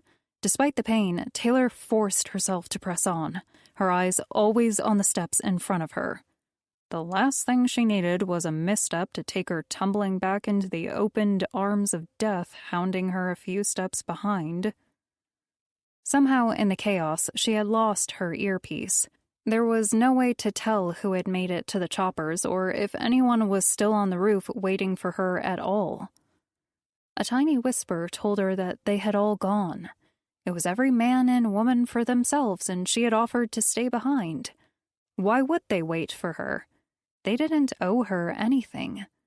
Taylor didn't even really know them. Why would they stay and wait? Thoughts such as these battled her mind as her legs quivered with every step forward. She didn't dare look behind her. The clattering of feet to her rear told Taylor all she needed to know. Her pursuers were much too close behind her to feel any kind of relief. Her lungs burning and legs aching, Taylor finally saw the exit above. It was only a few more flights up. If she could only demand a few more seconds from her legs, she would make it to the roof. What she would find when she got there was another question entirely. 35. Taylor slammed open the door leading to the exit and found herself on a deserted rooftop. The light blinded her briefly, turning her vision white. Squinting past the daylight, Taylor knew the rooftop helicopter pad was empty. The commotion of the pursuit behind her made her run. Instinct to survive told her she couldn't give up. To where she was running, Taylor didn't know. The choppers were gone. Feelings of happiness for Sydney's escape were laced with betrayal for being left behind herself. Would she have done anything different? Someone yelling her name shook her from her preoccupation. Taylor looked to her right. Against all odds, a chopper was making a small circle and coming back for her. Taylor's heart was beating so hard it was knocking against her ribs. She craned her neck and tried to control her breathing to make out the words. It was Jason. He was hanging from the chopper trying to get her attention. He was screaming something Taylor wasn't able to make out. Joy at seeing the chopper was all she could focus on. They hadn't left her. "Taylor!" Jason's cries finally reached her over the sound of the approaching chopper. "Run!" Her brief respite from the events around her was over. Exhilaration was a feeling she wasn't familiar with, and it would still have to wait to be experienced at a later time. The diseased humans behind her had already found the rooftop exit and were racing across the building's roof. "One more go. You got this, kid," Taylor said to herself as she stared at the oncoming horde. Their ranks were as swollen as ever. The numbers that had been mowed down that day were irrelevant. The infected were spreading. Of that there was no doubt. A moment later, the monsters spotted her across the rooftop and began their fanatical pursuit once again. Taylor's exhausted legs moved on their own. The chopper was too far away for her to reach. The infected would get to her first unless she did something drastic. Taylor moved without thought. Time seemed to slow as instinct took over. The chopper was too far. She'd have to jump from the roof. The right half of Jason's body hung from the chopper door. He was motioning her to run faster. Captain Martin anchored Jason's left side firmly in the chopper with both hands. Her pulse pounded in her ears louder than any other noise. She could see the nightmares in living form to her right. They were going to cut her off from the rooftop edge. Taylor poured every ounce of strength into her legs. Before fear or reason could stop her, she touched the ledge. The hands of her pursuers reached for her, their fingers scraping against her skin. Angry screams of being cheated from their next victim gurgled from their oozing black mouths. In the next second, Taylor was flying through the air. The distance seemed impossible. It was a good 5 yards through the air to the chopper. Taylor reached out with her right hand. Jason was leaning so far from the chopper he looked like he was going to fall at any moment. Her forward momentum carried her through the empty space like she was flying. Her hand slapped against Jason's. In a second, his hand clamped onto hers with a grip like he would never let go. Taylor hung in the air for the briefest of moments as wonder told her she had made it. The infected behind her had the same idea. Rather than being content to let their prey escape, they pursued. They refused to concede defeat and threw themselves off the rooftop after her. Dozens of bodies launched themselves from the roof. Clawing hands and fingers ripped at Taylor's legs and feet. "Up! Pull us up!" Captain Martin yelled to the helicopter pilot. Taylor looked up into Jason's face. He panted with the effort to pull her up into the chopper. The chopper pulled away from the building. More and more crazed humans flung themselves at Taylor. Most missed, sentenced to a gruesome landing below. Those that did manage to get a hand on Taylor failed to find any kind of hold on her legs or feet. Just when Taylor was faced with the genuine, real possibility that she was going to make it, her luck changed. A tall, wiry man that must have been a long-distance Olympic jumper in a former life launched himself from the building. With a snarl, he extended a blood-drenched hand. His timing was perfect. His aim was better. Latching onto her, he found a secure hold on her left boot. The weight of an extra person nearly jerked Jason from the chopper, and he screamed as his joints were stretched to their limit. Taylor looked down into the face of pure insanity. The creature filled with madness was trying to climb its way up her leg. Suspended in midair, Taylor had very limited resources at her disposal. As the creature clawed at her leg, trying to climb, Taylor struck out with her free leg. Again and again, her boot made contact with the infected skull, to no effect. Ignoring the pain, the unwanted hitchhiker pulled himself up and opened his jaws wide. He bit down on the area inches above Taylor's boot. Taylor screamed with pain as teeth clamped down over her pants and grinded on the flesh of her calf underneath. Though it was impossible to know for certain, Taylor felt like her skin had been punctured. Things went from bad to worse as the chopper hit turbulence and Taylor's body swung like a pendulum. She was a link in a human chain being tossed from side to side. The air whipped Taylor around until she felt as if the joints in her arms were going to be torn in two. The only thing that made the agony in her arms bearable was the amount of fear she had at being eaten alive from below. The monster hanging onto her managed to lift her pant leg, exposing the skin of her calf beneath. Taylor heard Jason and Captain Martin screaming something above. All words and thoughts were past Taylor. She looked down to see the teeth of the infected sink into the meaty part of her calf. Pain became a secondary emotion. All Taylor felt was anger. anger at being so close to escape, and rage at not being able to be part of Sydney's life.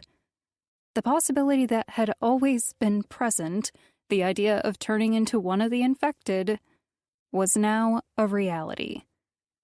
Adrenaline and fury moved Taylor past the realization that her life was over. All she wanted to do now was give her anger the outlet it so fervently demanded. Taylor struck down with her free leg onto the crown of the diseased victim. Over and over again, she slammed her boot into the skull and face of her attacker. Tears welled in her eyes from frustration. Her life as she knew it was over. However, if she was going to die, then she wasn't going alone. Her foot made contact with the hard flesh of the man's skull below so many times Taylor lost count. Finally, with one last Herculean effort, Taylor dismissed her assailant. The heel of her boot missed the skull of her assailant and crashed into his left wrist. A sick snap broke his hold on her, and the monster went tumbling below with a wild scream of anger. Relief washed over Taylor as her vision began to blur. She was being lifted into the chopper with weary hands and laid on the hard floor of the cabin. Jason's face appeared above her. "Hey, you hang in there. Stay with me, Taylor. We're going to get you help." His words were meant to calm her, Taylor knew. The cracking in his voice told her how he truly felt. "You..." Taylor fought the fuzziness that tried to steal away her vision. "You have to kill me, now. I can't turn into one of those things." Tears filled Jason's eyes. "No." The rhythmic sound of the whirling chopper blades added to the force trying to take Taylor's vision. She forced her neck to move. She needed to find the captain. Certainly he would realize that she had to be killed. While she was looking for Captain Martin to plead for her own death, darkness came for her. 36. Madness. She was so hungry. She needed to eat. Every fiber in her body told her meat was the only answer. Her consciousness was broken. Only when she concentrated with her entire being was she able to put together a complete thought. Rationale was reduced to a few blurry images. Animalistic urges took the place of any train of thought. Food. Blood. Taylor's eyes blinked open. She was on a clean bed inside a huge steel container. It took her muddled mind a few minutes to realize she was in a plane. She tried to lift a hand to move away the rogue strands of hair from her eyesight. Her hand didn't budge.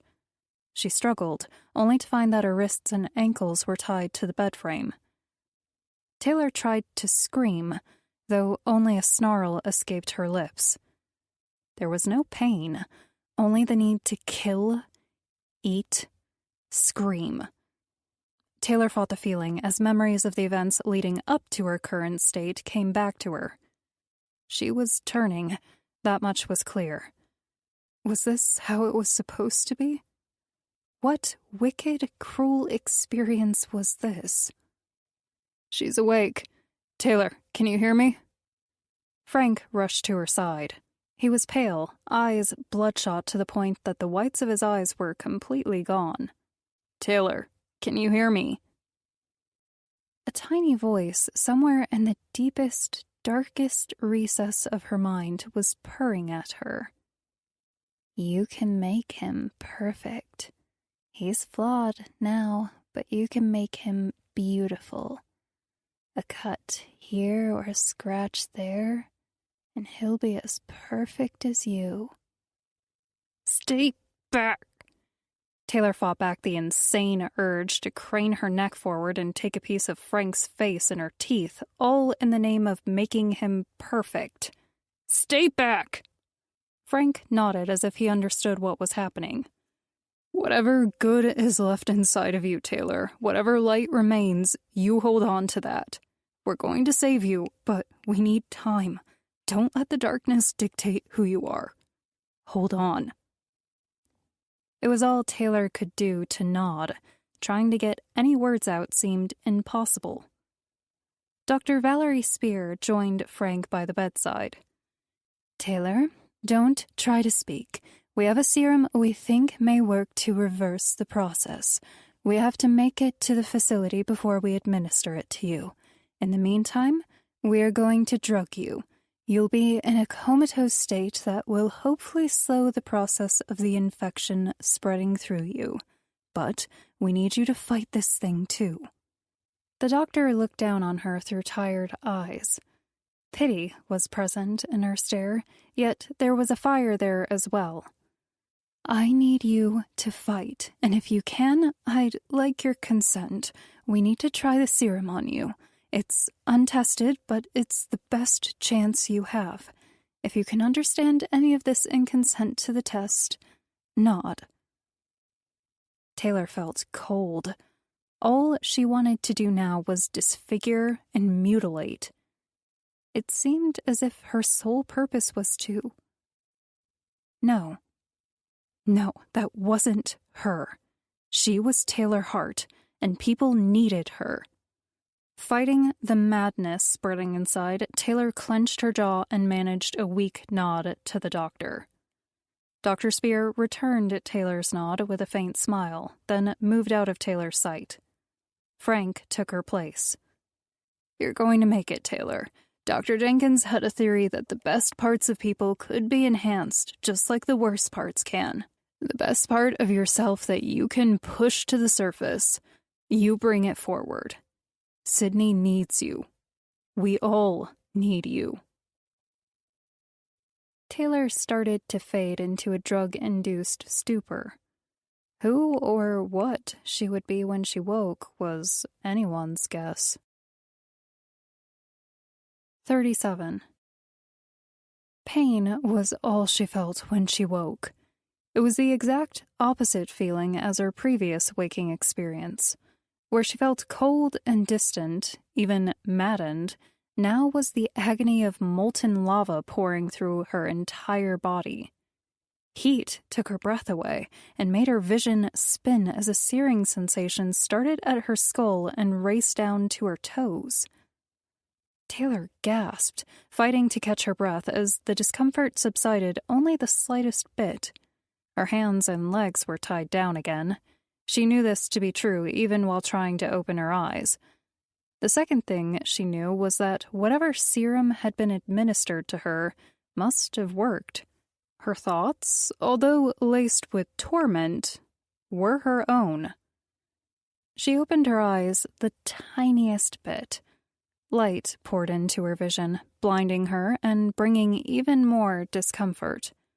The light was like an ice pick being driven through her eyes and into the back of her skull. Taylor took a deep breath and slowly dealt with the agony. Forcing her eyes open, bit by bit, she was eventually able to take in her surroundings. She was on a bed. Her arms and chest were hooked up to a myriad of machines. Some she recognized, like heart monitors. Others looked as though they were straight out of a science fiction scene. As far as she could see, the rest of the room was plain white. A large window was beside a closed door. Taylor's view into the room on the other side of the window was only more of the same. White walls shaped what appeared to be a section of a hallway. Was she dead? The thought touched her throbbing mind and was dismissed as quickly. She probably wouldn't be feeling this much pain if she was already among the walking infected. Motion to her left made her turn in the direction. Wade Treadstone stood from a chair in the corner and walked to stand beside her bed. His suit was gone, traded in for a pair of heavy boots, jeans, and a sweater so bulky and unlike Wade that it would have made Taylor laugh in any other circumstance. "How'd I do?" she asked. Wade gave her a huge smile. "You did fantastic, Taylor. It was a bit risky the first few days, but you fought through it." Taylor tried to piece together Wade's words. First few days? How long was I out? Almost a week. You've had us all worried, especially Sydney. Taylor took a deep breath. The discomfort in her body was present, but seemed to be subsiding by the minute. The restraints are in place only until we were sure you'd wake up as yourself. Wade explained. All the tests came back positive. Dr. Spear wanted to lift the restraints days ago, but I was less trusting. You did the right thing, Taylor said. How are you feeling? Taylor searched for the right words to capture her current physical state. Imagine if you got torn to pieces, then reassembled in an oven and then got struck by lightning. Oh, is that all? Wade chuckled. Taylor would have managed a laugh of her own had she not been worried about the pain that would accompany the action. Did everyone get out? Wade nodded. Because of you, yes. Everyone made it safely to the ARC facility in Alaska. Sydney included. She asks if she can see you every day. Relief washed over and almost took Taylor's lurking pain away. The door to the room opened and Dr. Spear walked in with a smile on her face. So she's awake. You made it, Taylor, with flying colors. Thanks to you and Frank. The doctor ignored the compliment and examined the readouts on the army of machines connected to Taylor. All the reports are normal. Once you stabilized yesterday, it's been all smooth sailing. I'd like to keep you a few more days for surveillance to be certain there are no side effects, but I don't see why we can't get these restraints off you. Taylor detected the hint of doubt in the doctor's voice as Wade began removing the brown leather cuffs that held Taylor to the bed. Side effects? Wade exchanged a sideway glance with the doctor. Valerie answered. Yes, the serum we built for you is unprecedented on any level, working with ingredients that can alter the levels of good and evil in a human have never been explored. If this trial is successful, we may be able to fashion a cure, maybe even an antidote. Wade started working on the last cuff holding Taylor's left ankle in place. We'll have to take certain cautionary measures in the coming days, Taylor, but I'm sure you'll understand it's for everyone's safety, including your own. Taylor swallowed hard. It was clear that she wasn't out of danger yet. What was it they weren't telling her? It didn't matter. She would get answers on her own. 38. It was Taylor's first day out of her quarantined bedroom. After she had awakened, Dr. Spear and Wade had insisted on a few days of tests and observation to ensure there were no side effects to the serum. Taylor had passed with a clean bill of health and was finally granted her freedom. During this time, her interaction was limited to Frank, Dr. Spear, and Wade. The ARC facility was set in the side of a mountain in the deep recesses of the Alaskan frontier. Miles from any sign of human life, it was the perfect location for a large company experimenting with the unknown of human biology to stay undetected. The compound was designed like a small college. Living quarters, a cafeteria, and a dozen different buildings to conduct research were all nestled together behind a series of tall walls and gates. Frank waved a hand over a map of the complex he had brought up on his digital reader. As his voice rattled on over the landscape of the Ark, Taylor found her mind wandering to those people she had to admit she missed. At the top of the list was Sydney, although even Jason and the captain had found a place in her heart.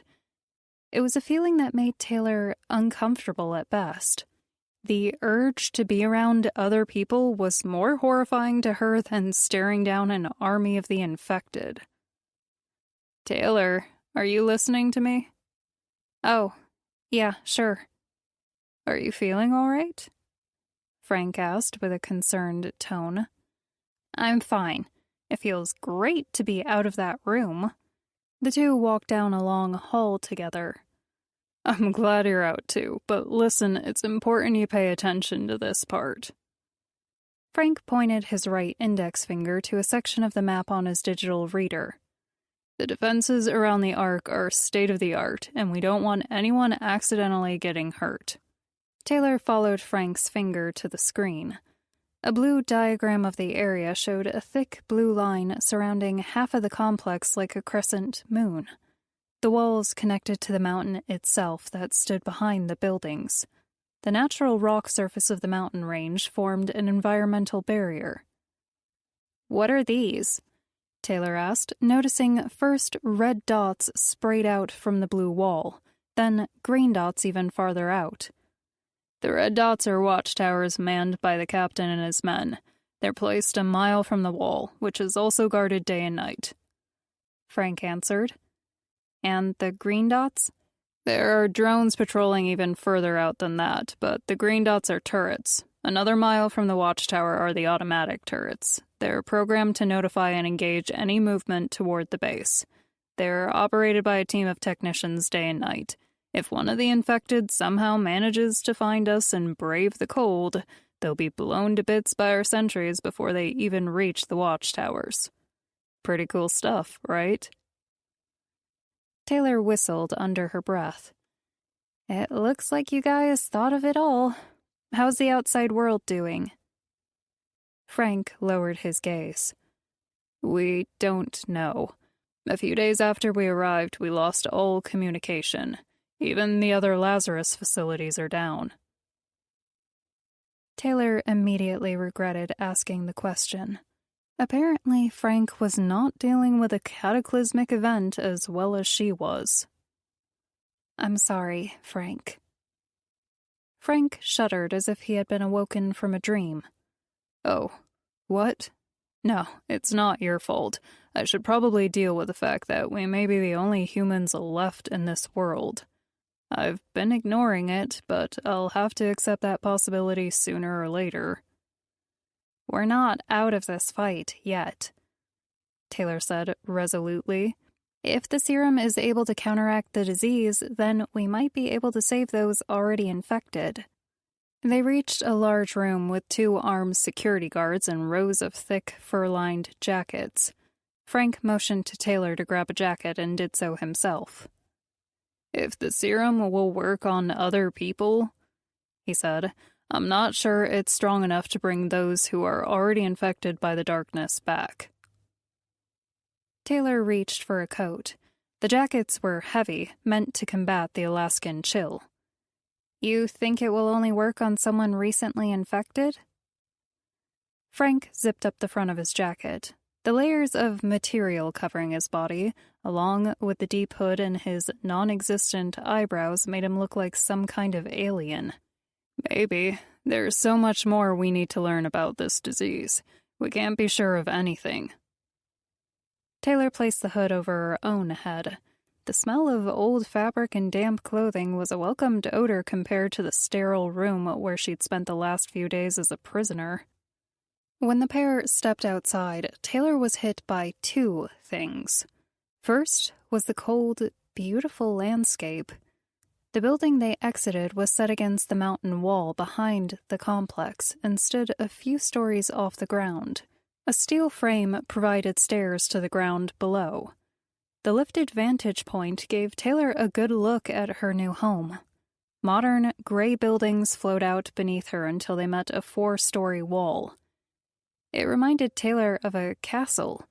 Beyond the wall, a thick canopy of frosted trees marked the end of man's rule and the beginning of nature's domain. Second, Taylor noticed the 2 security guards falling in step to their rear as they left the building. Taylor raised an eyebrow behind her first, then toward Frank. The teenager gave her a sheepish grimace. Yeah, well, Wade thought it would be best, only for a short time. You know, just in case. In case I turn into one of them, you mean? Frank lowered his eyes and nodded. Taylor's mind raced with the possibilities. If they were concerned enough about her to put her under an armed escort, then there was a chance she could give in to the darkness.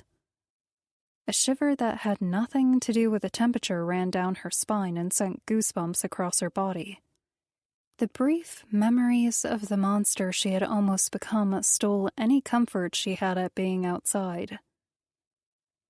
Frank, Taylor, and the two guards walked across the compound to a long, one-story building. Taylor's breath made faint steam clouds in the crisp air. Hard dirt crunched underneath her heavy boots as they entered the building. "This is the female living quarters. You'll have your own room, but there's a shared bathroom." Taylor followed Frank inside. Her eyes were taking in the shabby decorating job and dull colors of the paint when running footsteps met her ears. Frank told the guards they could wait outside. All Taylor's focus was on the little figure rounding the corner. Sydney sprinted forward. Taylor dropped to the floor on her knees, her arms widening as if on command. Sydney hit Taylor with an embrace that was part tackle, part hug. I knew you'd make it. You promised me you would, and you did. Words didn't seem right for the moment, and even if Taylor had them, she wasn't even sure she could speak. 39. That night, after Sydney said her goodbyes and Frank left Taylor to get some sleep, any remaining hint of ever having a normal life was taken from Taylor. Her room was the definition of average. There was enough space for a bed, nightstand, and desk with a chair. The real estate left was needed to walk from one piece of furniture to the next. She had a change of clothes and toiletries that had been provided for her. Given the circumstances, they were a welcome sight and more than enough for her present needs. Exhausted, she threw herself on top of the clean sheets. Sleep came for her much too fast, and with it, a dream she would never forget. A woman was screaming somewhere in the dark. Not simply yelling, rather ranting. At first, it was impossible to make out the words. Even so, there was something eerily familiar about the voice. Recollection teased at the corners of her mind, yet refused to come into the light. The darkness was total, however. Taylor got the sense she was in a massive, open room. The voice drifted closer with every second, until the words from the screaming woman could be heard. Kill them until they are beautiful like us. Why didn't you give in? You could have been one of us, but the light has taken you for its own. Although the words didn't make any sense to Taylor, she knew there was meaning behind them. Again, she was struck by the familiarity of the voice. Fear gripped her heart and squeezed until its beating reached an angry pace. You know who I am. The voice was so close now, Taylor had the feeling that the person was standing right in front of her. I don't. What do you want? What you wanted. What you almost had. I want you to be free. Free from what? Free to act as you were meant to. Free to revel in anarchy in its purest form. The voice dripped. Taylor knew it was a dream. Though she tried to wake up, the act was futile. She ordered her body to move, but her legs felt like they weighed 100 pounds, and her arms were even heavier. Taylor whispered past her fear. I won't join you. The voice chuckled. As if you have a choice. What you call darkness is only the true instincts of human nature. Mankind in his most honest form. No, I don't accept that. Faint gray transformed the complete blackness into a fogged vision. It was a woman standing in front of Taylor, one so bloodied and broken Taylor didn't recognize her at first. When realization did hit, nausea overcame Taylor. She was looking at herself. A version of herself infected by the darkness stood feet in front of her. Her throat was ripped open, damaging the vocal cords underneath, which was why the voice sounded so familiar. Half of her doppelganger's jaw hung off its hinge. Her eyes were dry and caked with dust. Ebony liquid oozed from her mirror image's eyes and mouth. "This is what you should have been, and what you will be," the creature in front of her prophesied. The nightmare reached out with a twisted hand. "Come back to the darkness." Although fear was definitely present, Taylor understood she was in a dream. While terror sought to betray her sanity, she hung on to the theory Sydney's father had spent his life's work creating. His words echoed in her ears now.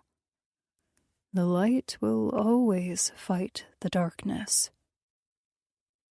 Taylor wasn't sure exactly how much light she had in her. However, coupled with the serum created by Dr. Spear, it had been enough to save her before. She focused on that now, on the person she could be. The tender side of her Sydney brought out, the friendship Jason and the captain promised. Taylor channeled all of this now with closed eyes. Warmth spread in her from some deep chasm within. She felt the room spinning. The mirror image of her broken self was trying to say something, but all noise was gone. Taylor grabbed her temples as a deep, pulsing pain raged in her head. Spinning in the darkness of her nightmare, and the throbbing like a hot iron against her skull finally woke her. Taylor sat bolt upright in her room. Unlike in her dream, the darkness was not total in the waking world. Moonlight from her window fought against the edges of the night. Skull pounding, she felt sweat snaking its way down her brow and back. What she saw swirling around her caused her to wonder if she had only woken to experience another nightmare. Her room was a picture of pandemonium. All the small objects in her quarters swirled and spun in the empty space of her room. Everything from her digital clock to her toothbrush twisted and moved in the air, as if the objects were tied to invisible strings and a puppeteer was manipulating the items from above. Taylor's mind was forced to accept the unbelievable. Every reasonable fiber in her shaking body told her what she was seeing couldn't be possible. But it was. Though unsure as to the chaos she was witnessing, Taylor sensed by some means it connected to her dream. She took a deep, cleansing breath, pushing fear's crippling fingers from her thoughts. If she was going to deal with this enigma, she needed to be calm. Panic would get her nowhere. As the oxygen entered her lungs through her nose and escaped through her mouth, the items spinning in the room lowered gently to the floor. Taylor's heartbeat reduced in speed as she looked around for anything that could explain what she had witnessed. There was no demon in a corner of her room or someone to step from the shadows to admit an elaborate prank. Taylor sat in her bed for a long time. Her dream was too fresh in her mind to not correlate the events of her nightmare to the happenings when she woke. Had she, one way or another, unknowingly moved these objects? Had the serum given her more than just sanctuary from the disease? Taylor spent the rest of the night awake on her bed. As much as she fought fear of the unknown, of what she may be, poked at her with a relentless finger. 40. And you said you're feeling fine? No side effects whatsoever? Lying to the doctor was easy. I'm fine, Taylor said. Dr. Spear nodded. She set the vial of blood drained from Taylor's right arm on a shiny steel tray. Appetite and sleeping patterns are both back and normal? Frank asked from his seat behind his laptop. Taylor knew any hesitation or likewise being too eager to answer the question would give her away.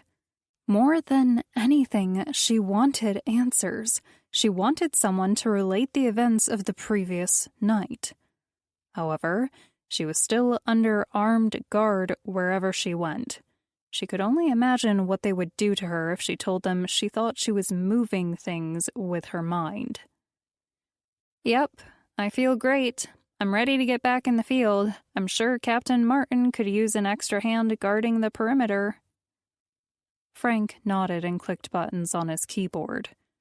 If it were up to me, you'd be free to go. Everything is checking out fine. You'll be back soon, Taylor, Dr. Spear said, pressing a cotton ball with a strip of surgical tape to the spot where the needle had broken Taylor's skin. Give us a few more days of tests and observation. Taylor couldn't help the frustrated gust of air that escaped her lips. More tests?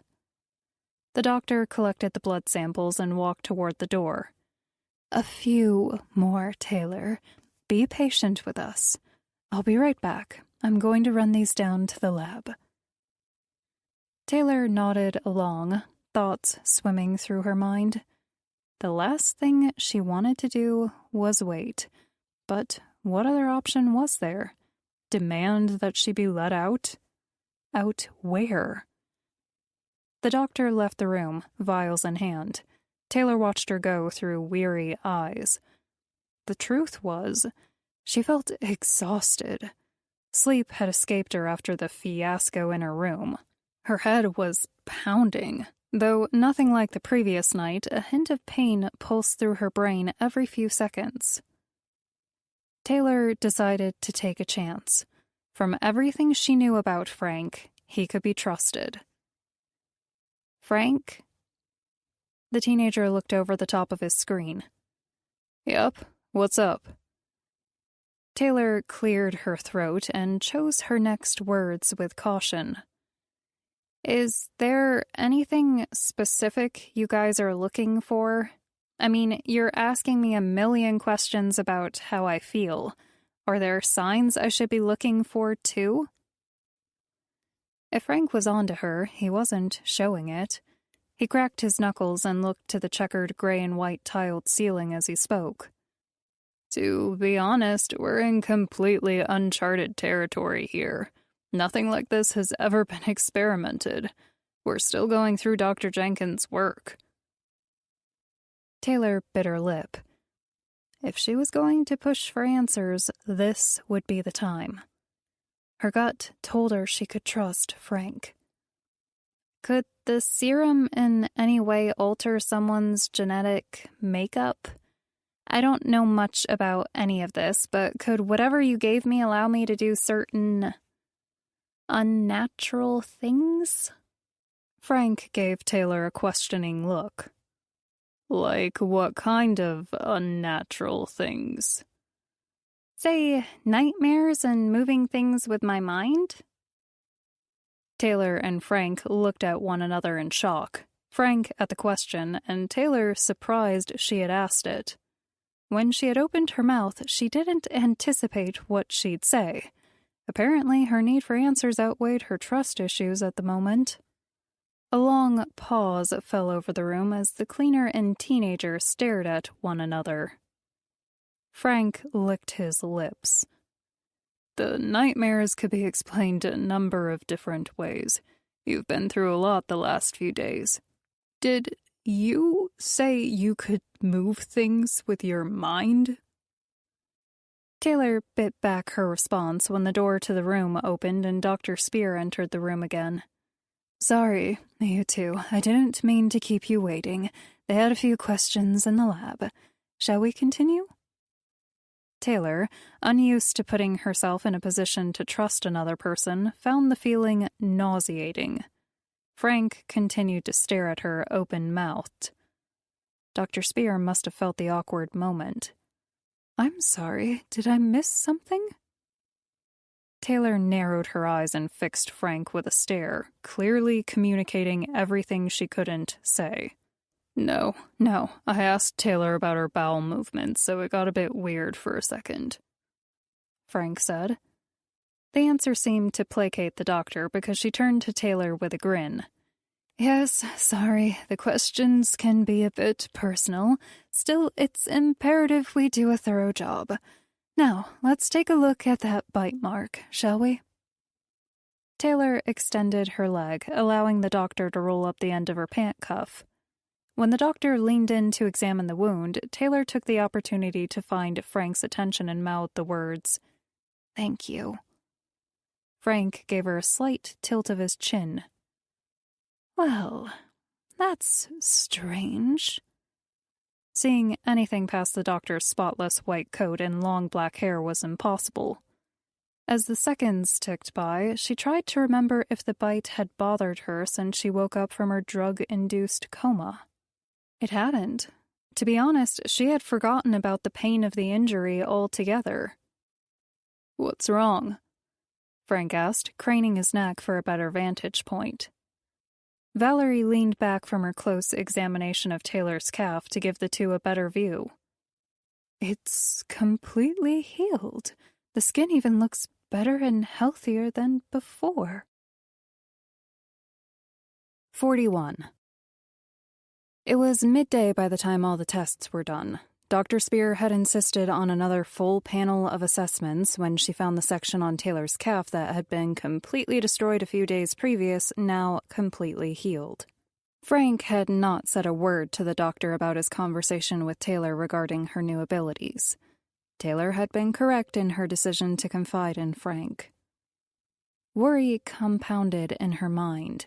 Accompanied by the ever-vigilant guards, whom she was becoming to think of more as shadows than people, Taylor made a mental checklist of the unknowns in her life as she walked back to the barracks. Not only was she suspicious of the fallout from the serum, now she had to think about how other people would react if they found out. On top of that was the condition of the world beyond the walls of the facility.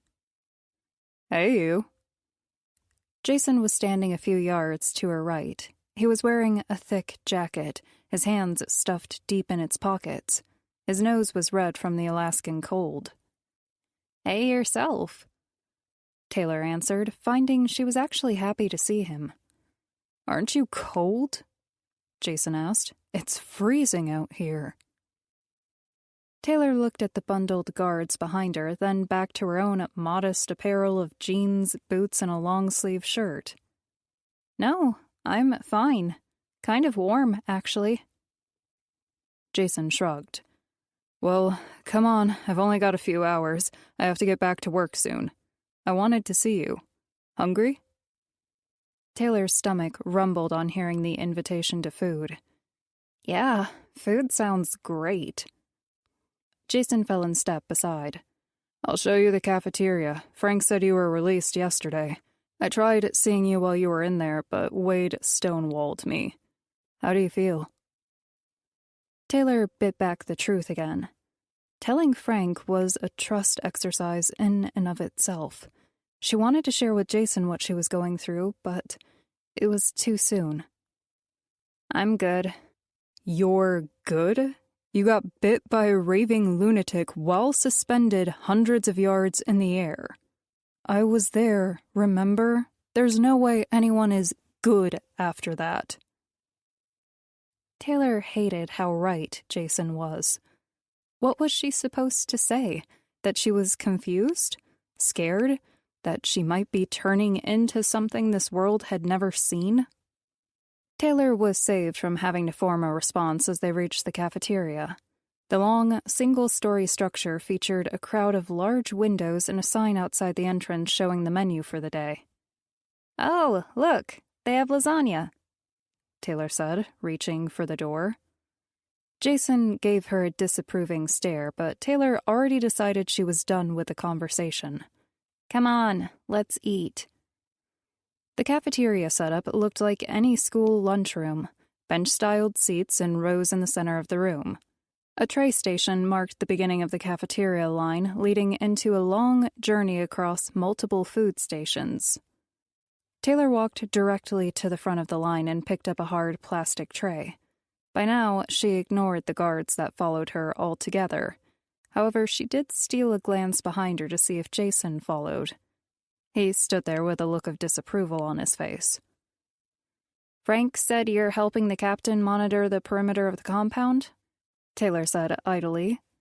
Jason paused, debating internally whether or not he would let her off the hook. He must have taken pity on her because he allowed the conversation to shift course. "Yep, we have this place monitored 6 miles in every direction. I'm overseeing the drones and the turrets." Taylor loaded her tray with salads and pastas. Although the food looked appetizing, she wondered how quality the cuisine could really be. "Drones? Have they picked up any activity?" Piling food on his own plate, Jason replied, "We have the drones 6 miles out. The turrets are 2 miles from the facility. Captain Martin is in charge of the watchtowers a mile out, as well as the patrols on the wall and inside the Ark." Jason followed Taylor to an empty table. "The activity was light at first, about what we expected. There were a few stragglers here and there, nothing we didn't anticipate. We took them down without issue." Taylor stuffed a forkful of pasta into her mouth as she processed Jason's words. Curiously enough, the tone of his statement wasn't matching his facial expression. The news he related was positive, yet his brow displayed worry. "I'm sensing there's a but coming," Taylor asked, munching on her carb-loaded lunch. "Yes, there is. Over the last few days, there has been nothing. No sign of any infected on the scanners or through the drones. It's like they're waiting for something," Taylor finished. Jason's eyes shot up. "That's right. I know it's crazy to think they can strategize or coordinate anything. I mean, we saw them firsthand. They're nothing more than madness in human form." The two sat quiet for a moment. Then Taylor asked the question that had been plaguing her since she woke. "How is the world faring outside?" Jason's face turned from perplexed to gloom. "I wish I could say we knew. We lost contact with everyone. If that is any indication, I think it's safe to say the world as we know it is over. As far as we're concerned, we're humanity's last hope at beating this." "Great," Taylor said, polishing off her plate of pasta and starting on the salad. "No pressure, right?" "Well, you made it," Jason said with an attempt at a smile. "If the serum worked on you, then there's hope that we can find a cure or an antidote for what Lazarus started." Taylor forced a smile. She wanted to tell him there was no hope. She wanted to tell him the serum only created more questions. Until she knew what was happening to her, she needed to keep it to herself, or as few people as possible. 42. That night, Taylor skipped dinner to be by herself. In the meager comfort of her room, she sat on her bed facing her desk. Staring at the toothbrush she placed on the piece of furniture, she focused. To anyone else, she would have seemed like a crazy person. Who in their right mind thought they could move things using only their mental muscle? Taylor doubted whether she could, but she needed to start somewhere. Trained in multiple styles of martial arts and self-defense techniques, Taylor was an expert at clearing her mind from all distractions and focusing on a single goal. Eyes closed, she emptied her mind. All questions, thoughts on her current situation, or the events surrounding her vanished. The only thing remaining was a void. Clear of any disruptions, Taylor controlled her breath. Calm inhaling gave way to steady exhaling. She gently lifted her eyelids and fixated on the toothbrush in front of her. The item itself was nothing special. A clear, generic handle met an army of stoic white bristles at the top of the dental cleaning tool. In Taylor's mind, there was nothing else. Everything in the room fell away. All that existed in the world were she and the object of her interest. Then, she allowed one more idea to enter her world. She formed the command for the toothbrush to move. Instinct told her to raise a hand. She lifted her left arm off the bed. Palm open, she stared at the toothbrush and demanded its compliance. Nothing happened at first. And then, Taylor witnessed the impossible. Gradually, as if an invisible fishing line was hooking the toothbrush, it jerked up and down. Shock, joy, but above all, wonder grabbed at Taylor and threatened to break the mental stability she had created. She pushed back all the distracting thoughts and questions and focused harder. In seconds, the toothbrush rose completely off the table. Taylor's hand motioned right and left. The toothbrush followed. Knocking on the door broke her concentration. The toothbrush fell with a light clatter to the desktop. "Yes?" she said, trying to cope with what she had done. "Who is it?" "It's Frank." As if reading her thoughts, he continued. "I'm alone. I was wondering if we could talk." Taylor's mind ran in a dozen different directions at once. She was struggling to find an answer for her new abilities. Now Frank, whom she had told her secret to in a moment of despair, stood right outside her door. "Come in." Frank opened the door, quickly stepped inside, and shut it behind him. "Don't worry, the guards are down the hall, so there's no chance of them hearing us." Frank took in Taylor's expression, then her position seated facing the toothbrush on the desk in front of her. "Are you okay?" "Did you tell Wade or Dr. Spear about our conversation?" Frank looked hurt. He quickly recovered with a shake of his head. "Of course not. I definitely want more answers. The doctor knows something is up with the way your calf healed, but I didn't say anything." "Thanks. I didn't mean to offend you. There's a lot happening. I'm not used to having to rely on or trust other people."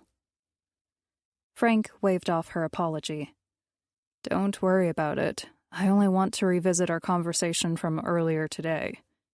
Did you say you can move things with your mind?" Taylor decided to trust him, for better or worse. Frank had already proven his loyalty by keeping her information this long. If he was going to tell anyone, he'd had plenty of time to have done so. "I think I better show you." Frank looked on wide-eyed as Taylor turned back to the toothbrush on the desk, repeating the process with the same effect. This time it seemed easier for her. She twisted the toothbrush in the air and performed a few figure eights before she looked back to Frank with a smile. To Frank's credit, he was still on his feet. His lower jaw was open so wide Taylor spotted a few fillings in his rear molars. His eyes were glued to the toothbrush. "What was in that serum you gave me?" Taylor asked. Frank closed his mouth and readjusted his glasses. We altered Vanadrum based on the information we extracted from James Jones. We reverse-engineered the drug, but this was never a possibility. Somehow we've opened a door to a world we know nothing about. We should have never tried the serum on you." "You had to," Taylor said, lowering the toothbrush on the desk. "I would have died without it. I'm freaked out and some kind of witch now, but at least I'm alive."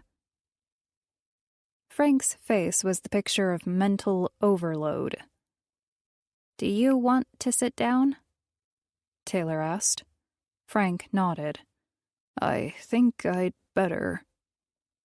Taylor exchanged places with Frank as he voiced the question she was thinking. "I wonder if you didn't also receive some kind of advanced healing when the drug changed you." Taylor shrugged. "Your guess is as good as mine. Have you given anyone else the serum?" "No, no one else has needed it yet. Can you move anything you want?" "I don't know. Let's see." Taylor focused on her bed. This time she let her hand stay by her side. In a second, it moved, then began to lift off the floor. Frank squealed as he jumped off the hovering piece of furniture. "Wow, a warning would have been nice." "Sorry," Taylor said, lowering the bed back to the floor gently. "I wasn't even sure if I could do it. It was actually easy that time. I think somehow once I opened my mind to the idea that I can move things with telekinesis, it's easier. The learning curve disappeared." "And there's nothing else?" Frank asked. "I get a headache that varies in pain every so often, but that's it. That and the weird dream I had the other night." "So, what now?" Taylor turned to Frank. "What do you mean?" "I mean, we are clearly dealing with something that is way over both our heads here." Frank lifted both hands, palms up, in a sign of surrender. "You're the closest thing to a real friend that I have, and I would never betray your trust. I'm suggesting you should seriously consider telling Dr. Spear what is happening to you. She's not a bad guy. She can help." Taylor considered the idea. She crossed her arms over her chest, weighing the pros and cons.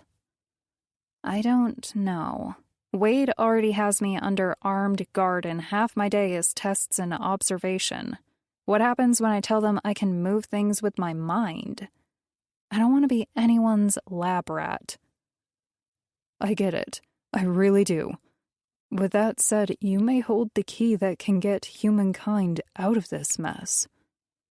At least think about telling them." "I'll think about it." 43. That night after Frank left, Taylor fell into a deep sleep. Exhausted from the day's events and the mental strain from using her newfound abilities, slumber came easier than she anticipated. She dreamed, this time, not about a mirror image of her darkness, but of thousands of those consumed by the acutely worst humans were capable of. They didn't communicate to her. They looked to each other, not so much in words as in thoughts. It was as if they were interconnecting on a cerebral level. Taylor was able to feel what they felt with no words being passed between them. There were hundreds, thousands of former human beings. They were roving, searching, waiting. As one mass of nails and teeth, the infected humans were calling to more and more of their kind. It took Taylor only a moment to realize they were gathering.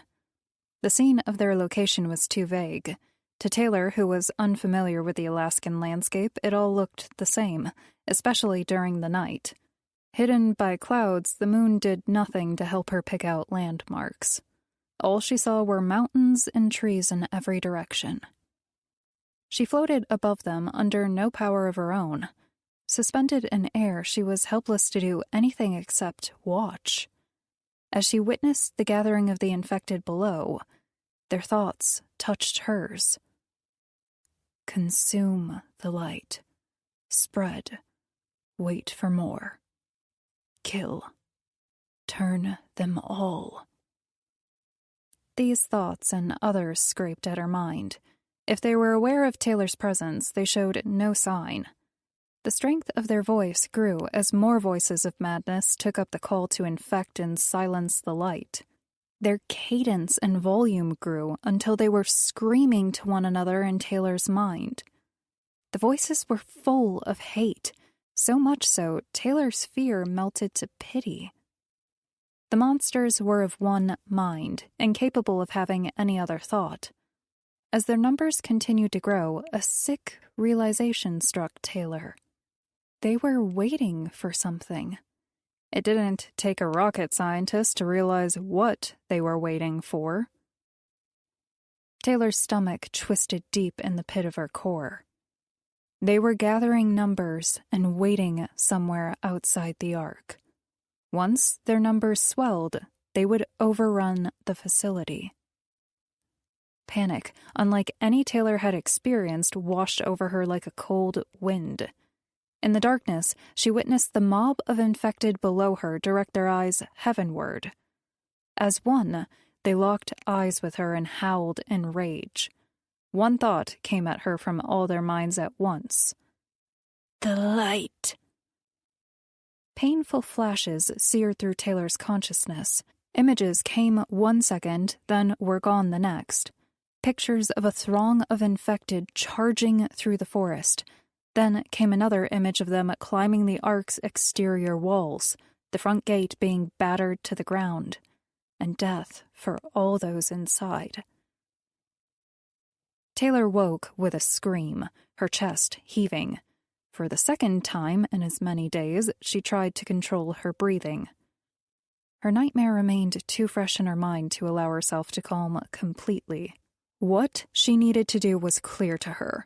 If the Ark stood any chance against the approaching darkness, they needed to be warned. 44. Taylor hadn't been able to fall back to sleep. Fatigue pulled at her eyes as she sat in front of Wade and Dr. Spear, concerns for her own safety aside. The doctor had been shocked when Taylor arrived for a battery of exams early.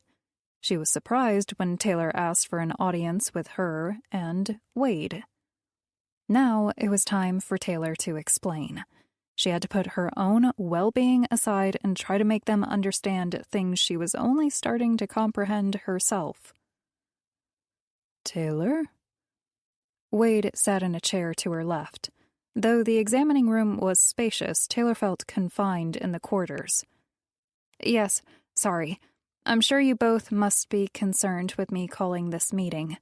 While I'm a bit confused with what exactly is going on myself, I need you to hear me out. The fate of this project, the lives inside the Ark, depend on it. If Taylor didn't have their attentions earlier, she did now. Wade and Dr. Spear exchanged wary looks with one another, then turned their gaze back to Taylor.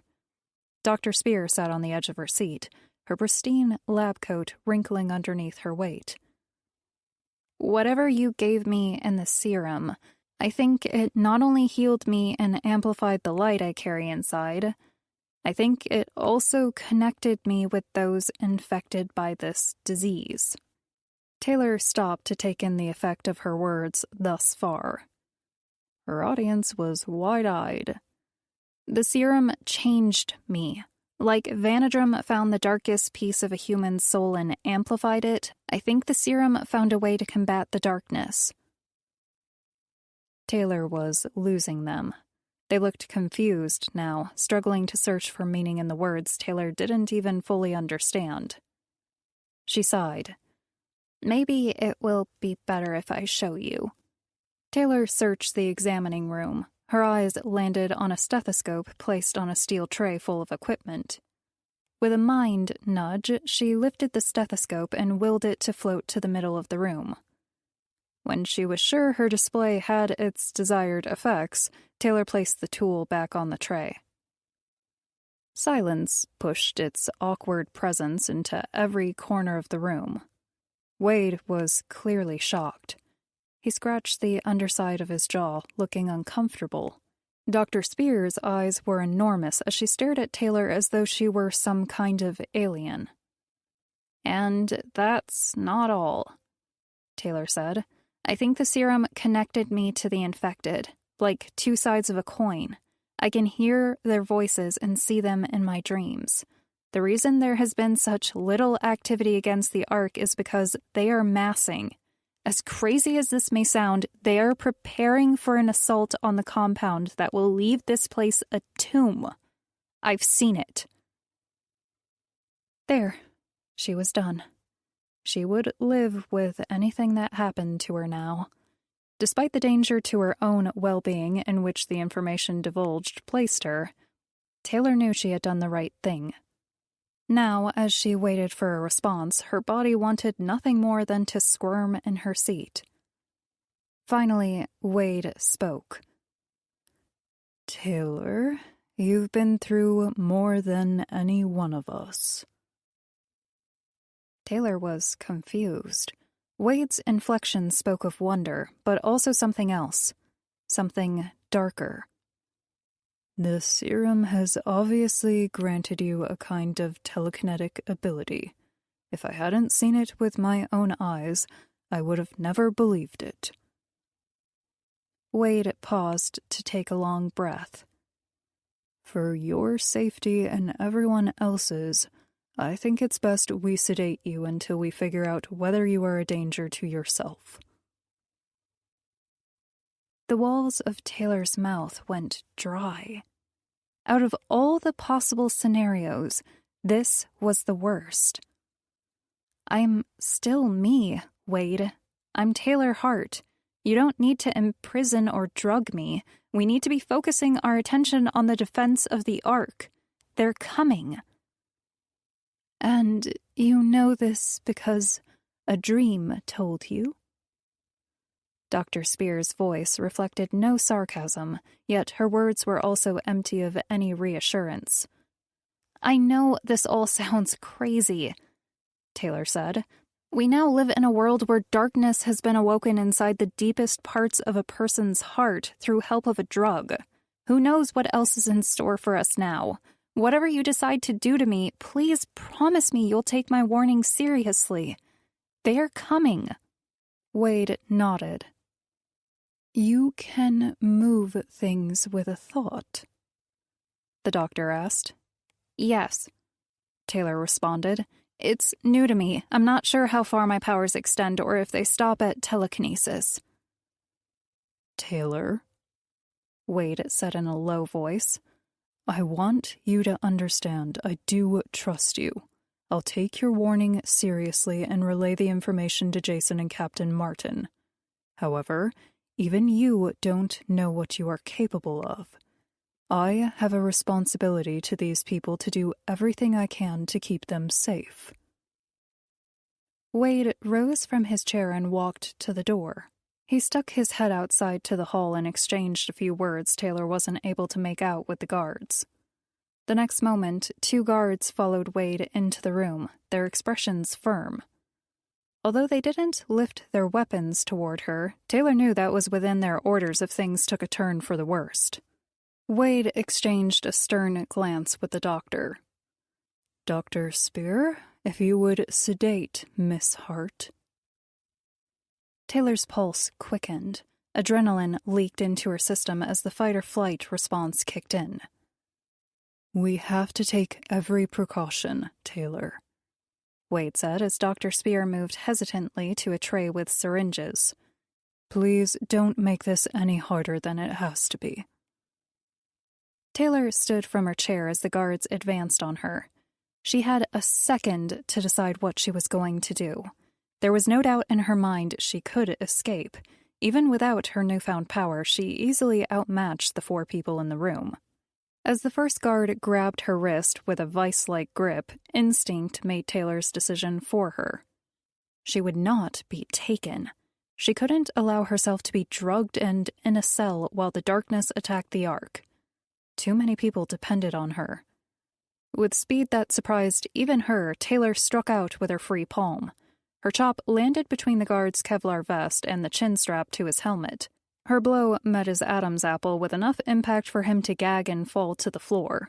The second guard received a kick to the groin that sent him sinking to the floor after his partner. Although neutralizing the guards had taken Taylor a total of 3 seconds, the time was enough for Dr. Spear to lunge forward with the needle in her hand. Taylor stopped her in midair. With no more than a thought, she tore the needle from the doctor's hand and redirected the point at her. With a large swallow, Dr. Spear backed up over the bodies of the fallen guards. her eyes never wavering from the syringe that hovered in the air, tracking her movements. The doctor retraced her steps back until she stood beside Wade once again. Taylor maneuvered the needle until it halted in a position in front of the two of them. "I didn't want this," she said. "I'm not your enemy." If Wade felt scared, he didn't show it. Instead, he waved a phone in his hand. Sirens blared throughout the building. "It's over, Taylor," Wade said, pocketing his phone. "That signal will send every available body to my position within seconds. You can't win." "Win?" Taylor said as she walked to the room's door. "This was never about winning or losing. It was about saving these people from the attack that's coming." Taylor heard running boots down the hall. Any further conversation would have to wait if she was going to escape. Without another word, she allowed the needle to fall to the exam room floor and broke into a run. She only made it a few yards down the hall before she heard the shout to halt. Taylor ignored the warning. A window waited for her at the end of the long hall corridor. In a few feet, she would be through the window and outside. With her escape yards away, Taylor felt 2 electric currents course through her body. She willed her muscles to move forward, but the stun gun was too strong. Taylor fell to the floor, unconscious, mere feet from her freedom. 45. No dreams came to her. Only feelings accompanied her unconscious state. The sensation of doom. Dread festered on her psyche like a starved vulture gorging itself on a recently dead carcass. Taylor's eyes fluttered open. It was becoming a habit for her to wake up in secure, white-walled rooms with bright lights set into the ceiling. She could hear voices, something or someone tugging at her wrists and ankles. Slowly, the voices took on identities, and then muffled words. "Taylor? Taylor, can you hear me?" It was Frank. Taylor opened her eyes fully to see Frank and Sydney working on the restraints holding her to a hospital bed. "What happened? Where am I?" "You were stunned," Frank explained as he released the last restraint holding her to the bed. "And you were drugged," Sydney said. "They drugged you really good." Recollections of the events leading up to her present state stirred within Taylor.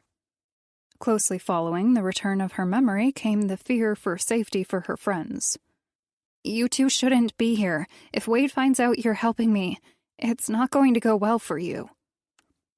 Sydney scrunched her brow with a forlorn look and said, "You don't know the half of it." "It's a little too late for that," Frank said. "What do you mean?" Although Taylor asked the question, she had a sick feeling she already knew the answer. Frank motioned her to sit up as he confirmed the worst. "About an hour ago, Jason and his team picked up a large mass coming toward the Ark. The surveillance drones caught sight of a..."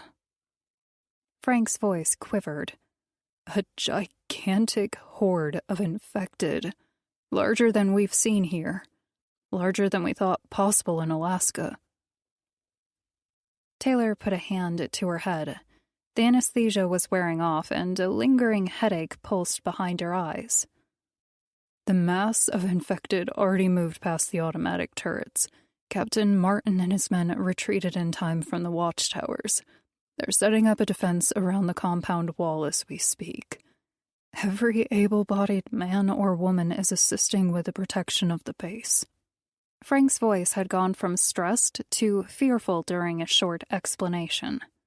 Sydney tugged at her sleeve. The girl handed Taylor her boots with a wink. Mind muddled by the sedatives, Taylor realized that she wore the same clothes she had on when she was taken by Wade and his men. Taylor smiled at Sydney and accepted her boots. "How long have I been out?" she asked, tugging on her footwear. "Only since this morning," Frank said with the same hint of fear in his voice. "It's night now." "And why are you doing this?" "Doing what?" Frank asked. Taylor secured her second boot with a quick jerk of her wrists around the shoelaces. She lifted her eyes to Frank's and met him with a level stare. "Why are you helping me?" Frank's eyes roamed away from Taylor's as he answered in a harsh croak. "I don't know how it's all connected. I think there's a reason you have your gift of telekinesis. I saw the report sent in by the drones. They are coming by the thousands, maybe more. These walls aren't going to keep them out. Something else has to." Frank lifted his eyes to take in Taylor. She knew every word he had said was true. His eyes were a mix of distress and hope. Taylor rose from the bed with an awkward wobble. A distant popping sound could be heard from outside the facility. Taylor couldn't help thinking the noise was similar to the sound of kernels exploding in a microwave. 46. "What is that?" Frank asked, turning to the open door of the lab room. "It's gunfire," Taylor said, making her way to the door. "Wait!" Sydney screamed. She ran to Taylor and wrapped her arms around Taylor's leg in a huge hug. "Where are you going?" It would be easy to continue to walk and ignore the small girl's request. Maybe the Taylor a few days ago would have, but an unexplainable change was occurring inside her. Taylor knelt down and took Sydney's cheeks in both her hands. With the background racket of gunfire behind her, she kissed Sydney on the brow. "I'll be back, I promise. Stay with Frank." Sydney's eyes pooled with tears. She nodded. "Be safe." Taylor released the girl and stood. "What are you going to do?" Frank asked. Taylor shrugged. "I don't know. I do think that the power I have was given to me for a reason. Maybe this is it." Taylor turned her back to her two friends and walked into the hall. Frank was right. Wade must have ordered everyone to the outside wall. Every room she passed was vacant, every hall she walked down bare. As she got closer to the front entrance, the sound of combat grew. To her trained ears, she started picking out certain weapons. Each firearm had its own voice in a conversation. M468s, FNP90s, even Kimber 1911s spoke of their fury. Taylor reached the front door. So far, she hadn't seen a soul. She knew that would change once she left the safety of the building. To her right stood a long rack of jackets, all except a few already taken. Taylor reached for a thick charcoal gray coat with a warm lining. A chill that had nothing to do with the temperature poked at Taylor's skin as she zipped up the coat. An almost tangible dread pushed against her resolve to leave the lab building and assist. A tiny voice in her mind listed reasons why she shouldn't help. "You don't owe them anything. They drugged you and were going to use you as a lab rat. You can still run. There has to be a back exit somewhere. You can take Sydney and Frank. Running is the smartest option, even if you do somehow succeed in fighting off the attack. What then? Do you think Wade is going to forget what you can do? Do you think there can be any absolution for you in his eyes?" Taylor set her jaw and forced the voice from her mind. If she was going to have any chance at all, she needed to be focused. She could only control her own actions. If she survived to see the following morning, the rest would have to be sorted out then. Taylor braced herself and pushed open the door leading to the mayhem outside. The scene took her breath away. 47. Taylor's senses were overwhelmed. The harshness of weapons firing built to a crescendo that made her wish for earplugs. The wind's icy fingers were poking and probing for any path through her layers of clothing. Most of all, she felt terror at the sight of the arc walls. Frank wasn't exaggerating when he said that every able-bodied man and woman had been called upon to defend the compound. The tall wall that protected the facility in a half-circle was packed. In a long, single-file line, bodies armed with fully automatic weapons rained down lead on the attacking horde. Although Taylor didn't see the infected, she could hear them. Above the gunfire was a much larger noise. It took her a moment to identify the sound. It was the noise of thousands of collective moans and mumbles, spreading inner beauty. The infected wanted only one thing: to spread the darkness living inside them all. Without thinking, Taylor ran for the wall. If she could find Captain Martin first, surely he would see the benefit of her gift. He would see the tactical advantage to having her defend the wall and make Wade see it as well. Snow crunching under her boots, she made for one of the two stairwells leading to the top of the battlements. Her breath came out in harsh clouds against the freezing night air. As soon as the vaporous puffs exited her mouth, they were gone. Taking the stairs two at a time, Taylor broached the middle of the chaos. Runners climbed the steps up and down, bringing ammunition to those firing on the wall. A kind of desperation muddled the scene as the defenders fought back their panic. Everyone knew what was at stake. This was not a fight for their own lives. It was a fight for humanity's existence on Earth. Taylor reached the top of the wall without being stopped. Her eyes raced across a dozen different faces, none of them anyone she recognized. Her need to find Captain Martin or even Jason was paramount, but her curiosity of grasping the gravity of their situation won out. Taylor found a spot on the wall between an overweight man who looked as though he had never fired a weapon in his life and a short female with tears in her eyes. The moment Taylor looked over the edge of the wall, she knew Frank's description had not been over-exaggerated. Spotlights lined along the wall shone down on the mass below. Illuminated for all to witness was a sea of bodies, their number so vast they faded into the tree line hundreds of yards away. It took Taylor only a second to realize that there would not be enough bullets in the arc to fight off the horde of infected, even if everyone on the wall manning a firearm were a trained marksman, which they were clearly not. A single bullet to the head or central body mass would be effective in taking down a single target. Fear, laced with panic, made all except a few of those on the wall spray bullets into the crowd like a fire hose. The only good news was that the main gate was holding. Even under the pressure of 1,000 hands pushing against the steel gates, the doors into the ark would hold. Taylor ripped her eyes from the scene below. She forced herself not to pick up a gun and help. If they were going to have any hope of fending off the attack, they would need something more powerful than bullets. She raced across the length of wall looking for Captain Martin's familiar face. She should have guessed he would be at the section of the wall where the majority of the creatures were massing. Though the main gate was under no immediate danger of buckling, the infected humans below concentrated their efforts on pushing in the door.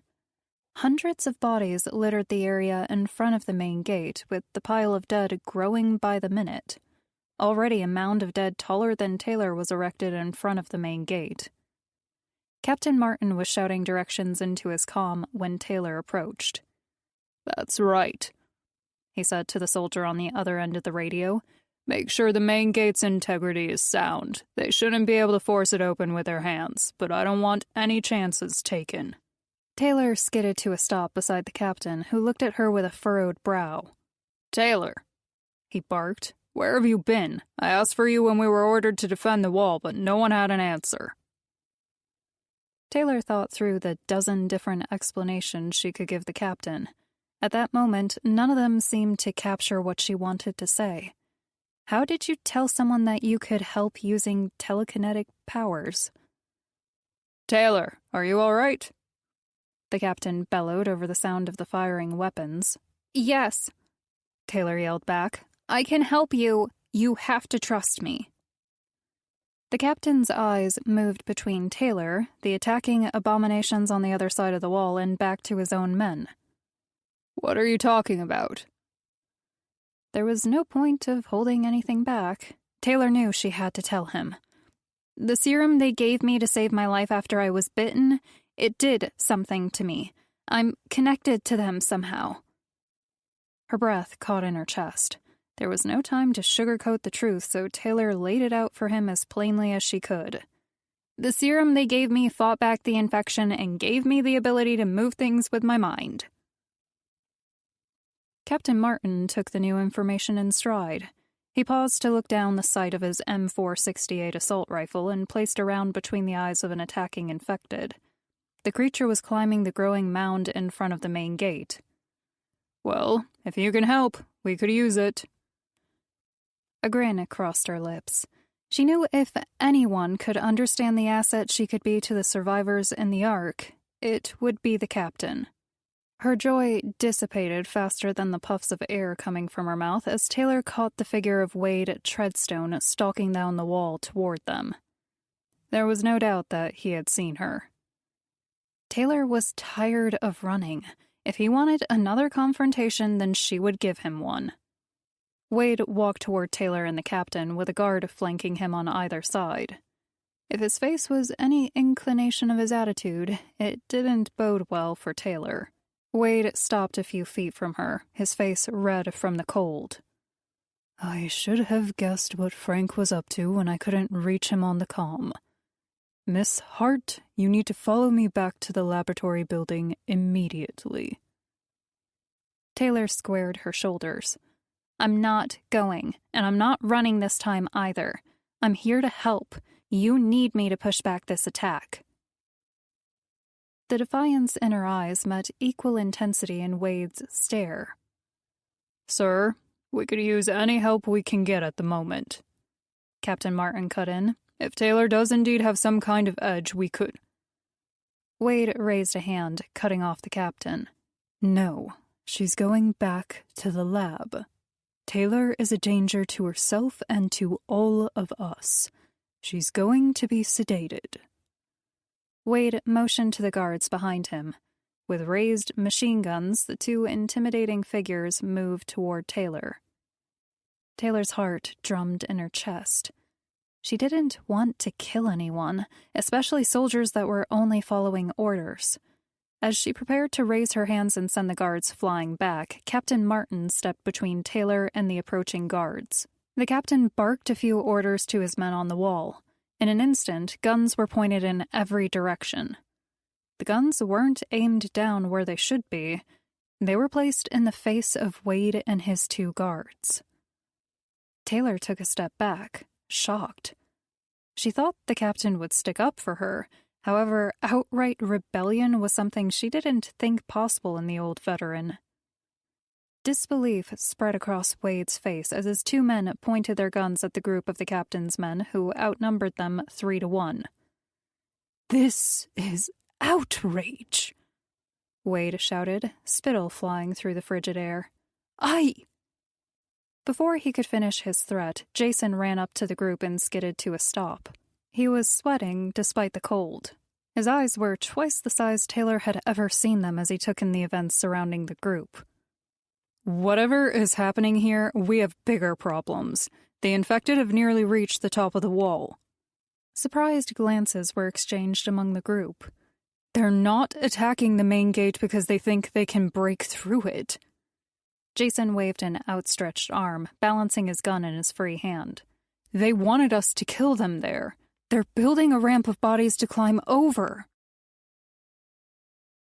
48. There was an unspoken agreement of peace as everyone in the standoff followed Jason's outstretched hand. The racket of firearms in the air shattered the night sky. Taylor turned her attention to the main gate, fear sinking its teeth deep into her. The pile of dead, infected bodies had quadrupled in size. It didn't take Taylor long to comprehend why. Along with the pile of bodies the defenders on the wall had put down, those infected by the virus were dragging their dead comrades and piling them in a huge mass of corpses. Taylor kicked herself for not understanding their strategy from the beginning. The maniacs on the other side of the wall had a plan all along. They were sacrificing thousands of their own to build a ramp to the top of the wall. Maybe if the defenders had realized the scheme transpiring, they could have changed their tactics. Now it was too late. With a few more feet of corpses piled on the already growing mountain, they would be able to jump up and reach the edge of the wall. Everyone was caught in the same spell that rendered them useless as they grasped the master plan of their enemy. They watched through unbelieving eyes as those still moving below carried their dead brethren to the top of the ramp and threw them down to build their siege tower of flesh and bone. Taylor was the first to snap out of the trance. She looked directly at Wade, defeat already in his eyes. "I'm going to help," she said in a tone that didn't leave room for argument. "If you want to shoot me, then shoot me." Taylor turned on her heel and ran for the area of the wall that would be breached first, half expecting to hear gunshots meant for her trailing behind. She shifted her thoughts away from being shot in the back to focus on her next plan of action. She arrived as the breach was completed.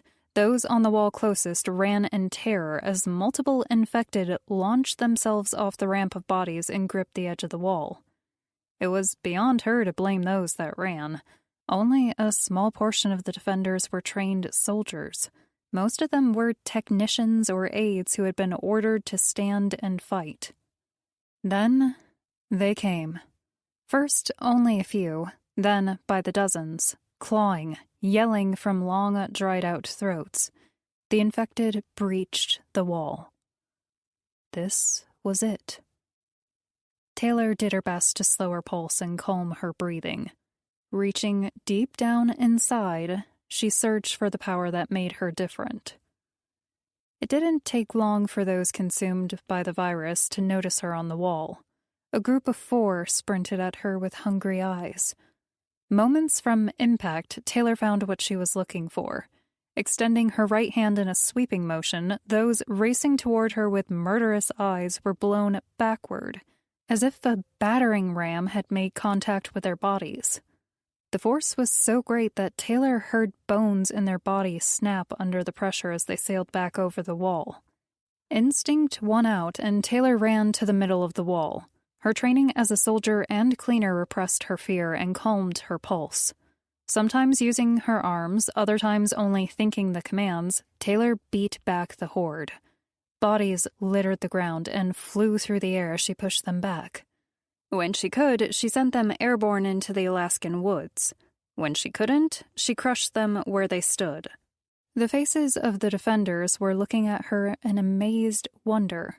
Then Captain Martin's familiar roar could be heard getting them back into position.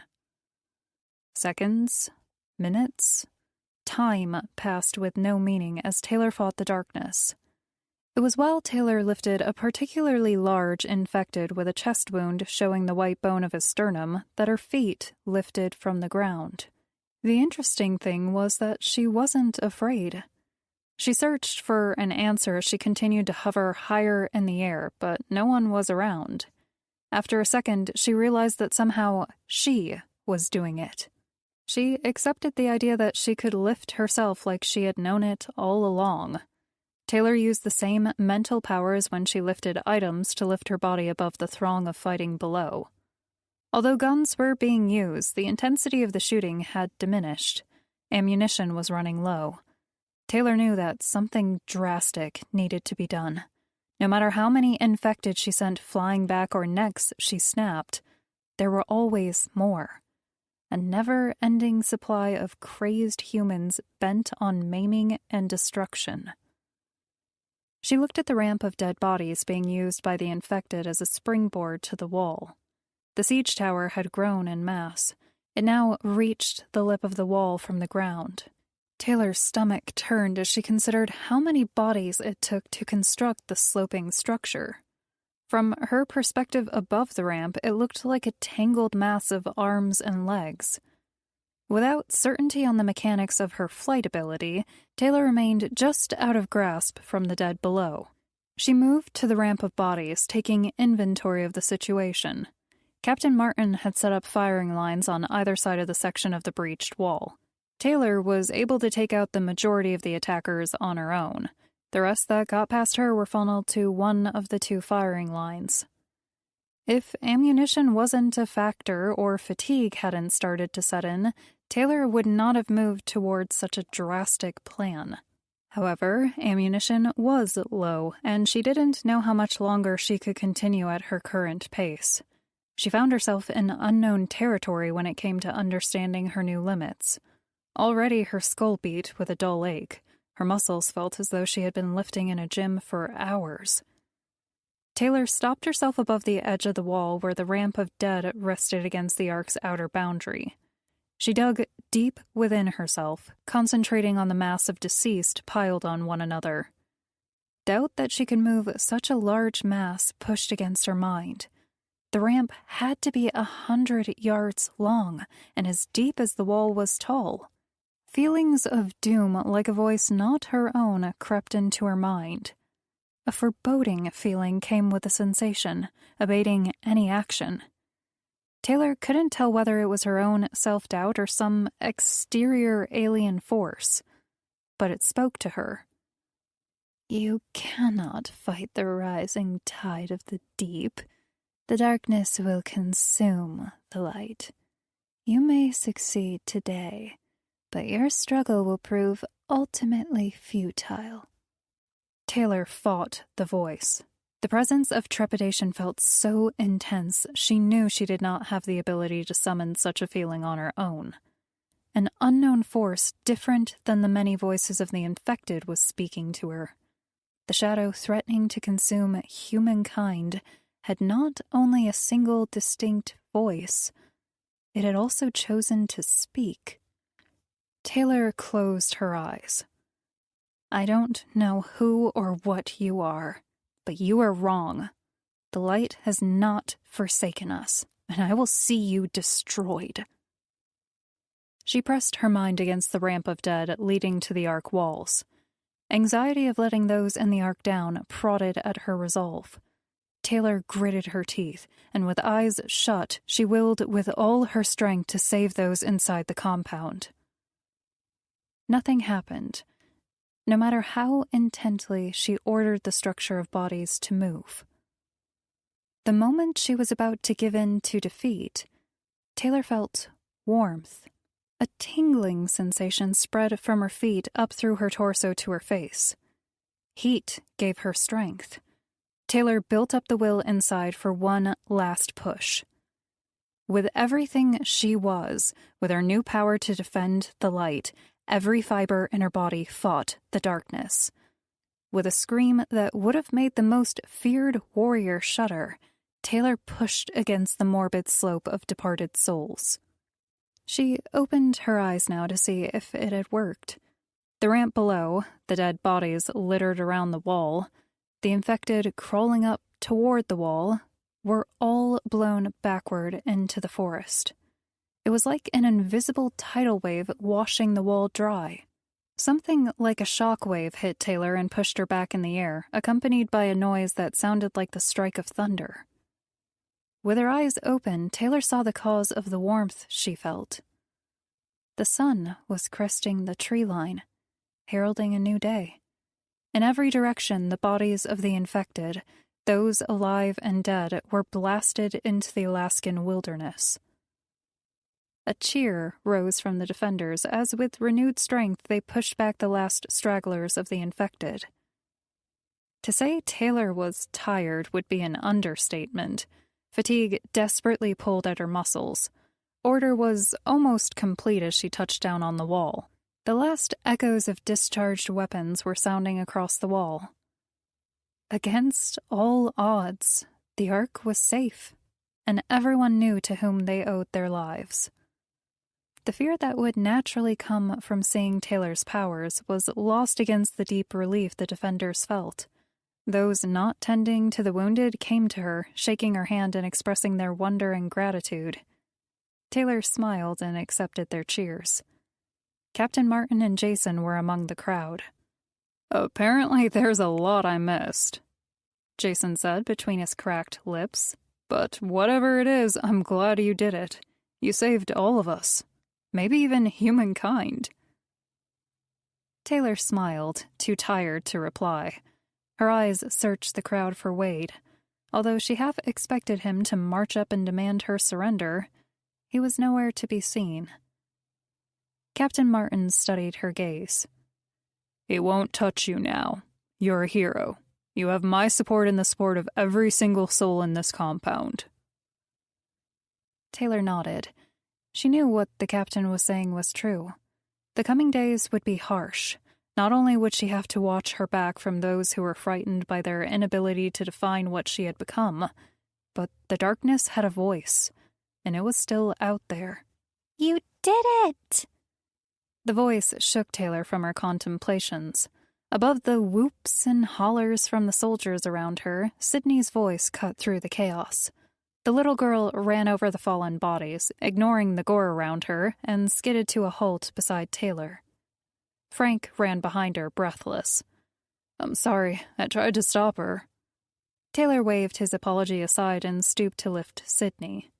Despite how tired she felt, lifting the girl seemed like the right thing. Look, Sydney said with an outstretched finger. the sun. It's so pretty. Taylor directed her gaze to the rising ball of fire along with everyone else. That's like you, Taylor, Sydney said. That's like you driving back the dark. Everyone within earshot paused to reflect on the young girl's words. Taylor smiled at the parallel. Surrounded by friends and an inner peace she had never known growing inside, Taylor knew the human race still stood a chance.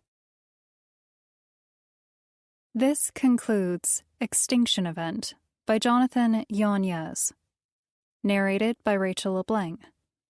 Copyright 2021 by Archimedes Books.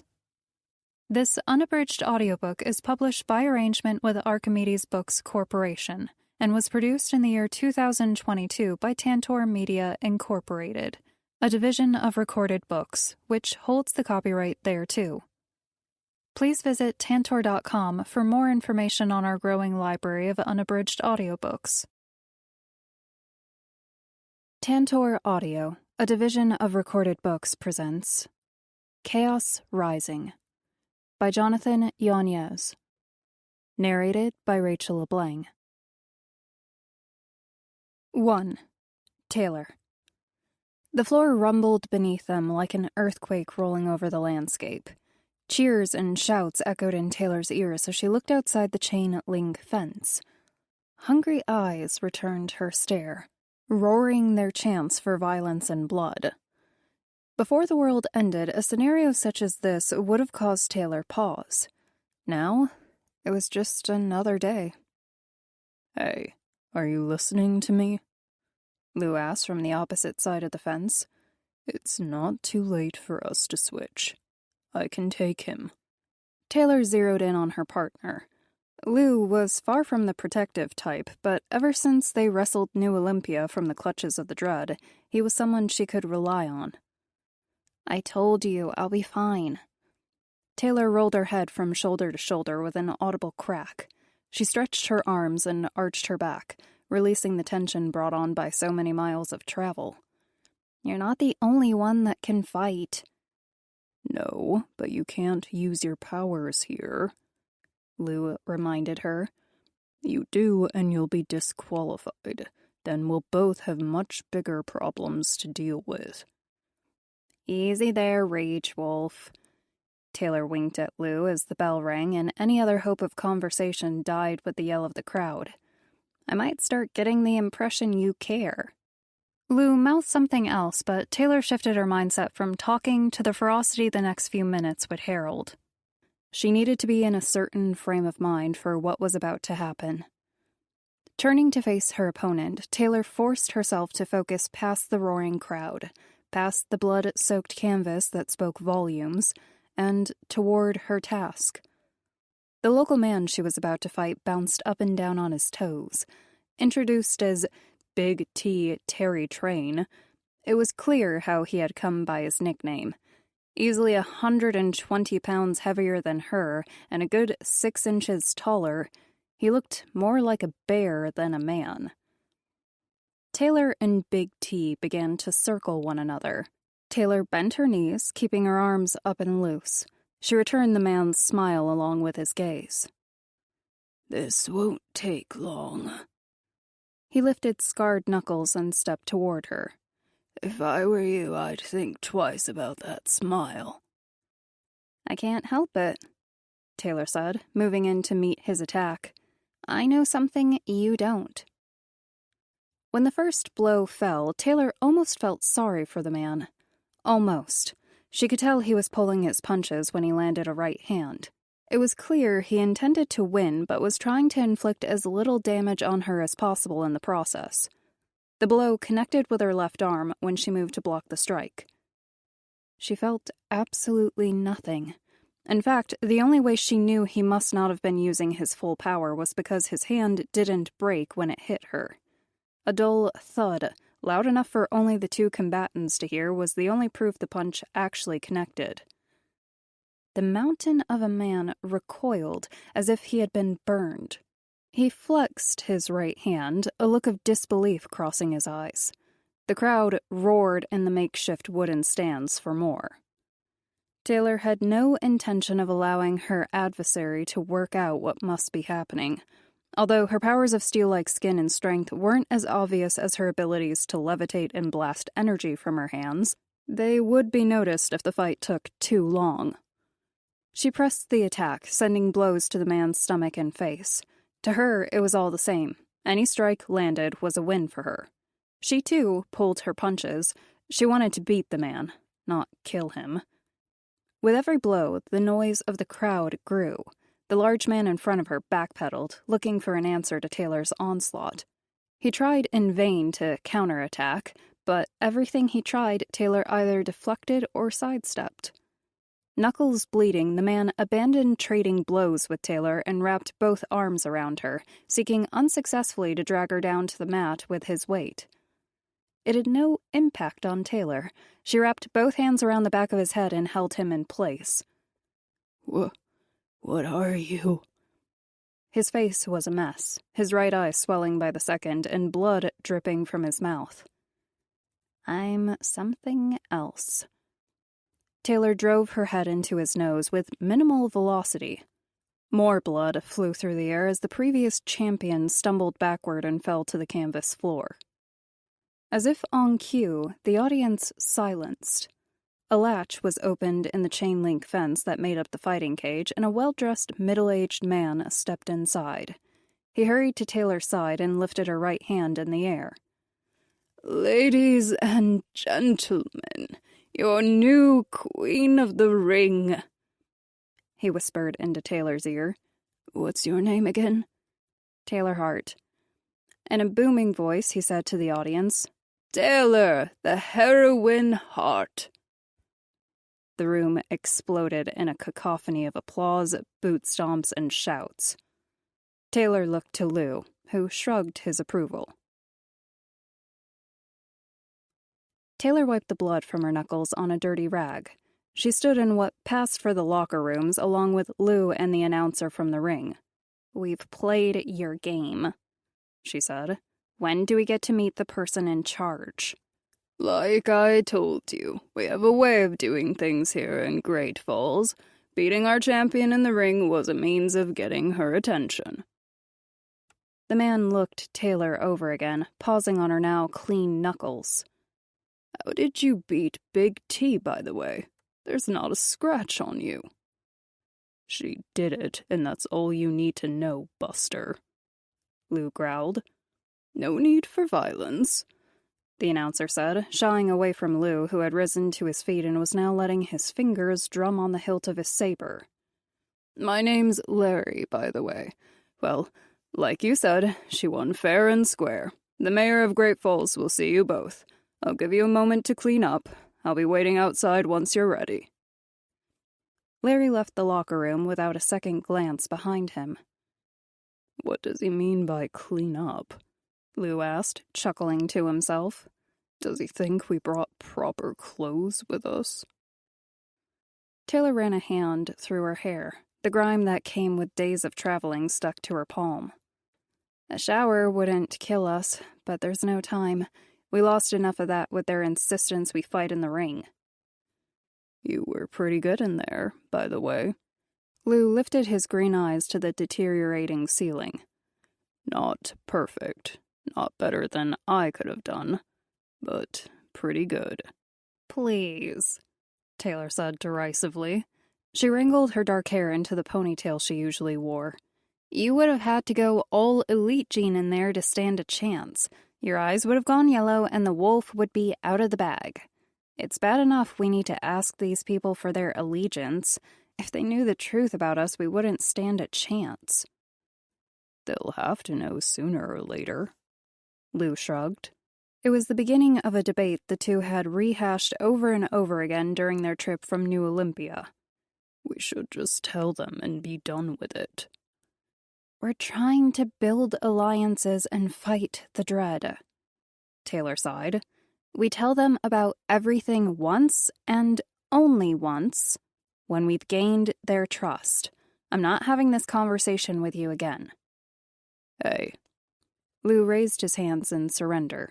You're the boss. If you want to travel into this unknown country building alliances with half-truths, that's on you. I just think they have a right to know. And they will. Taylor could hear the bite in her own words. Just not now. Taylor and Lou had been on the road together for 2 long days, searching for the closest human settlement. On the way, they had gotten on one another's nerves more than once. If Taylor was honest with herself, it wasn't only Lou that was causing her stress. It was the many factors playing into their trip. It was leaving Sydney to train with Talon in New Olympia, as well as the lack of dread they encountered on their way to Great Falls. She'll be fine. Lou threw over his shoulder as he walked to the door. Frank and Melissa will take care of her, and that Talon guy. Sure, he's a guardian and believes in all that mumbo-jumbo, but he means well. The last thing Taylor needed was somebody reassuring her that everything was going to be all right. Instead of answering Lou, she pushed past him and exited the building. As promised, Larry stood a few feet from the door, dusting off his pristine dress jacket with a miniature brush. When he noticed the pair heading toward him, he pocketed the grooming tool, greeting them with a toothy smile. If you would follow me, I'll escort you to the mayor. Without waiting for a reply, he turned and began weaving his way through the middle of the city of Great Falls. Taylor and Lou followed their escort in silence. Even a glance in Lou's direction was unnecessary. Taylor knew he was busy doing the same thing she was, examining the city's infrastructure. When they arrived at Great Falls, they decided to leave their solar-powered truck hidden deep in the brush covering either side of the road. There was no sense in drawing more attention to themselves than absolutely necessary. It turned out to be a good decision. As they strode through the town of Great Falls, the scene reminded Taylor more of a hybrid between a Western/Viking outpost than a modern-day city. Rough-looking men and equally rough-looking women were dressed in cowboy hats with bandanas, long coats, furs, and boots. Weapons ranged from handguns to every kind of axes and swords. Horses appeared to be the primary means of travel. The horses, along with the rare sighting of an ATV, were the only signs of transportation. The streets were clear of any debris. The buildings sported signs of food, gambling, and bars. Loud music drifted through more than a few windows. Despite the harsh exterior to the town, there was also a feeling of control. No fights were breaking out between the citizens. No gunshots or blood was being spilled. Taylor's mind did a quick study of everyone she came in contact with. Every single person they passed carried some kind of blade or gun. When her eyes met someone else's, she would be given a brief chin jerk of respect. It was clear the story of her fight in the cage was already spreading. These hard people appreciated brute strength. They would be a great ally if their mayor could be convinced. The sun beat down, accompanied by a dry wind that blew in from the east. Sweat dampened Taylor's brow as their walk took them up a steep hill. How did Great Falls survive? Lou questioned their guide. When the world ended, what kept these people together? Montanans are a stubborn gathering of survivors, Lou said, slowing his gait. He looked relieved to have a sounding board, as if the silence wasn't bearable. When the dread came knocking on our doors, we knocked back. Don't get me wrong, we suffered like everyone else. The city is nowhere near the size it used to be. We just took our first census last week. We have 352 people who still call this place home. The rest are just travelers passing through. It seems like you're doing well, all things considered. Taylor motioned to the clean streets and buildings. Order is something hard to come by these days. Yes, I have to admit we owe that to our mayor. She doesn't allow for any kind of nonsense in her city. She gives the people places to blow off their steam, like the bars, the fighting cage, and casino. But theft, murder, and the lot are dealt with severely. She's able to police the streets? Taylor asked, shocked. She hadn't seen anyone wearing a uniform or badge. How many officers does she have? Not police. Larry stopped at the top of the hill where a black wrought iron fence with the symbol of a roaring lion in its center hindered their progress. The people here love her enough to police themselves. She holds a small contingent of full-time sheriffs and deputies, but I think the people understand what would happen if they all let themselves go. The locals stick together and keep things in check. If we do ever have a problem, it's usually outsiders passing through. Imagine that. Lou gave Taylor a sideways glance. A society of people who look out for one another. A government that lets the people be unless they need help. A man and woman dressed in light furs and boots walked to the iron gate. They eyed Taylor and Lou suspiciously before exchanging words with Larry in low tones. Your enhanced hearing picking this up? Taylor asked Lou out of the side of her mouth. Yeah. Well, what are they saying? Mostly talking trash on how you're too small to have taken out Big T in the cage. Taylor turned her sideways glance at Lou into a full stare. He was as likely to be telling the truth as making up the whole thing to get a rise out of her. A loud click broke her line of thought, and the two guards opened the gate to allow the group entrance. The idea that this could all be some kind of elaborate trap was in the back of her mind. They walked through the entry to the large estate, and the gate clicked closed behind them. Taylor prepared herself for anything. 2. Taylor. The building was a large wooden house that looked more like a meeting hall than a home. It bore a bulky flapping flag of a black lion's head on a blue background. Another pair of guards looked them over with suspicion. Despite their questioning gaze, two solid oak doors slid back on rails, and they allowed them to enter. Taylor's estimation of the structure being more of a meeting place than a home was correct. A giant room led them toward a long table and 3 large chairs where their hosts waited. More doors, deeper in the chamber, opened up to what Taylor guessed were living quarters. The hall had a vaulted ceiling, with animal horns mounted along the walls. A thick pelt cushioned their footfalls as they approached the mayor. Both the pair of guards that let them through the gate and the pair that opened the hall doors followed close behind. When the group reached the opposite end of the hall, Taylor was confused at who she saw waiting for them. An astute-looking older man sat on one side, and a strong, straight-backed female on the other side of a young girl. The girl couldn't be much older than Sydney when Taylor first met her. She had braided blonde hair, intense green eyes, and a stare that belonged to someone 3 times her age. Madam Mayor, Larry said, stepping to the side and displaying Taylor and Lou with a grand gesture of his hands as if they were prized pieces of art to display. These are the strangers requesting an audience with you. The young girl pursed her lips and examined first Taylor and then Lou. The silence was beginning to grow uncomfortable. Larry was shifting back and forth on his feet, literally biting his lip until the child mayor decided to break the silence. I heard you wanted an audience with me. To such an extent, you entered the cage and defeated Big T to gain my attention. That's right. Taylor nodded. "It's important that I speak with you." "Then speak." Thrown off by the adult-like manner with which the girl handled herself, Taylor rushed to gather her thoughts. She had never been one for long speeches, and even less for debates. "We come from a city in Washington called New Olympia. We've defeated the Dread there, and now we're traveling abroad, searching for allies. There's safety in numbers. With what we've seen, it's going to take every living human being banding together if we are going to have a chance at stopping the Dread." "Stopping the Dread?"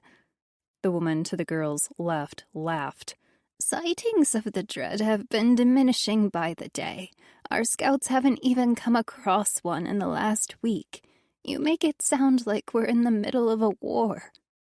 "We are," Taylor stated, returning the woman's cold glare. "I've seen what they're plotting. The world they're building, they plan to construct on the backs of human slaves. Those unwilling to become one of their mercenaries will be forced into servitude." The fiery woman sitting beside the mayor was about to continue the argument when the elderly man opposite her raised his hand in a sign of peace. He addressed Taylor in a calm, even tone. "I understand your concern, but if we are in such immediate danger, how do you explain the absence of the Dread? We were all here when the madness was at its peak. We all fought the Dread day and night. It seems to me they are gone, or, if we dare hope, are dying off." Taylor took a long, deep breath. She hated the words she was going to have to say next. "I don't know for certain why. What I do know—" "This is a waste of time." The woman beside the mayor rolled her eyes. "You come preaching doom and destruction in a time that's never been better." "It's only on rare occasion that my treasurer and captain agree." The mayor glanced at first the man, then the woman in turn. "I find myself wondering the same thing. If what you say is true, shouldn't the Dread be increasing in number and attacks instead of disappearing?" "It's what they want us to think." Taylor, unable to keep her hands at her sides, raised them to add strength to her words. "The best our enemy can hope for is to lull us into a false sense of security. Where the Dread are hiding or what they are doing is something I plan on finding out, but you have to trust me that this fight is far from over. The Dread is evolving certain people. They're calling themselves Dread Lieutenants. These people have abilities they'll use to call humans to their side. The Dread mindless we've all fought and killed are an old model, probably sent into hiding as some kind of insurance if things go bad for them." 3 pairs of eyes looked back at Taylor. It was clear what the elderly man thought. His raised eyebrows and pursed lips said it all. To Taylor's surprise, it was actually the town captain who began whispering into the mayor's ear in earnest. Taylor looked to Lou for the first time since they entered the building. He returned her gaze with a shrug. "Linda?" the captain said to the woman standing behind Taylor, who had opened the outside gate for them.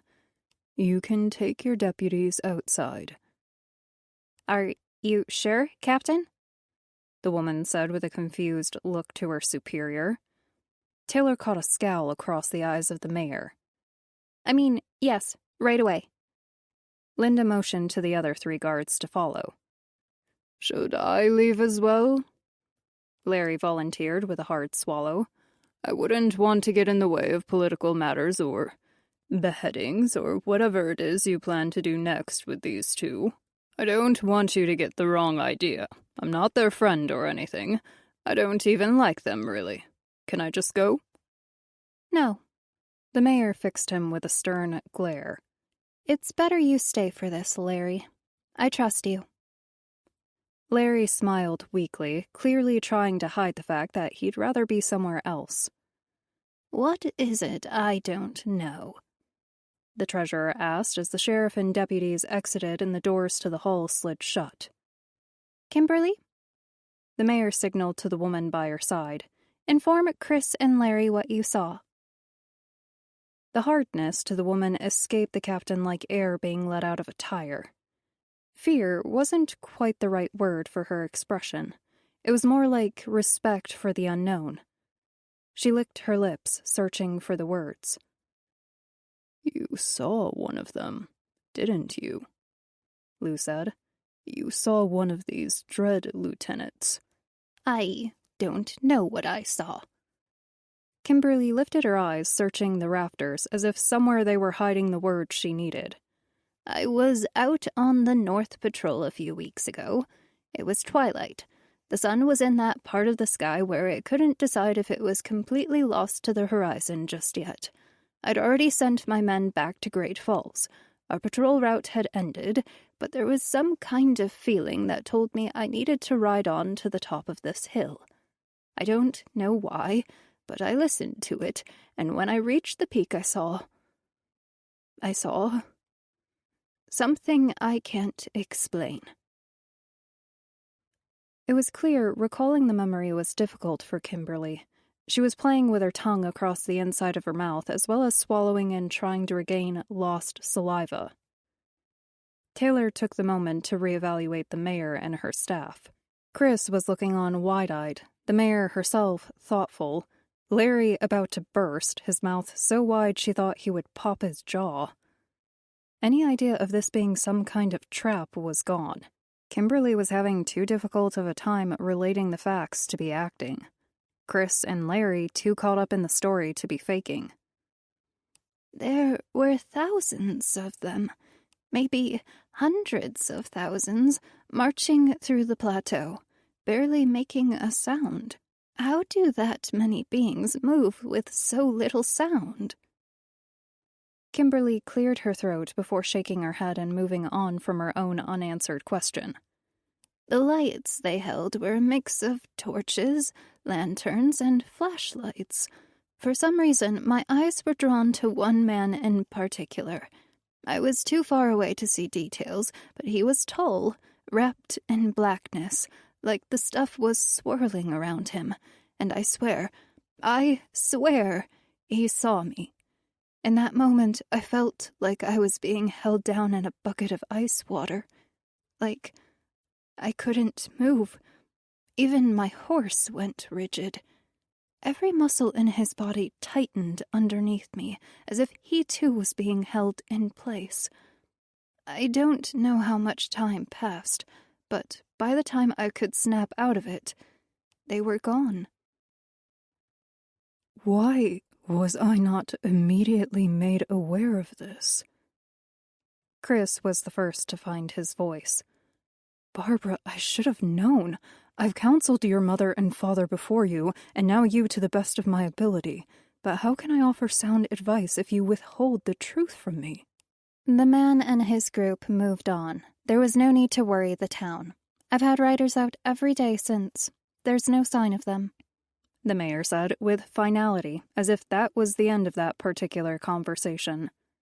Larry, close your mouth. Larry licked his lips and blinked as if he was just awoken from a dream. What? Oh, yes, ma'am. What does it mean? Barbara asked, ignoring Kimberly, who still appeared troubled by the memory. You know what she saw, don't you? You know who he is. To Taylor's surprise, the child mayor was addressing Lou instead of her. His name is Liberty Echo. Lou fought a shudder. For the first time since Taylor met him, concern was etched in his eyes. If he was heading east, I have an idea where he's going. 3. Sydney.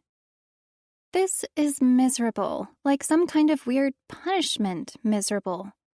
Wait, am I being punished for something? It wasn't like Sydney to complain, but after hours of practice with Talon, even her good nature was beginning to wear. Her teacher assisted her off the ground for what felt like the 100th time. I assure you, this is the path you are meant to walk, and you are traveling this road far faster than any in the past. Allow yourself to fail. That is how you learn. Pulled to her feet by her mentor, Sydney wobbled unsteadily.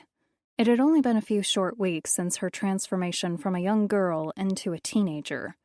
Along with getting accustomed to her longer legs and arms, she was now having to coordinate her movements to adhere to Talon's strict regime of workouts and training exercises. Along with the physical change came another kind of hurdle, a mental game Sydney played in her own mind every day. On one hand, she was grateful for being changed. What Jason had done to her had sped up her ability to help Taylor and the rest of her friends in a physical way. With Talon's help, she would be able to protect her friends. On the opposite side of that same coin was the idea that she had lost her childhood. Even now, at her young age, she was branded with the reality that the world was a very brutal and barren place. She would never recover the years Jason and the Dread took from her. You still with me, Sydney? Oh, yes. Sorry. Were you saying something? Sydney blinked the thoughts of years lost away from her mind and refocused on her teacher. What did I miss? Talon had a way of looking at someone that said he knew exactly what you were thinking. It freaked Frank out to no degree. I was saying that your individual skills are impressive, but that will not be enough. When your time comes, you'll need to both focus and manipulate objects, as well as be decisive with the axe and knife. I understand. Sydney took a deep breath and examined the tools of a guardian she held in her hands. A 2-foot-long, smooth-handled axe and a serrated blade made from dark metal. I want to try again. I know you do. Talon gave her a perceptive smile as he lifted his weapons with his mind and floated them to their sheaths, one on either side of his hips. However, that is enough for one day. You're tired, and besides that, we can't abandon our duties to the city of New Olympia. We all have to participate. Sydney offered no form of argument, focusing her thoughts on her weapons. An intense chill of awe ran down her body as she witnessed the power of her mind. She held her axe and knife in midair, then, like Talon, lowered them to the sheaths that rested on her hips. Although her manipulation over objects was still new and her hold on the weapons was nowhere as smooth as her mentor's, the very idea she could influence things with her concentration sent a thrill of excitement down her spine. There was no time to relish in the wonder her abilities as a guardian brought. Talon was already exiting the underground training room and heading for the elevator. Sydney ran to catch up with him, the robe and hood marking someone from her order flapping behind her. The soft floor of the training room cushioned her feet as she ran to the room's exit, then down the hall. Tell me why I was chosen again, she said to Talon while they waited for the elevator to return to their floor. How I'm able to do all of this. Rather than being annoyed at repeating himself, Talon obliged his apprentice. I understand this is new to you, but in time it will make sense. All the specific facts have yet to be revealed to me, but your father was responsible for raising you in a way that would give you the necessary tools to defeat the Dread. Your abilities as a guardian are part of this gift. The metallic doors in front of them slid open, providing entrance to the steel box. The two stepped inside. Talon pushed the button to take them to the top floor, located inside a bank vault. Sydney replayed memories of her father over and over again through her mind. He'd known all along she was the key. If that was true, why didn't he tell her? Why didn't he say anything? More importantly, how was she supposed to beat the Dread? What had he given her? These questions plagued Sydney like an incessant fly buzzing around her head, constantly out of reach. When the elevator stopped and the doors chimed open, Sydney was forced to leave these thoughts behind. The two exited the elevator and walked through the bank vault that housed Talon's underground center. It seemed like yesterday Sydney and the rest of the survivors from the Ark were being held prisoner inside the base. Back then, whatever was in the vault was a mystery. Now, the city of New Olympia was their home. There you are. A friendly female voice greeted them when Talon and Sydney exited first the vault, then the bank doors. I was wondering if you two wouldn't mind helping with the south wall. We want to get it positioned and start fortifying the buildings today. The voice belonged to Melissa, one of Sydney's few friends who had been with her ever since their escape from the Lazarus Pharmaceuticals building in downtown Los Angeles. She was a young woman who had grown up a lot since the fall of the Ark. It was due to hers and Frank's leadership that the city of New Olympia was a city at all. Once it had been wrestled from the grip of the Dread, the work had really begun. Of course. Talon already began moving in that direction, his ebony skin still slick with sweat glimmering in the Washington sunlight. We'll head right over. A series of yells drew their attention to two groups of New Olympia citizens squaring off. Sydney already knew what was happening before her eyes confirmed it. Inside the city, the population had segregated themselves into three distinct groups. The former slaves who had worked for the Dread before liberated by Sydney and her friends, the guards who had policed them, and, finally, the men and women Talon had managed to rescue and keep safe in the underground vault. For the most part, Talon's people were eager to help, grateful to be alive, and non-confrontational. They were a mix of doctors, scientists, and construction workers. The other two groups were always getting into skirmishes over past sins. While so far, the hatred the slaves held for their former guards was kept in check, every day their animosity threatened to boil over, resulting in violence. With one look, Sydney could tell where the problem was stemming from. The smaller group of ex-guards was working on carrying steel to reinforce the buildings that would stand on either side of the south wall. They had come into the direct path of a group of former slaves who were carting supplies in the opposite direction. Both companies were demanding the other stand aside to allow them to pass. Oh, brother. Melissa took a deep breath, marching toward the chaos.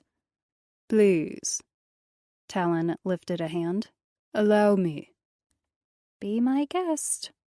What seems to be the problem here? Talon asked in a friendly tone. Everyone in the city knew who he was and what kind of awe-inspiring feats he was capable of performing.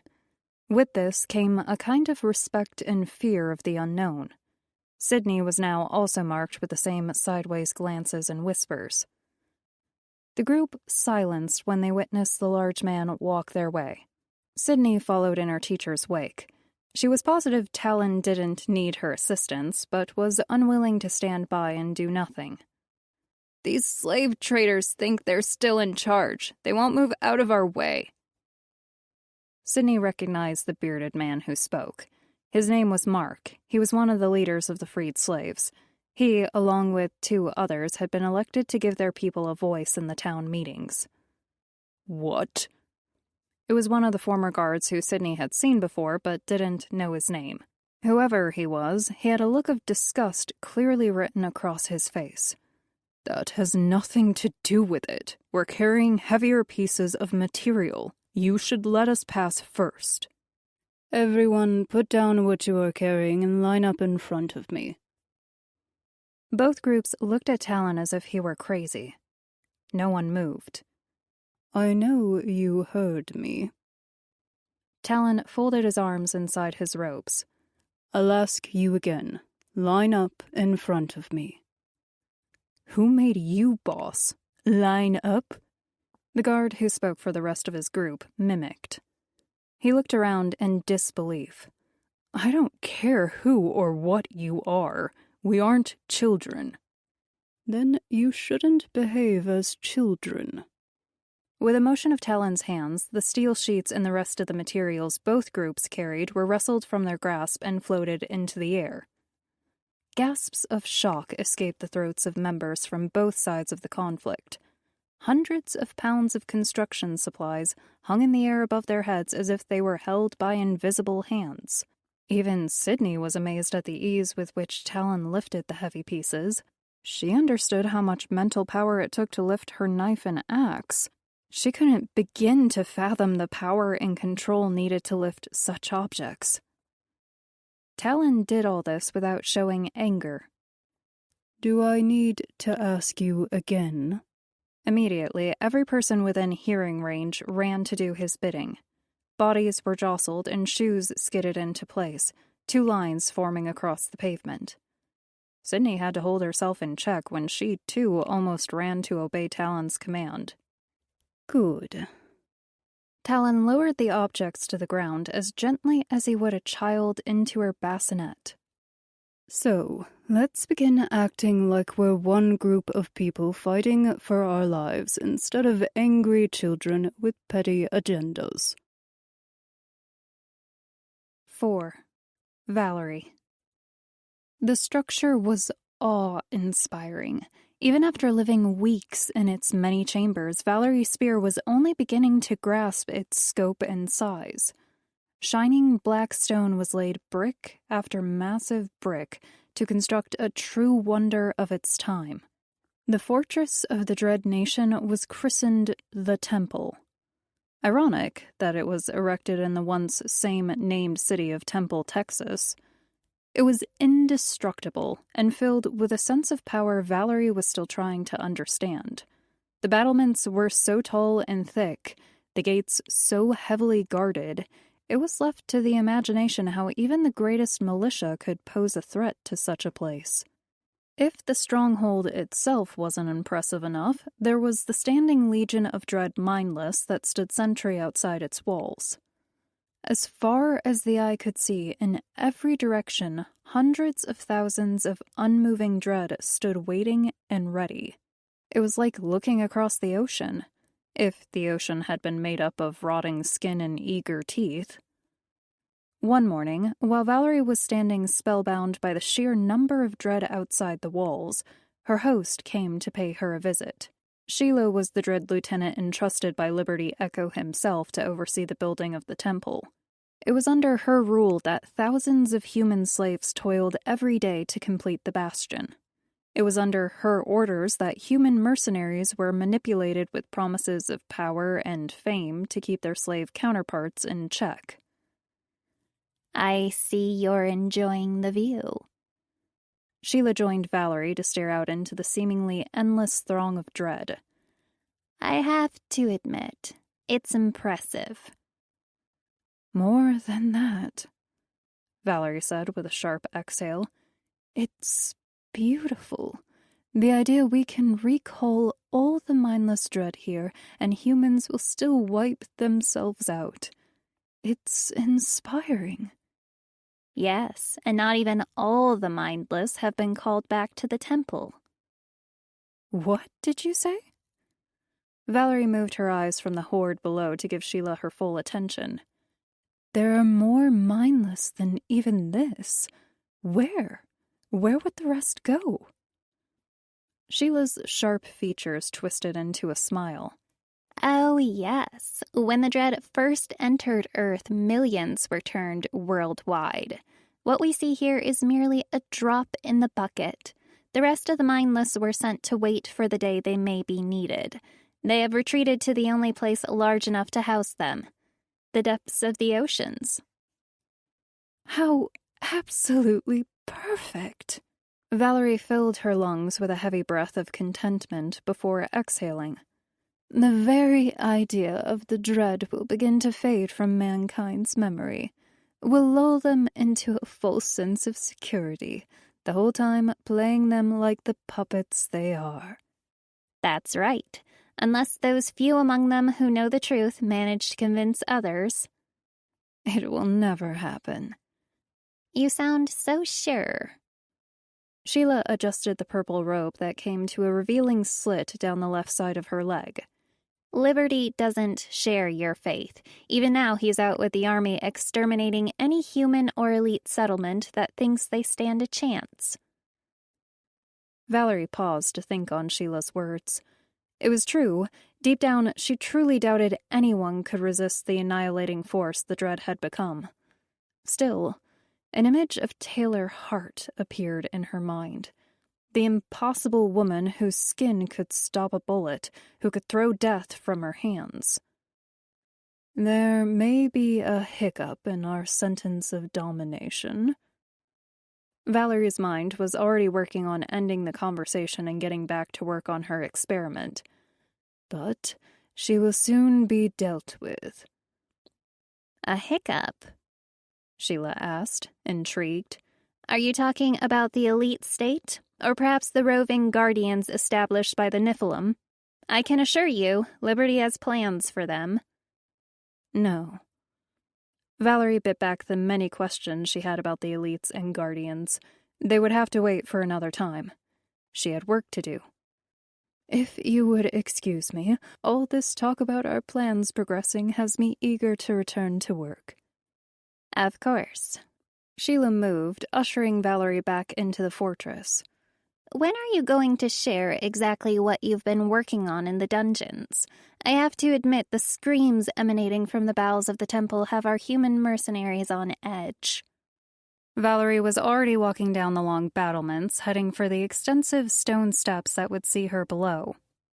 Soon, I promise, Valerie answered over her shoulder. I have a few finishing touches to set in place before he will be ready.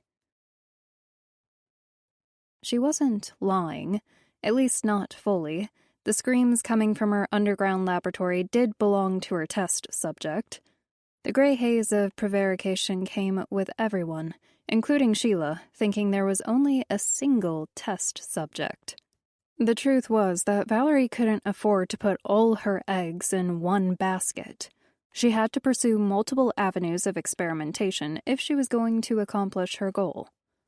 A checklist of items that needed to be accomplished went off in her head like machine gun fire. Why was there always so much to do?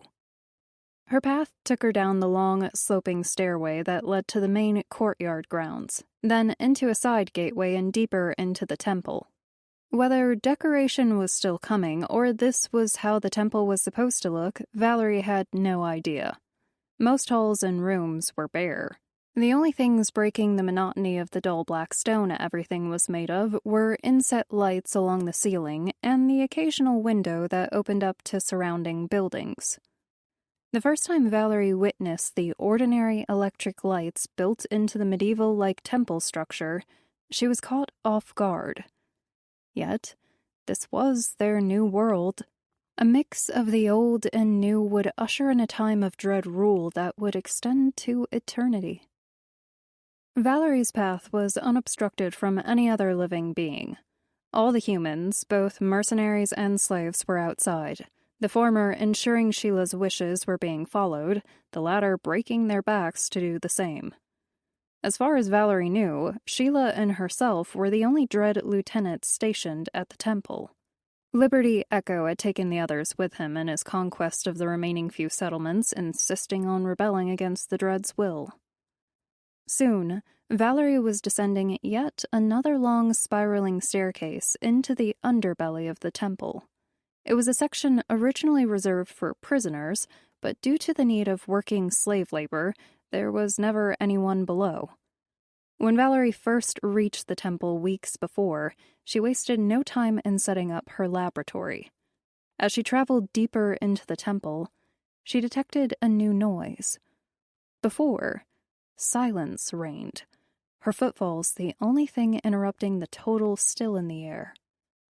Quietly, at first, but gaining volume with every step, was a guttural moan. It was deep and painful, like some kind of animal from an unknown species laboring in unrelenting pain. Valerie came to a halt near a thick door. There was no need for a lock of any kind. The temple was impenetrable from attack without, and her subjects were in no condition to escape from within. The once human doctor turned dread overlord entered her workspace with an air of excitement. If her calculations were correct, and they usually were, her first experiment would be nearly complete. Her lab was equipped with state-of-the-art technology.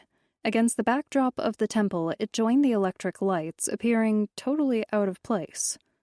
The center of her lab was devoted to work tables with microscopes, test tubes, and a plethora of sharp tools needed for dissection. Along the right side of the wall were cells equipped with reinforced steel-plated bars. Along the left side were huge glass cylinders filled with yellow liquid, each housing one of her human experiments. Although they were each undergoing a different test, it was clear every single one of them had at one time started off as a human. The moaning picked up in volume as Valerie approached. It came from the last cell on her right. "Just a moment, I'll be right there," she crooned. She did a check of a monitor showing the vital signs of her subjects floating in the cylinders, pleased to see everything was progressing as planned. Valerie could never help her eyes wandering over to a freezer housing the holy grail of her work, the blood and tissue samples taken from Taylor Hart while at New Olympia. It had laid the foundation for her work. Her jaw tightened as she recalled being so close to securing a bone marrow sample. The drill was just piercing Taylor's skin when the horrid woman's powers returned and Valerie very nearly met her end. Along with this memory came a deep-seated feeling of hatred for Taylor. Valerie was a goddess among men. The dread had equipped her with a physical ability to outmatch nearly anyone. In their last encounter, Taylor dismissed her like a rag doll. "I'm coming for you, Taylor Hart," Valerie whispered, shaking her head free of such thoughts. "You won't know what hit you." 5. Taylor. "So I don't really want to go." Taylor exchanged an amused look with Lou before responding to Larry. The man, although trusted by the child mayor of Great Falls, was anything but excited about his new role. It was decided a temporary truce could be reached between the towns of New Olympia and Great Falls. Trading could begin immediately, and each city would come to one another's aid if the need arose. The caveat to all of this was that Larry would act as an emissary of Great Falls. As long as he reported that everything checked out as promised by Taylor, the truce would stand. The problem now was that Larry was not at all eager to participate in his new role, and on top of this, Lou was acting uncharacteristically strange since the meeting with the mayor. It was like something had struck a very deep chord with him since their meeting. "I understand you're hesitant to leave what you know," Taylor told Larry with her best attempt at a reassuring smile. "But I promise you'll be safe. New Olympia isn't all that bad either." "I'm just not much of a traveler, you know," Larry huffed, awkwardly wheeling two humongous leather suitcases behind him. The uneven road threatened to topple the bulging packs with every step. "I'm the likable, talkative announcer. I introduce people who fight and hold the hands of winners. I don't travel across dangerous terrain to discover new outposts." "Give it a chance," Taylor managed. Even she was beginning to lose patience with the man. "This is a great opportunity for both our cities. Besides, your mayor chose you above anyone else to come. That has to mean something." "Yes." Larry perked up a little at the thought. "Yes, I guess it does. You're right." "It just means you're expendable," Lou said, awakening from his thought. "I wouldn't get... Ugh." Taylor removed her elbow from the elite's ribcage. "What's your problem?" Lou grimaced, rubbing the right side of his body. "Don't be a baby. You'll heal." Taylor smirked. The three traveling companions were exiting the city. The sun was beginning to descend in the west, as was its daily destiny. Their path would take them far from eyesight of the city before they would veer off into the woods to reclaim the solar-powered truck that had provided them passage from New Olympia. "You know," Larry gave his two companions a winning smile. "If either of you would like to take a turn helping me carry a bag, I would..." Taylor's and Lou's expressions were enough of an answer. Larry swallowed hard and shrugged. "It was only a suggestion." "What do you have in there anyway?" Taylor eyed the bags swaying behind them like a couple of drunk stalkers. "Well, let's see." Larry scrunched his brow, looking to the sky as if he were reading a list in the air. I have my everyday shoes, my dress shoes, a few pair of slacks, and button-up shirts for formal attire, of course some ties. I have boots in case the occasion calls for them, a sweater for warmth, a half-dozen pairs of socks and underwear. Oh, that's trouble. Lou came to a stop, looking off to the side of the path. Larry missed Lou's line of sight. Oh, I know. I was thinking of packing more, but I just couldn't find the room. You're probably right. 6 pairs of underwear may not fit the bill when it comes to...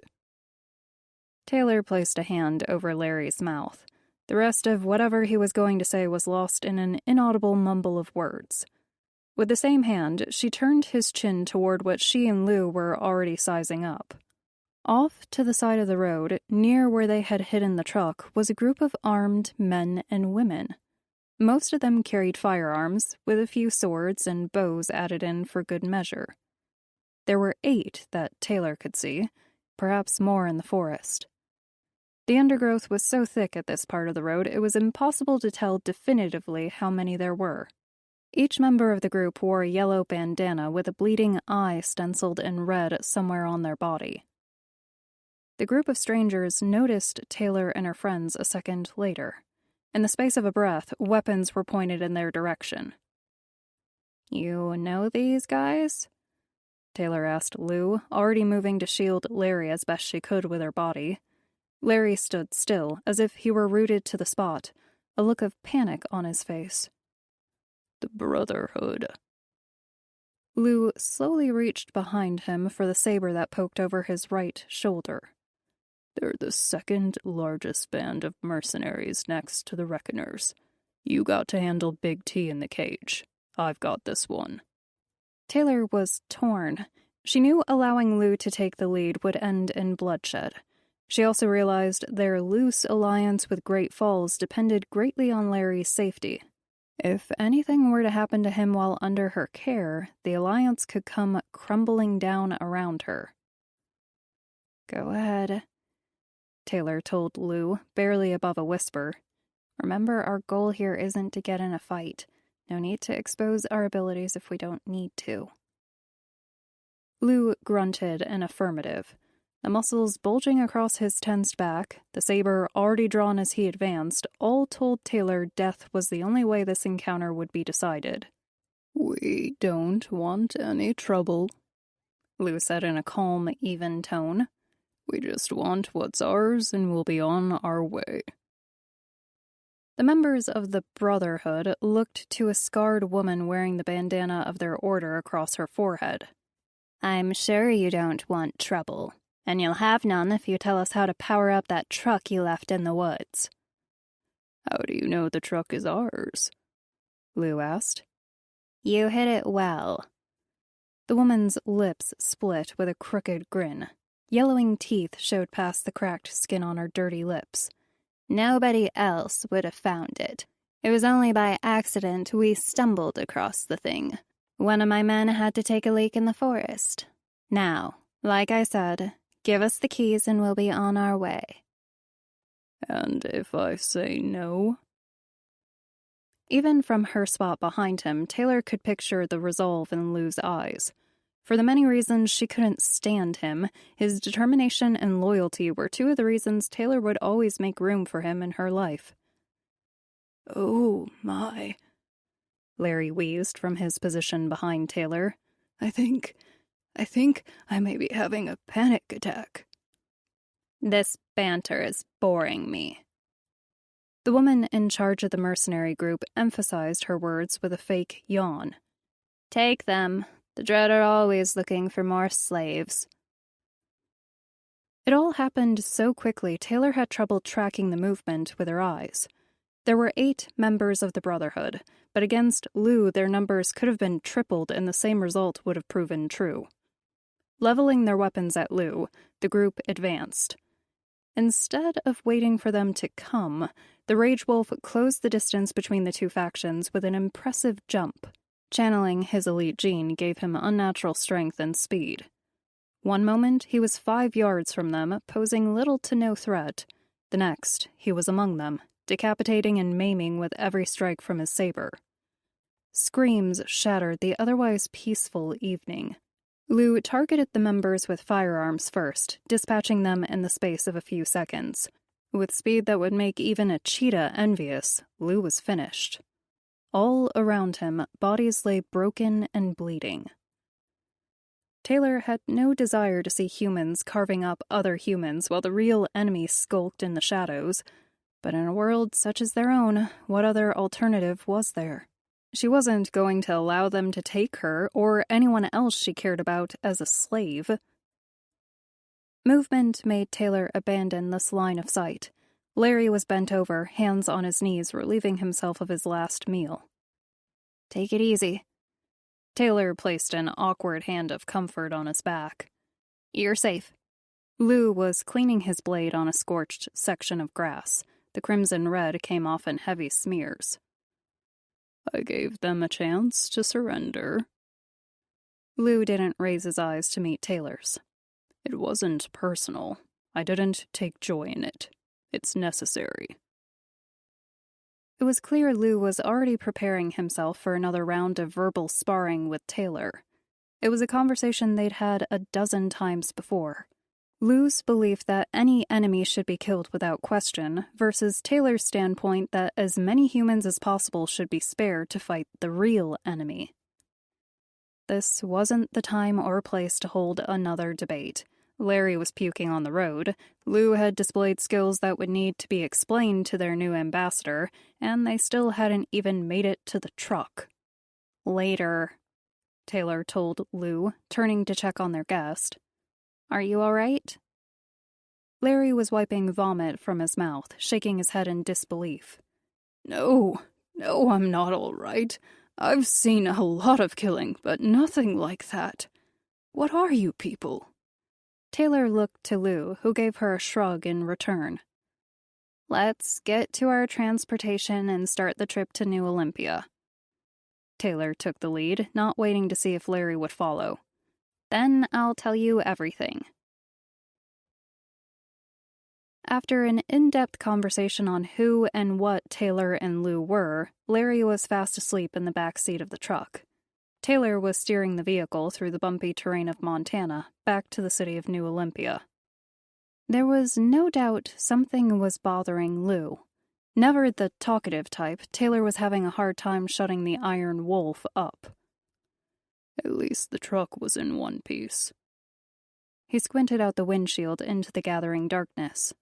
"Larry took it well, all things considered. Do you think—" "Are you going to tell me what's really going on, or are you going to talk me to death?" Taylor wrestled her eyes from the road to give Lou a raised eyebrow. "I gotta tell you, at times, normal, brooding Lou is uncomfortable to be with, but I'm finding myself missing that guy right now."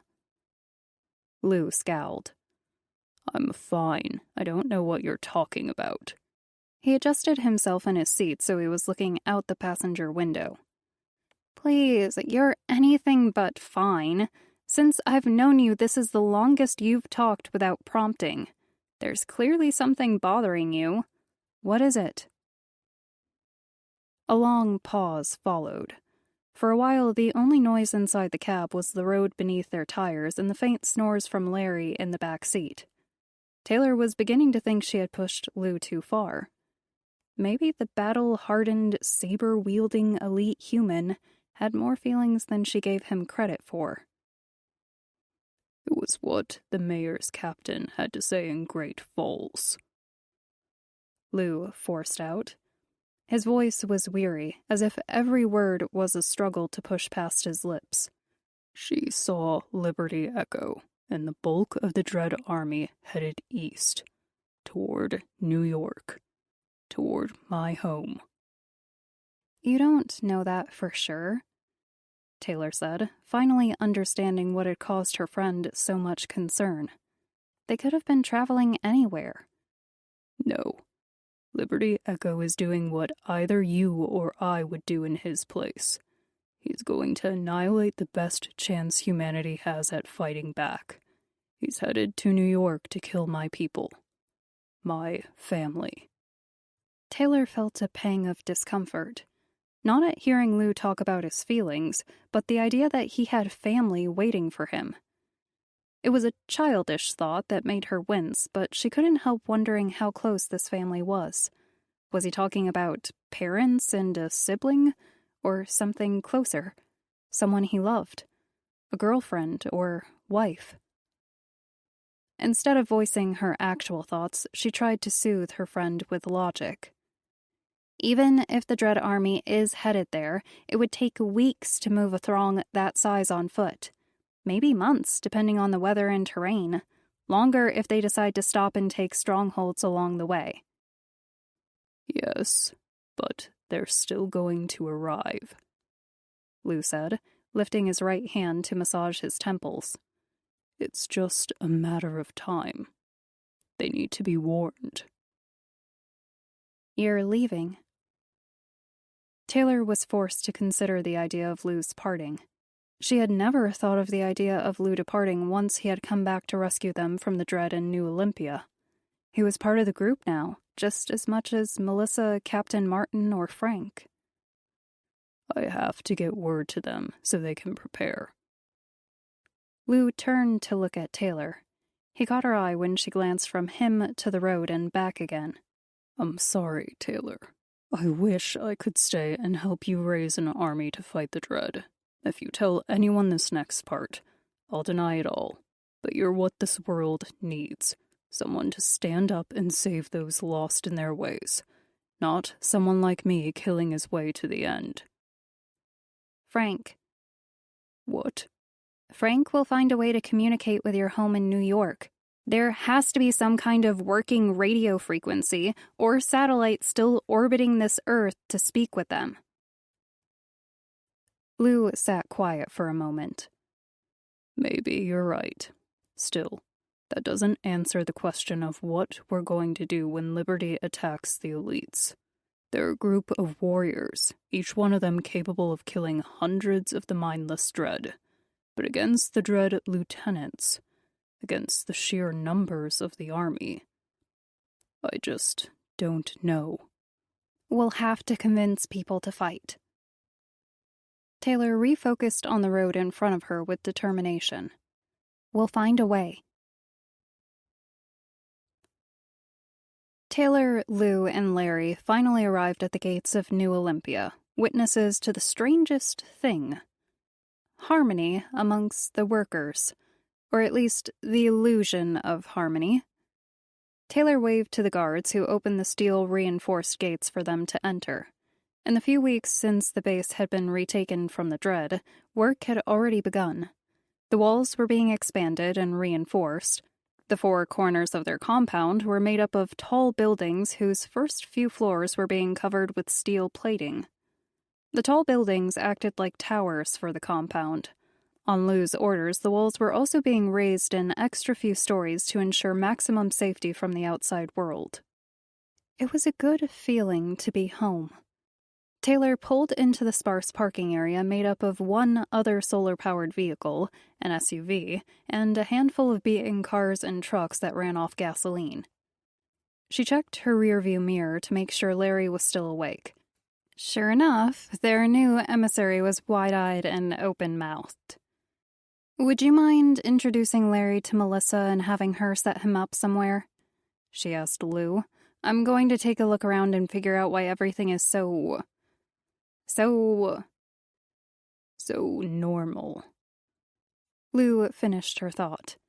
Apparently, she wasn't the only one to notice the workers from both slave and guard factions laboring side by side. "I'll get Larry settled in. Then we need to have a conversation about my departure." "Of course." Taylor exited the truck and looked in at Lou again. "Just promise me you won't leave until we've had a chance to talk to Frank. The kid's a genius with electronics. He might have a way for us to talk with New York." "Deal." Lou motioned to Larry in the back seat. "Come on, Sleeping Beauty. Let's grab your stylish luggage from the back. I'll show you around." Taylor left the two men alone, a strange feeling beginning to seep through her at the thought of Lou leaving. If she was honest with herself, it was something more than friendship that gave her pause. But was there even time for anything else? Taylor! The shout was a welcome distraction from her current train of thought. She looked to her left to see Sydney running toward her, the young woman's robe flapping in her wake. It was still strange to think of Sydney as a woman now instead of the small girl she had been mere weeks before. Sydney didn't stop her forward momentum until she embraced her friend with a warm hug. Taylor returned the gesture of fondness, noting how much she had changed herself. Never the affectionate type, Taylor was eager, even enjoying the moment. "So, how's the newest addition to the Guardian ranks?" Taylor separated herself from the girl. "Is Talon treating you all right? If he's not, you can tell me. I'll have a talk with—" "He's fine," Sydney said with a smile and a roll of her eyes. "You don't have to intimidate him. Being a Guardian, everything Alan Price set up before his disappearance, it's opening my mind to possibilities I could only dream of before. Check this out." Sydney extended her right arm. The fingers on her right hand separated from one another as a look of concentration crossed her face. The axe that hung at her waist tilted ever so slightly out of its sheath, then lifted into the air and came to rest in her grip. The act was one with which Taylor was familiar. Her own powers first manifested as something similar, the ability to move and control objects with her mind. It was a power she missed at times, but one she knew had been necessarily replaced. Her strength, coupled with the steel-like skin covering her body and the power to shoot explosive energy from her hands, were ones better suited to dealing with the dread. "Cool, right?" "It's very cool." Taylor motioned for Sydney to walk with her down the busy streets.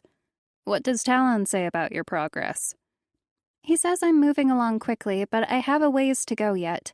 It's only when I can meld my power with my fighting ability that I'll be ready." The two women crossed the street to the largest building on the block, a 2-story home that had previously been occupied by Cole, the dread lieutenant running the city. As they traveled over the paved road, a pair of former guards carrying a spool of barbed wire exchanged glances with one another. A shared look at Sydney sent them hurrying along their way. "I'm guessing Talon has something to do with the fact that our people aren't trying to rip one another's throats out?" "Yeah." Sydney gave an uneasy laugh. "About that. He's managed a temporary truce between the factions. How long it will stand is anybody's guess." Taylor strode over the lawn and up to the door of the building, mulling over Sydney's words. If Talon was successful in bringing peace to New Olympia, as short-lived as it may be, perhaps the Guardian was to be trusted after all. She raised a fist to knock on the door, and it was pulled open before she could do so. Captain Martin's eyes were bloodshot, his gray hair disheveled. He was covered head to toe in a thin layer of dirt. "Taylor," he said, worry etched deep into his weathered face. "There's been trouble. We need to talk." 6. Valerie. The day had finally come to test her first subject. Excitement raced down Valerie's spine as she looked down at the pit. Among the many buildings inside the temple, Sheila had instructed the creation of a miniature coliseum. It was a place mercenaries could go on their free time to bet on fights and indulge their thirst for violence.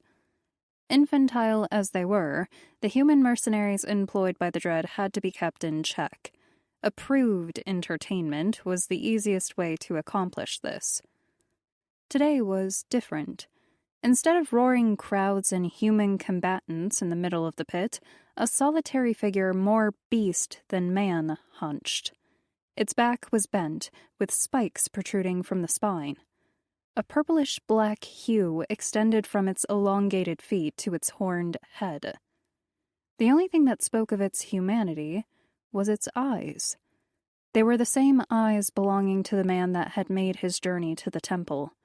Valerie was unsure when he had been turned by the Dread, but when he appeared, with both his hands missing, raving about revenge, Valerie knew he was the perfect candidate.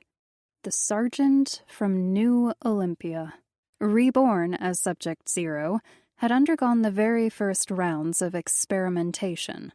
Already infected by the dread once he arrived at the temple, Valerie was unsure how his body would react to Taylor's DNA. The result now stood in front of her, a predatory beast capable of hunting down and killing anything. Along with his changed physical form came heightened senses, claws so sharp they could rip through steel. Well, that last part was yet to be seen, but that was what brought Valerie to the Colosseum. "You may bring in the slaves," she ordered a pair of frightened mercenaries standing at the entrance to the pit. "When you do, make sure you aren't in the arena. We wouldn't want you to get caught up in the experiment." Both guards nodded under heavy helmets. As one, they exited the pit through a raised iron gate. A moment later, they reappeared, this time wrestling a thin man. The slave they dragged through wasn't exactly what Valerie requested. She wanted a strong, healthy male to test Subject Zero on. Only then could she get an accurate gauge of his strength. What she got was a malnourished elderly man who looked like he might die any minute. The slave was thrown to the ground inside the arena, a steel shield and helmet tossed next to him in the sand. "Wait," Valerie called out to the retreating mercenaries. Using her sweetest voice, she said, "Subject Zero, kill them all." The monster raced toward all three men in a flash of purple and black skin. The slave managed to raise his shield, but it was punctured with one blow of Subject Zero's massive claw. Blade-like fingers punched holes in the metal shield like it was paper and pinned the slave's body to the ground in a mass of flesh and blood. The mercenaries were caught in a limbo of running while discharging their weapons. Machine gun fire echoed through the air as they raced toward the exit, firing blindly behind them. Valerie looked on, pleased, as Subject Zero caught up to them while avoiding the spray of bullets. The creature took each of the retreating men through the back with a clawed hand. Subject Zero's nails shredded their Kevlar vests with ease, his talons entering their backs and sprouting through their chests. A huge smile crossed Valerie's lips. She traced her tongue over her sharp teeth. "I think you're ready. Find Taylor Hart. When you do, kill her." 7. Connor. How long had it been? How long had they been fighting? How long had they been dying? It was hard enough leading when just the weight of his people rested on his shoulders. Now an entire world was on the brink of collapse. The dread had spread faster, with more vicious intent than anyone, even Alan Price, had predicted. As the infection oozed over the globe and reports came in of cities lost, there had been only one thing to do. The elite nation had to come out of hiding. For centuries, anonymity had been their greatest weapon. What other choice had there been? Run and hide while they watched the world burn? No. As their leader, he refused to allow that to happen. Although more than a few had voiced their concerns, in the end they all knew what had to be done. The Dread weren't going to vanish on their own. War had always been the only option. It was only a matter of time before they allowed themselves to realize this truth. Connor Moore walked the deserted Catskill forests in uptown New York, reflecting on a past that seemed so long ago. An 18-year-old version of himself would run these same trails without a care in the world. Those were the days before he knew who his father was, before he knew what he was. As a member of the elite race on his father's side, Connor had fulfilled an ancient prophecy about an elite judge who would rise up and protect his people. Connor had done this, saving them from a tyrant named Verson, afterward accepting the mantle of responsibility to lead the elite people. Had he known what was in store for him, he would have thought longer about accepting the position. "You're doing it again." A female voice interrupted his thoughts from somewhere off to his left. "If you keep frowning, your face is going to stick like that." Thanks to his advanced hearing, he already detected his wife's approach from a mile off. Lauren Abelardis strode forward, carrying a sword by her side. For the 1000th time, Connor thought she was the most beautiful thing he had ever laid his eyes on. Stalk much? His mouth morphed from a frown of deep concentration to a grin. Only when the love of my life is worrying over things he can't control. Lauren reached his side and slipped an arm around his waist. Don't do it. Do what? Connor asked, placing his arm around her shoulders as the two continued to walk through the deserted forest. You know exactly what. Don't hold the weight of the world on your shoulders. It's not your responsibility to save everyone. Connor pondered his wife's words. He knew in the depths of her heart she was only looking out for his best interests. She would protect him with her words and deeds, even if it meant talking him from the ledge of risking his life to save others. Her fierce loyalty was one of the many reasons he loved her so much. You'd let the world burn if you thought you were shielding me in the process. Connor thought out loud. Let's be glad it's not your decision. There is no extent to the distance I would go to save you, Connor Moore, but I can't save you from yourself. Agreed. The two crested a hill along the forest path. A tall wooden watchtower rose high in the sky. It was one of many Connor had ordered built when the dread began to spread across the country. Like any war, intelligence was the most coveted currency to be had. If there was an attack coming against his people, Connor wanted to have as much time as possible to prepare. The wooden tower, in itself, was nothing impressive, solid wooden planks driven into place by steel nails. However, this tower did signify something special. It was the foremost of its kind, the spot where the enemy would be seen first when they made their inevitable approach. You know, if you decided not to be on watch rotation, I'm sure everyone would understand. Lauren brushed past Connor and began her ascent up the primitive ladder. You are our fearless leader, after all. Real leaders lead from the front. Connor followed close behind his wife. Besides, I like being out here. It's peaceful in a world that has forgotten the meaning of the word. The two climbed the remaining rungs in silence. The morning air was crisp. No breeze threatened to send them reeling off the ladder. The lack of wind made it harder to smell any threat nearby. These days, Connor's enhanced senses were always on high alert, though for the moment, there appeared to be no need. The topmost portion of the tower was a single square room with open windows on all sides. An aged woman sat in the room's only piece of furniture, a blanket draped over her thin shoulders. Morgan, I should have guessed you'd be here. Lauren skipped toward the woman and wrapped her in a warm hug. Connor and you are too much alike. You should be resting or attending to one of your dozen other responsibilities. The sorceress greeted both Lauren and Connor with a sincere smile. So many different emotions touched Connor as he embraced the woman who had acted as a secret protector to him until his intended purpose was revealed. Any sign of the dread? Connor asked, relaxing his hold on the elderly woman who felt smaller and smaller in his arms every time he hugged her. Nothing, and that is what worries me more than 1,000 dread at our doorstep. They want us to lapse into a false sense of security. Morgan's brow creased with the tension of stress. I don't want to worry you with unwarranted advice, but I fear this is only the calm before the real storm begins. My brother will be back soon with news. Lauren searched the canopy of trees splaying out before them. I know he's the last scout to return, but when he does, he'll have the information we need. Connor and Morgan shared a silent thought. Lou had been gone longer than either one of them would like to admit.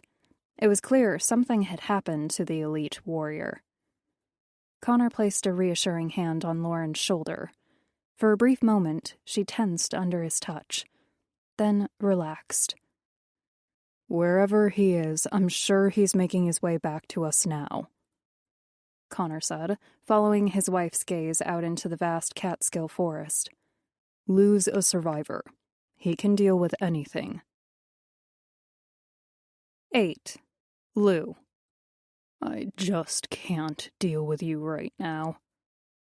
Lou rolled his eyes. He threw more than handed Larry's designer bag to him.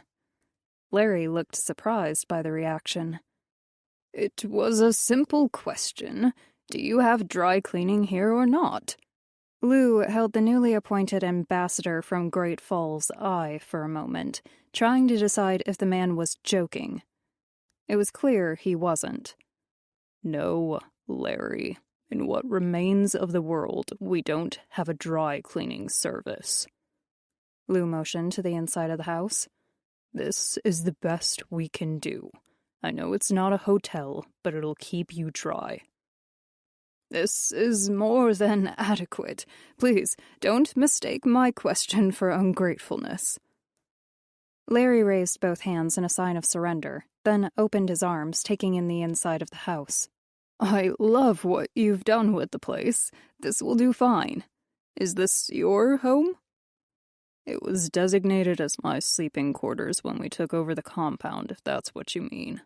My home is on the other side of the country. So, okay then. Lou moved to the exit. I'm sure Taylor or someone else will be by soon to give you instructions or whatever it is they expect an ambassador to do. There was a knock on the door. A second later, Taylor walked in, followed by Captain Martin and Frank. The look on their faces was enough to tell Lou all he needed to know. Something was very wrong. The captain's eyes were red, his hands and face as dirty as his clothes. Frank's attention was on a notepad as he furiously jotted down what Lou could only guess were calculations of some kind. Taylor closed the door behind the group. We have a situation. Don't we always? Lou replied, already shaking his head. You know I'd love to help with whatever's going on now, but I told you, my priority has to be getting back to my people and warning them that Liberty Echo is on the move in their direction. I know. Taylor pointed with a thumb to Frank. That's why the Boy Wonder is attacking that paper with such ferocity. Frank looked up for the first time since they entered the house. I need a few more minutes, he said, turning his full attention back to his notepad. He began muttering under his breath, every other word barely loud enough to be heard. Satellite, radio, power, frequency. While our savant finishes his work, I'll fill you in. Captain Martin stepped forward. Once I transported the group of children we found on the way from the Ark to New Olympia, I got restless. Since Frank and Melissa had a handle on what was going on here, I decided to travel south and do some scouting. Lou felt a sense of relief that surprised him when he thought of the children. They were a group of kids surviving against all odds, orphans managing to band together and stay safe from the dread. Lou, Taylor, and the rest of the survivors from their former camp, the Ark, had stumbled across the group on their way to New Olympia. Captain Martin had remained behind with the group until he received the all-clear from New Olympia. A frown intensified the already deep wrinkles lining Captain Martin's weathered face. Whatever the man was about to say, it was clear he was having a hard time finding the words. I took the other SUV we have and you went alone, Taylor said, her stern voice unforgiving. Easy. I know what I'm doing. It's not my first rodeo, the captain said, trying unsuccessfully to defuse the situation. I realize that, Taylor said, her voice rising, but in a world where the dread roam free, no one travels alone. I'm no exception to this, and neither are you. Lou looked from Taylor to the captain, who not only outranked her, but was a good 2 decades older than her. Neither of these facts appeared to faze Taylor. Her jaw was set in a way that told everyone there was no room for argument. It was apparent the captain realized the same thing. Under the raised voice and stoic stance was a person who genuinely cared for their well-being. I won't go out by myself again. Captain Martin cleared his throat and nodded. "I promise." Although Taylor returned the nod, her rigid stance didn't change. Apparently, whatever the captain was going to say next warranted a somber tone. "So, what happened?" Larry blurted. "What did you see?" Everyone turned to look at the well-dressed man from Great Falls. Larry coughed uncomfortably into a clenched hand. "I'm sure we all want to know. Who are you, exactly?" Captain Martin asked, looking Larry up and down, his hard eyes lingering on Larry's designer luggage. "He's an ambassador sent from Great Falls." Taylor stepped in before Larry could get a word out. "I was actually thinking of sending you to act as New Olympia's ambassador until I heard the news." "What news?" Lou asked in irritation, half amused he was siding with Larry. "Tracks," the captain said. "I went south, past the Oregon border, close to Salem. The first few days I didn't see a soul on the road, dread or otherwise. The third day, I knew I was being followed. I could feel eyes on me, like someone or something was watching me. I've stalked enough prey, and been stalked enough to know when it's not my imagination. The last day when I decided to turn back, I found a set of tracks. Not human, not animal. Something else entirely is out there." The room was so quiet, with his enhanced hearing, Lou could hear Larry's heart drum in his chest. A dozen thoughts were going through Lou's mind as to the origin of the captain's tracks. They could be anything from a dread lieutenant to a mutated animal. Lou had heard stories of such animals by roving bands of humans he encountered in his own travels. These ideas and the mystery they brought clashed with his own need to return home. Connor and the rest of the elites needed to be warned. "I can't do it," Frank said, looking up from his pad. "It can't be done. There's no way to signal New York without them knowing the communication is coming. They have to have a radio on their end and be expecting our transmission. I'm sorry, Taylor." "I have to go back." Lou looked to Taylor for any sign of understanding. "My family's there." "I know," Taylor said, hiding any emotion she might be feeling at the news. "I promised you I wouldn't stand in your way, and I won't. Go. Go back and warn them what's coming. I'll do everything I can to marshal our resources here and come to your aid, but I also can't leave our newest ally without an emissary. And if there is something lurking to the south, I have a responsibility to everyone here to find out what it is." "I understand," Lou said, avoiding the awkward goodbye he anticipated. He began heading for the door. "I'll be back if I can. Larry moved quickly to intercept Lou and wrapped him in a hug before he reached the door. "I hate goodbyes as much as anyone." Larry held Lou like a child would a loving parent. "Be safe, my friend. I'd offer to go with you, but, well, I'm not built for travel. I'm afraid my skills are better suited for pressed suits and extravagant meals." Lou stood there, his hands at his sides. In a moment, he could rip himself free from the awkward embrace, throwing Larry to the side as easily as a piece of luggage. Something inside Lou restrained him from the act of violence. He settled for a low growl that rumbled from deep within his wide chest. "Oh!" Larry jumped back. "Oh my, you should get something to eat before you go. Your stomach sounds awful." The captain extended his hand. "Lou, I'd say good luck, but I don't think you need it." Lou took the hand and gave the captain a firm shake. "I'm sorry I can't rig something up to communicate with New York," Frank said, "but without—" "Don't worry about it, kid," Lou said. "It's not your fault. This was always the plan, for me to go back." "Right." Frank dropped his gaze. "Hey, I have an idea." He turned to a clean page on his pad of paper and began scribbling a list of items and instructions. "If you can gather these pieces of equipment and tune to the correct frequency, we'll be able to talk to you once you're in New York." Frank tore the piece of paper from his pad and handed it to Lou. If you have someone handy with tech, they may be better fit to put this together. Lou looked down at the paper. It might as well have been a different language. Much like Frank's muttering earlier, only every few words on the sheet meant anything to Lou. I'll do that. Lou pocketed the list. Taylor stood, prepared to say goodbye, her hand already moving to shake his in an appropriate farewell.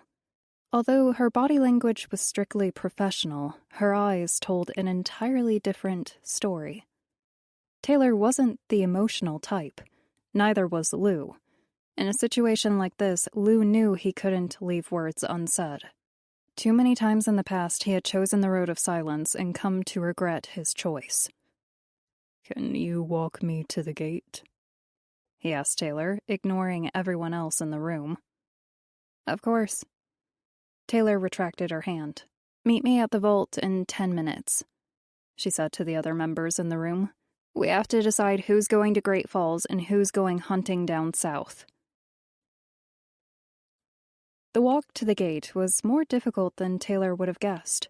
She had known Lou for a relatively short time compared to the other members in her party. So, why the deep feeling of loss at his departure? Was it the lost possibility of what he could have meant to her? The looming idea that now she would never know what Lou could have been in her life? Taylor rolled her neck and stretched her shoulders.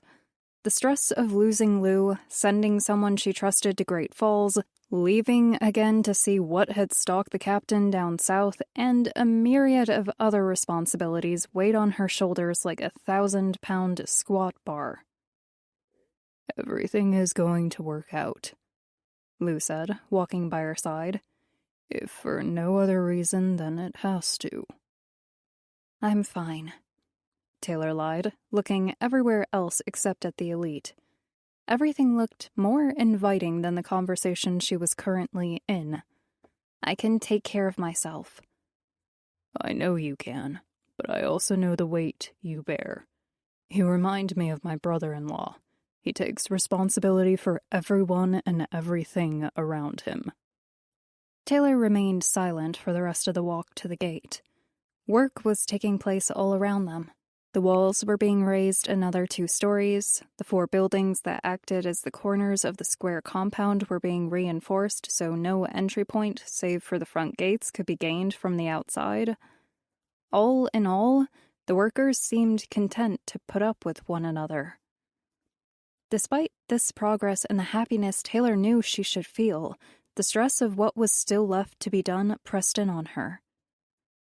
Melissa was at the large steel double doors that acted as the only entry and exit out of New Olympia. A clipboard in her hand, she was in a conversation with Talon. More than anyone, Melissa had risen to the occasion when asked to step up and take control of the situation. She not only managed the day-to-day jobs inside the compound, but found the time to meet and hear out citizens who voiced concerns on everything from food rationing to acceptable watch hours on the wall. Melissa looked up and saw the 2 approaching. She waved briefly, but was pulled back into her conversation before Taylor had the chance to return the act. Soon, Taylor and Lou were past the thick walls and walking on the paved road outside New Olympia. A cool breeze brought relief from the blazing sun.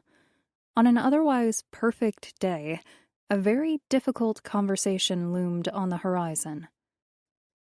I understand why you have to go, Taylor began.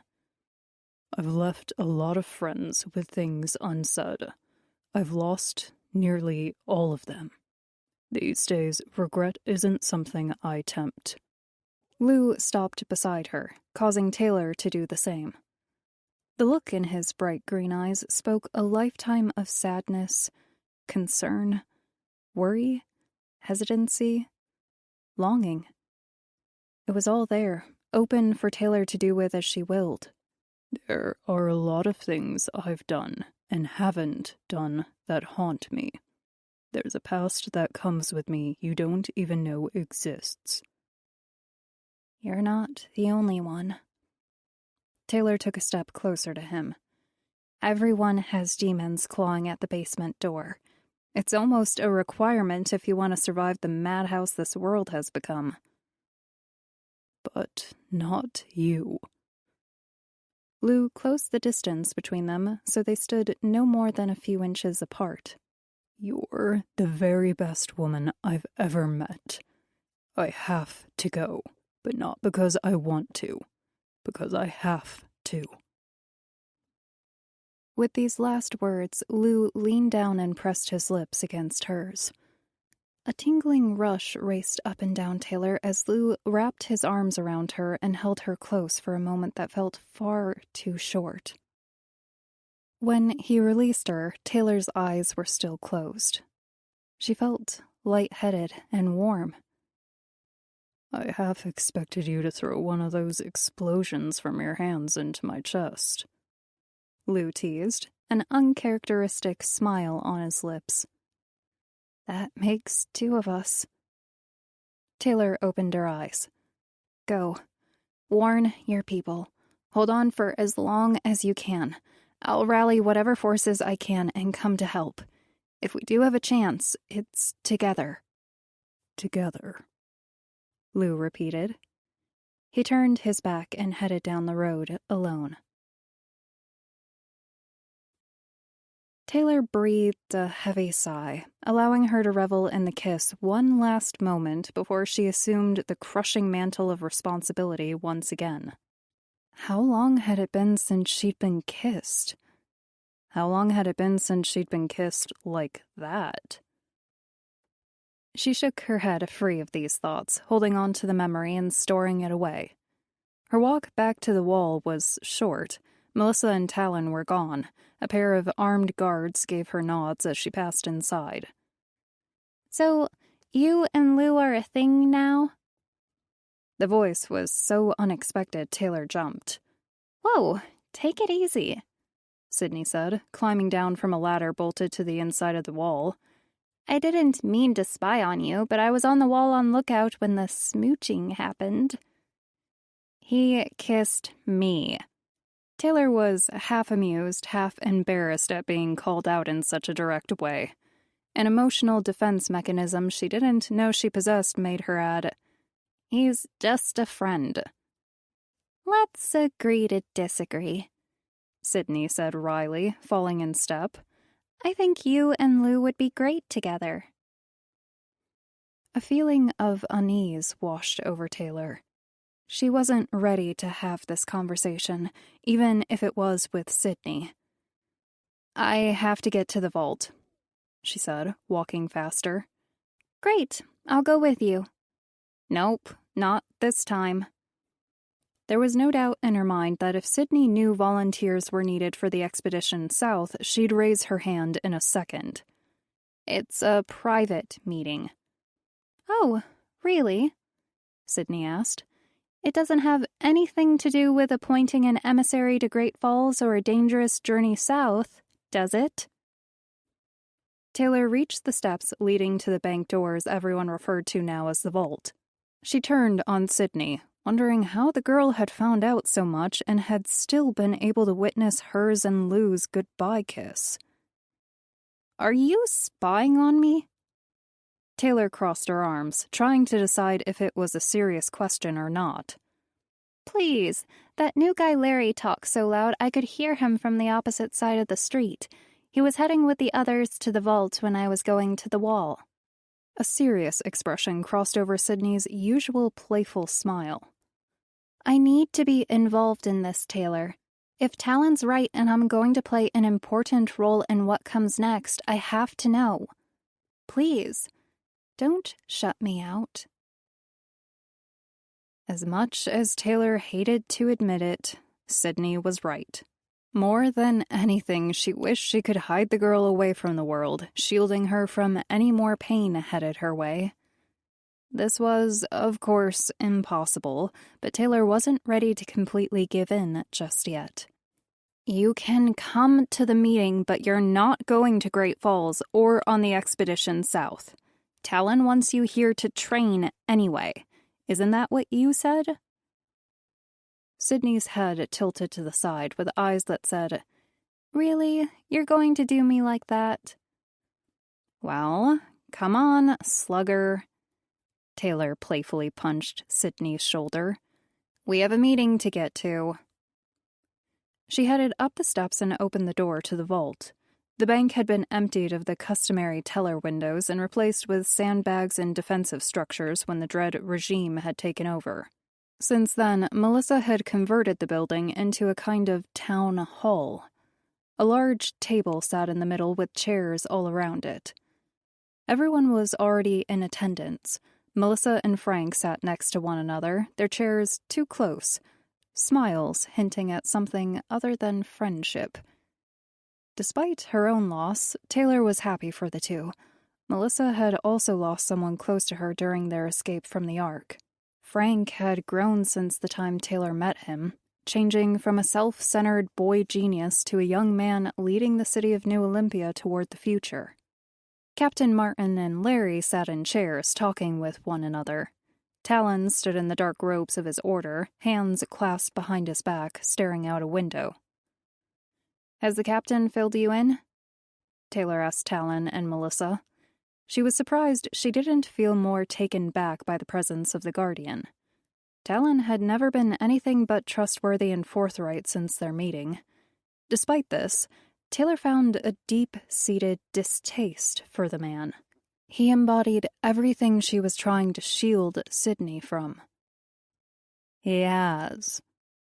Talon took a seat at the table. Melissa nodded in agreement. Good. Taylor leaned forward, resting her hands on the back of a chair. As inviting as the seat looked, she didn't intend for the meeting to be long. I've been doing some thinking. It's best if the captain and I head south to make sure our borders are secure. Melissa and Frank have done such a great job here, I think sending one of them to Great Falls is the obvious choice. The room was quiet. While Taylor hadn't expected shouts of agreement, neither had she foreseen the awkward way the members at the table were glancing to one another. You've obviously already spoken amongst yourselves, Taylor said, picking up the unspoken clue. What is it? Well, Frank cleared his throat, searching for the right words. He squirmed in his seat as if the teacher in his high school class was calling him out. It just makes more sense if Captain Martin heads to Great Falls and you take Talon and Sydney with you down south. Heat rose to Taylor's face. There was no way in hell she was going to take Sydney outside the wall. Not now, not when she was perfectly safe. And you came to this conclusion how? I don't like it any more than you do, the captain said, leaning forward in his seat. He rubbed at his eyes, trying in vain to dismiss the fatigue ingrained in his retinas. Like you said, Melissa and Frank are doing a great job here. I should be the one to travel to Great Falls. I can assess their strength and weapons. I can train them if they need it. Mobilize them to help New York when the time comes. Do you think Great Falls will be receptive to this? Do you think they'll honor our truce and come if they're called? Taylor turned her gaze on Larry, searching the man for the truth. It's hard to say, Larry said, pursing his lips in thought. We've only just begun this alliance, yet Barbara is fair and loyal. If you continue to show her support, she won't turn her back on you when the call for help comes. Taylor took a long moment to think. The room hushed as she made eye contact with Talon and Sydney. It could be argued that the safest place for the girl was by her side. The trip would also give Taylor more time to speak with Talon. She still held reservations about the man. Well, let's get going, she said, slapping the back of the chair she was using for support. Everyone in the room stared, looking at one another in surprise. What? Give me a little credit. I know a good plan when I hear one. 9. Subject 0. The experiments had changed his outward appearance in every way. Unimaginable pain had accompanied the tests Dr. Spear put him through. Many times he was strapped down as he was poked and prodded. The first few weeks of transformation were the worst. While his ability to talk and scream faded, his sacrifices were balanced with a physical strength he had never known. Spikes ran down his back with a scale-like hide so thick it could stop a bullet. There was no more need of weapons, either projectile or blades. His hands had regrown and doubled in size, claws protruding from his fingers like 5 combat knives, intended for one thing: death. The speed with which he was able to travel was astounding. It had taken him weeks to reach the temple once he had fled New Olympia. The only thing that had given him strength then was the call of the dread. Now, as he changed course and prepared to exit the temple walls, he was reborn. A beast more than a man, a creature transformed by the experiments of the Dread Lieutenant. The former sergeant of the New Olympian mercenaries readied himself for the long trip to find the woman that had taken his hands and his home. Over and over again he played back the events in his head. How Taylor Hart had blown off his hands with a blast of energy from her palm. The pain, the degradation, and humiliation he felt as he fled were emotions he played over and over in his mind. He waited, crouched in front of the gigantic black gates as they swung open to allow him exit into a world consumed by the dread. Every single human mercenary employed by the dread to oversee the slave workforce had retreated from his presence. Those working the gatehouse stole glances at him from what they deemed safety inside their structure. Subject 0, as he was now referred to, didn't have time to savor the smell of fear emanating from the guards. Neither did he pause to sniff the intoxicating odor of defeat wafting from the slaves that still toiled on the inner temple buildings. Subject 0 had a mission to accomplish. As eager as he was to begin this journey obeying Valerie's commands, he was manic to gain the vengeance he so desperately desired. The gates opened slowly, tons of black steel and stone swinging on the hinges of pulleys and levers. Subject 0 stomped his clawed hind legs in the dirt ground, causing a cloud of dust to rise. He lowered himself on all fours, preparing to run. Once the gates were halfway open, Subject 0 took off at a sprint. Dirt clods kicked up all around him as heat from the Texas sun beat down on his scaled body. Within seconds, he was through the gate and into the gathering of mindless dread that stood guard around the temple. Like the parting of the Red Sea, the mindless dread moved out of his way, only to regain their original position as soon as he passed. Rotting corpses, many already withered from the heat, moved in sync to allow his passage. The aroma from these creatures was as foul as Subject 0 could ever remember smelling. As far as his advanced vision could tell, the mob of standing mindless dread was endless. Even at a full sprint, it was hours before Subject 0 noticed a change in the scenery of bodies. Gradually, they began to thin. It wasn't until the sun began to set in the west that the mindless dread's ranks ended. How many there were standing at attention was unfathomable. If he wasn't so consumed with his task, Subject 0 would have reflected on the sheer number of bodies. The only thing on his mind as he galloped forward was how fast he could get back to the city of New Olympia. The many ways he wanted to inflict damage on Taylor Hart playing through his mind. He wanted to see her bleed. He wanted to hear her scream. Above all, he wanted to bring pain to the people she loved. 10. Taylor. "Here's where I knew I was being followed," the captain said, pointing to an area on the map just into the Oregon border. He moved his finger to a spot a few miles north of Salem. "And here's where I found the tracks. Be careful, Taylor. Whatever is out there, well, it's not human. Those tracks didn't belong to any kind of animal I've ever seen." Taylor examined the map, nodding along with the captain's words. She knew inside it was killing Captain Martin not to be able to go back, but they both understood his ability to train and politic was better suited for a position in Great Falls. "I'll be careful," Taylor assured him. "You take care of yourself as well. That means a few days of rest before you leave for Great Falls." "I can leave tomorrow, "You're no good to anyone so tired you can barely stand," Taylor interrupted. "We need you for a very long time to come. That means taking care of yourself now. Rest.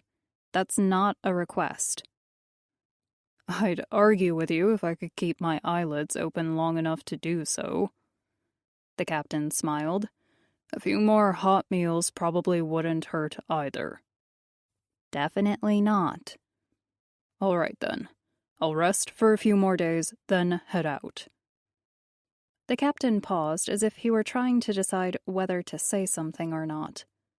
"And don't worry, he'll be fine. He's a survivor, like we are." "Who?" Taylor asked, feeling heat rise to her face. How many people knew? "I don't have a daughter," Captain Martin said, placing a gloved hand on Taylor's shoulder. "But if I did, I'd tell her I'm proud of her and to believe in what she knows is right. Things have a way of taking care of themselves."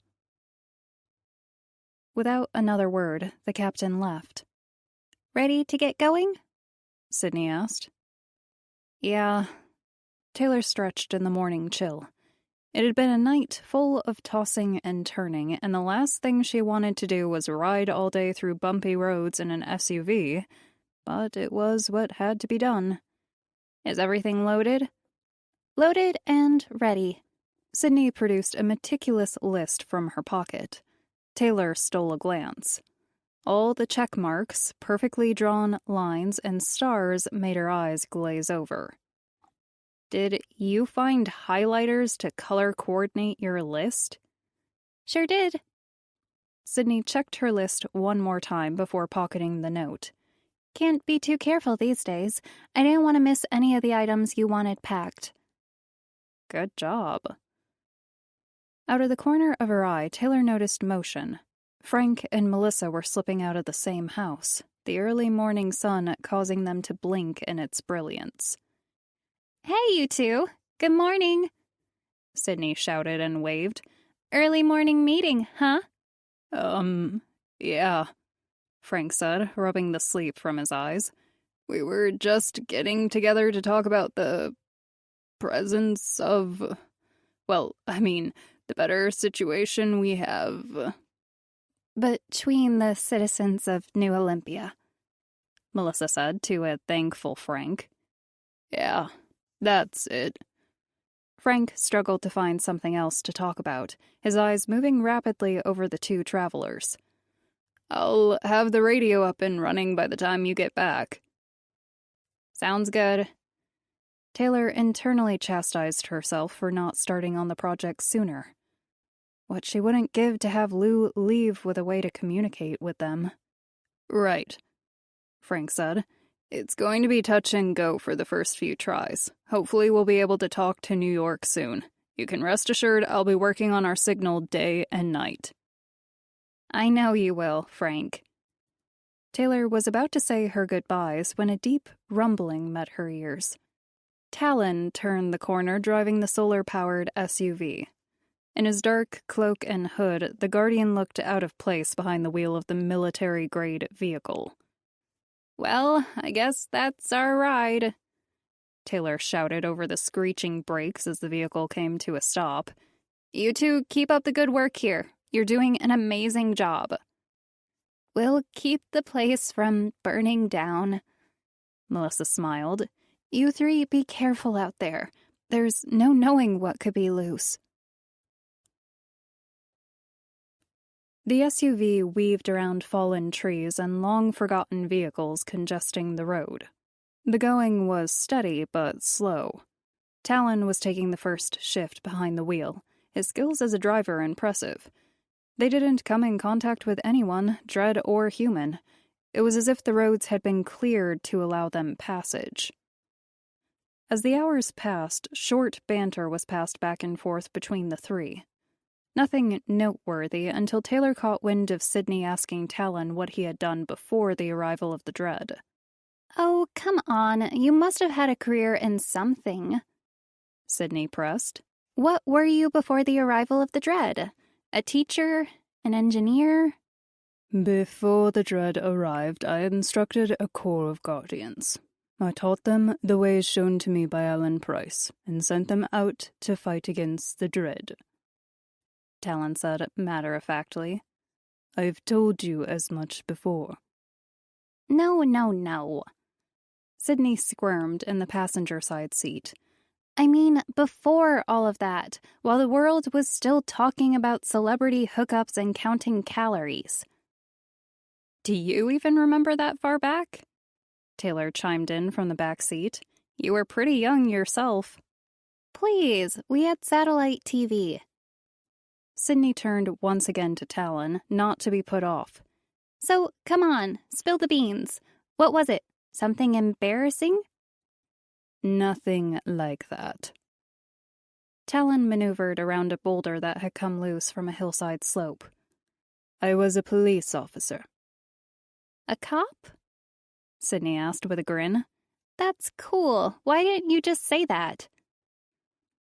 A moment of silence passed while Talon gathered his thoughts. Taylor could tell the man was dealing with his past. Not only the pause, but the somber tone in which he answered were all pointing to trouble. It seems so long ago now that it could be another lifetime. Talon cleared his throat. I worked for the Olympia Police Department as a detective. I had 20 years on the force, dealing with mankind's dark side every day. If you had told me things were going to get worse, I would have called you a liar. You didn't like being a detective? Sydney prodded. The opposite, actually, Talon said somberly. I loved my job. It was just the amount of misdirected hate, the unwarranted anger that humans can possess for one another, that bothered me. It was ugly. There are those out there that say police aren't able to make a real difference. But I know I made a difference to people every day.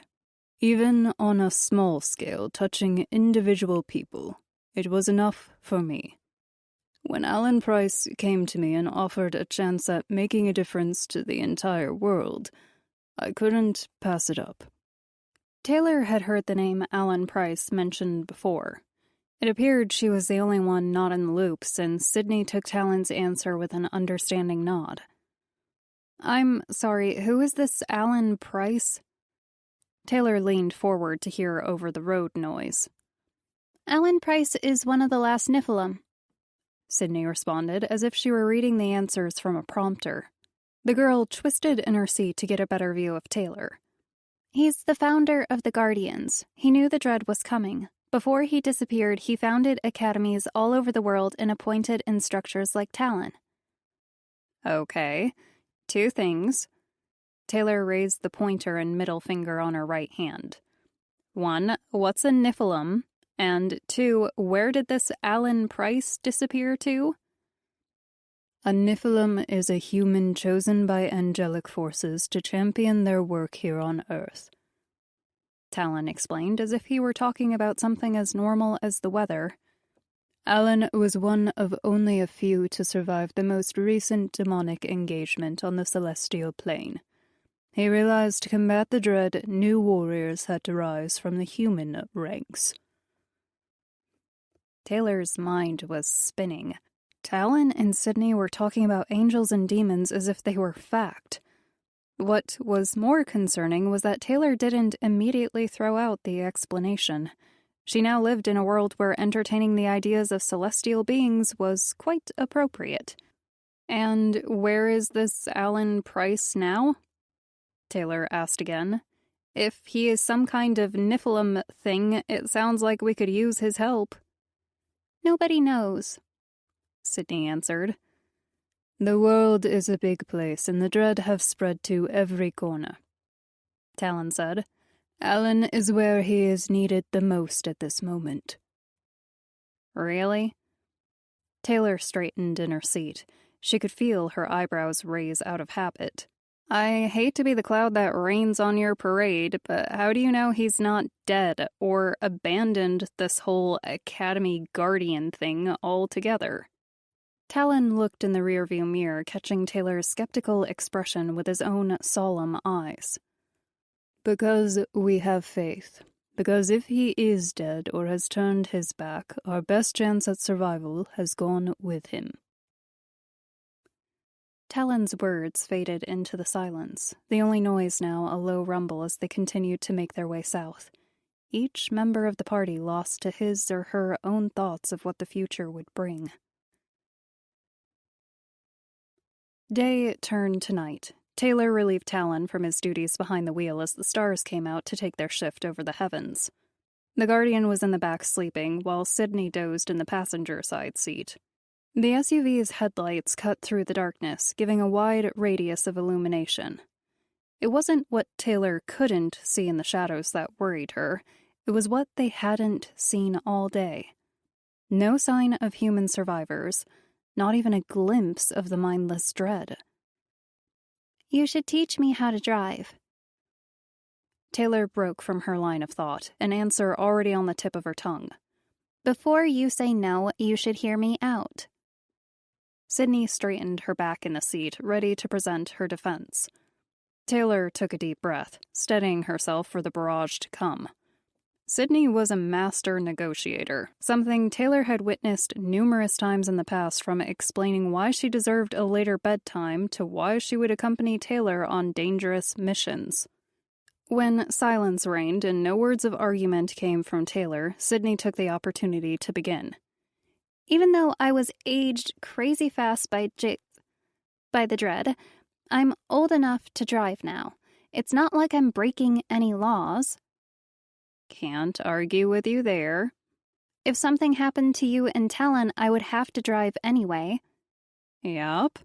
It's better that I get some practice in now then, under your watchful eye. That would make the most sense. Are you laying some kind of trap for me, agreeing with me to just shut me down in the next few minutes, or are you actually going to let me get behind the wheel? Taylor feigned indignation. Me? Laying a trap? Oh, please. Like that one time you let me go on and on about eating pizza for breakfast, only to crush my dreams after I presented my flawless argument. You tried to convince me that pizza was a healthy option. I still hold to that. I mean, come on, you need carbs to live. Tomato sauce is basically a vegetable. The cheese has protein, and the toppings are mostly vegetables, too. You're never going to convince me that pizza is healthy. But I will let you drive. Sydney's mouth was open, already processing a counter-argument. When she heard Taylor's unlikely words, she snapped her mouth shut. Really? Yep, I think it's important for you to know how to drive. We haven't passed anyone since New Olympia, so I guess this is as good a time as ever. I'm going to pull off the road so we can all grab some shut-eye. Come first light, the wheel is yours. Sydney's face lit up in a smile so big it even made Taylor's lips twitch. Thanks, Taylor. I mean, not just for letting me drive, but thanks for everything you've done for me. Ever since my dad died, you've always been there for me. The moment went from comfortable and happy to the complete opposite end of the emotional spectrum for Taylor.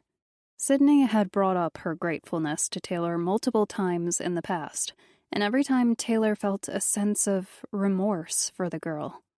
Sydney had lost so much. Her mother, her father, and now even her childhood. You don't have to thank me.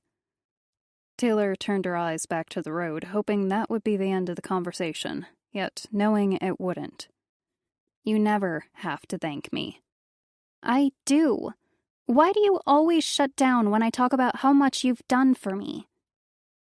Sydney's voice was angry, laced with a hint of sadness. My mother died before I even had a memory of her. When my dad was taken by the dread, he asked you to take care of me, and you have. I don't know what having a mother is supposed to be like, but if I did have a mother, I'd want her to be like you. When was the last time she had cried? Taylor felt the unfamiliar twinge of water flow from her tear ducts to her eyes. It had been so long since she experienced the sensation, it shocked her. Always the stubborn type, Taylor refused to cry, even a little. She cleared her throat, pushing down the emotions that came bubbling to the surface like a drowning man struggling to breathe.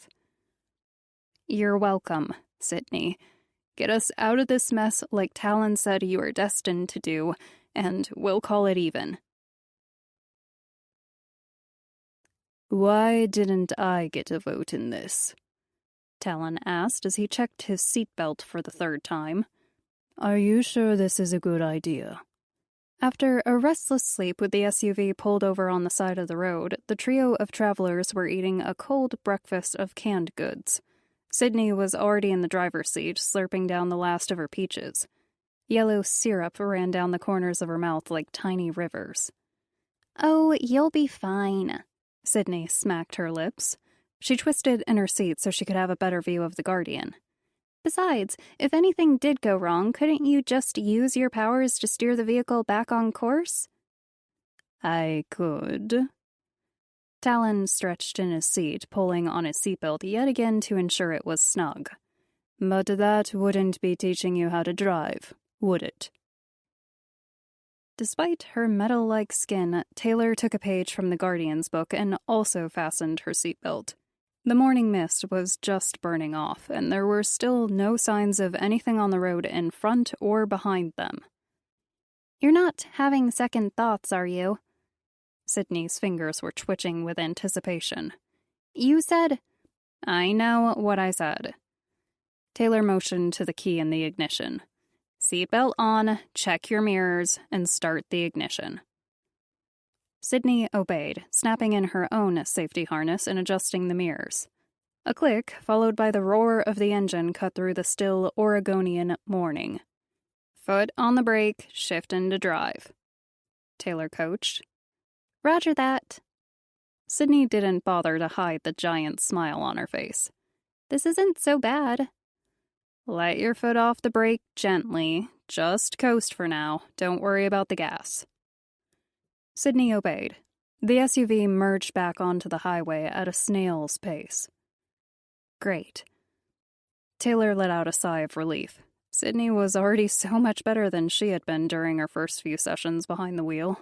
Taylor still remembered the look of panic on her driver instructor's face, the way he had yelled for her to pull over, then losing his lunch on the pavement in colorful patterns. "You'll have to maneuver around the random vehicles or debris on the road, so don't try and gun it, but you can gently press the gas pedal when you're ready." Sydney gently nudged them forward. She was a pro behind the wheel. Taylor was ashamed of herself for thinking anything less.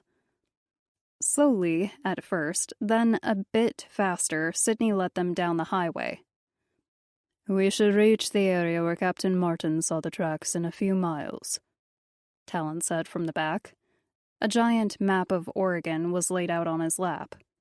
"Keep your eyes open." 11. Subject 0. Her smell was infatuating. Subject 0 glided through the forested hills like he was born to run. His clawed hands and legs barely made contact with the ground before he was off again, hurling himself through the frosty morning air. Bits of dirt, leaves, and gravels flew like confetti behind him as he stalked his prey. As if being tired was a distant memory, Subject 0 reveled in his new body. All the many hours, days of pain caused by the experimentation at the hands of Valerie Spear were well worth the outcome. He was an apex predator now, with enough energy and strength to run 10,000 miles if the need arose. Fueled by the dread and pushed forward by his hate for Taylor Hart, he abandoned every physical need. Her scent was growing by the minute, but If he was honest with himself, it was something more than scent that drew him to her. Somehow, the dread had evolved him using Taylor's own DNA. It was as if he were a part of her now. Along with her infatuating scent was the odor of two others. One belonged to the girl that was captured in New Olympia, and one other he didn't recognize. It made no difference. He would kill them both in front of Taylor before he ended her himself. Murdering Taylor Hart would fulfill his reason for being created, as well as end the vendetta he had against her for cutting off his hands. In his eyes, absolution meant only one thing: Taylor's death. She was close now. 12. Taylor. Are you sure this is where he saw the tracks? Sydney asked, bringing the SUV to a sudden halt that jerked them all forward. Sorry. Talon handed the map to Taylor for confirmation. She did a quick scan, nodding. This is it. Pull over to the side of the road and we'll go on foot from here. Sydney obeyed, reluctantly parking the car on the side of the highway. She switched off the engine. They sat outside of a small town. Trees ran on either side of the road, obscuring everything but the very tops of the buildings in front of them. Sydney exited the SUV and handed the keys to Taylor. Thanks for teaching me. It was fun. You keep them. You're driving back, Taylor told her. She reached out a hand to ruffle Sydney's hair like she would when she was a girl. Her hand paused halfway. Sydney was a young woman now. Would she still want to be treated the same way? Sydney answered the question for her, embracing Taylor. Oh, thank you. Talon was already a few feet down the highway searching for the footpath Captain Martin had told them about. It was this path that would lead them to finding whoever or whatever bordered New Olympia to the south. It was clear the path had at one time been well cared for. Hard, packed earth meant the trail was still used frequently. Shrubbery from low-hanging trees and thick bushes were pressing in on the path, as if Mother Nature was reclaiming what was hers.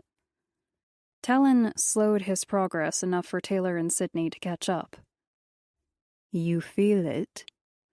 The Guardian asked in a whisper. Taylor took a moment to orient herself. There was a morning chill, her brown leather jacket battling the worst of it. No birds or wildlife rustled bushes or flew from trees. A faint chemical odor crested on the breeze. Then Taylor felt what Talon already sensed. A feeling honed by years of experience in her line of work, hard to put into words, but as real as anything. A sixth sense told Taylor they were being watched. Hairs stood on the back of her neck. A shiver, not from the cold, ran down the length of her spine. I do, Taylor responded, motioning Sydney to walk between her and Talon. Have you seen them yet? No, Talon said from inside his deep-set hood. But there's more than one. I think it would be best if... The sudden halt in the Guardian's line of thought made Taylor tear her eyes from the surrounding forest and give the man her full attention. He was looking down at the ground in front of him, his own foot in the middle of a much larger print. This isn't the same track the captain found. He lifted his boot and crouched to take a closer look. Taylor glanced down at the print only once, still too wary of the invisible eyes in the trees to allow herself to gaze at the ground longer. She took a mental snapshot of the print before redirecting her attention to their surroundings. The track was one of 3, pressed into a section of the path with loose soil. It was too large to be any kind of animal, too strange to belong to a human. It was easily twice the size of Talon's black boot, with 3 long toes ending in claws in the front and another in the back. The print itself was so deep it was clear whatever had made it weighed hundreds of pounds. A bush rustled to Taylor's left. The breeze, or something more sinister? We should find some cover. We're too exposed here, Taylor told Talon and Sydney from the side of her mouth. Right. Talon stood and joined Taylor and Sydney as they continued down the path. There! Sydney pointed a finger to the left of the path. A trio of thick trees rustled. Something large moved in the shadows they provided. Talon lifted the axe and knife from his belt with his mind. Both weapons landed gently in his hands.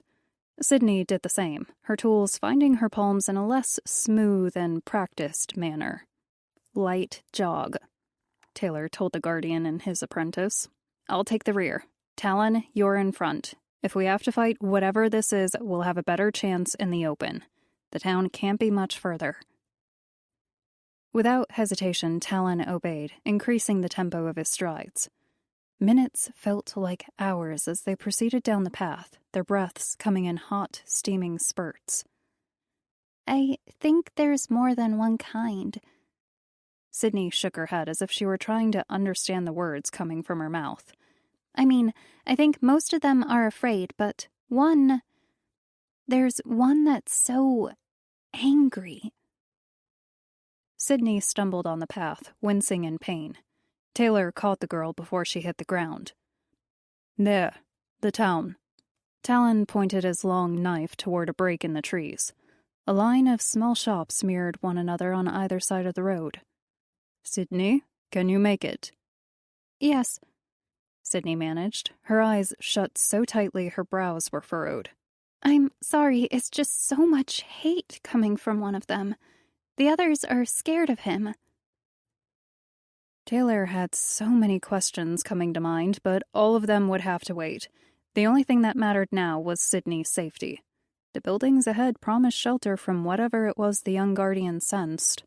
A moment later, they broke off the path and onto a paved road. A light blue building sporting an electric sign long dead marked the remains of a gas station. There, in there, Taylor said, examining the road behind her. She supported Sydney with her left arm. The girl felt like nothing in her strong grip.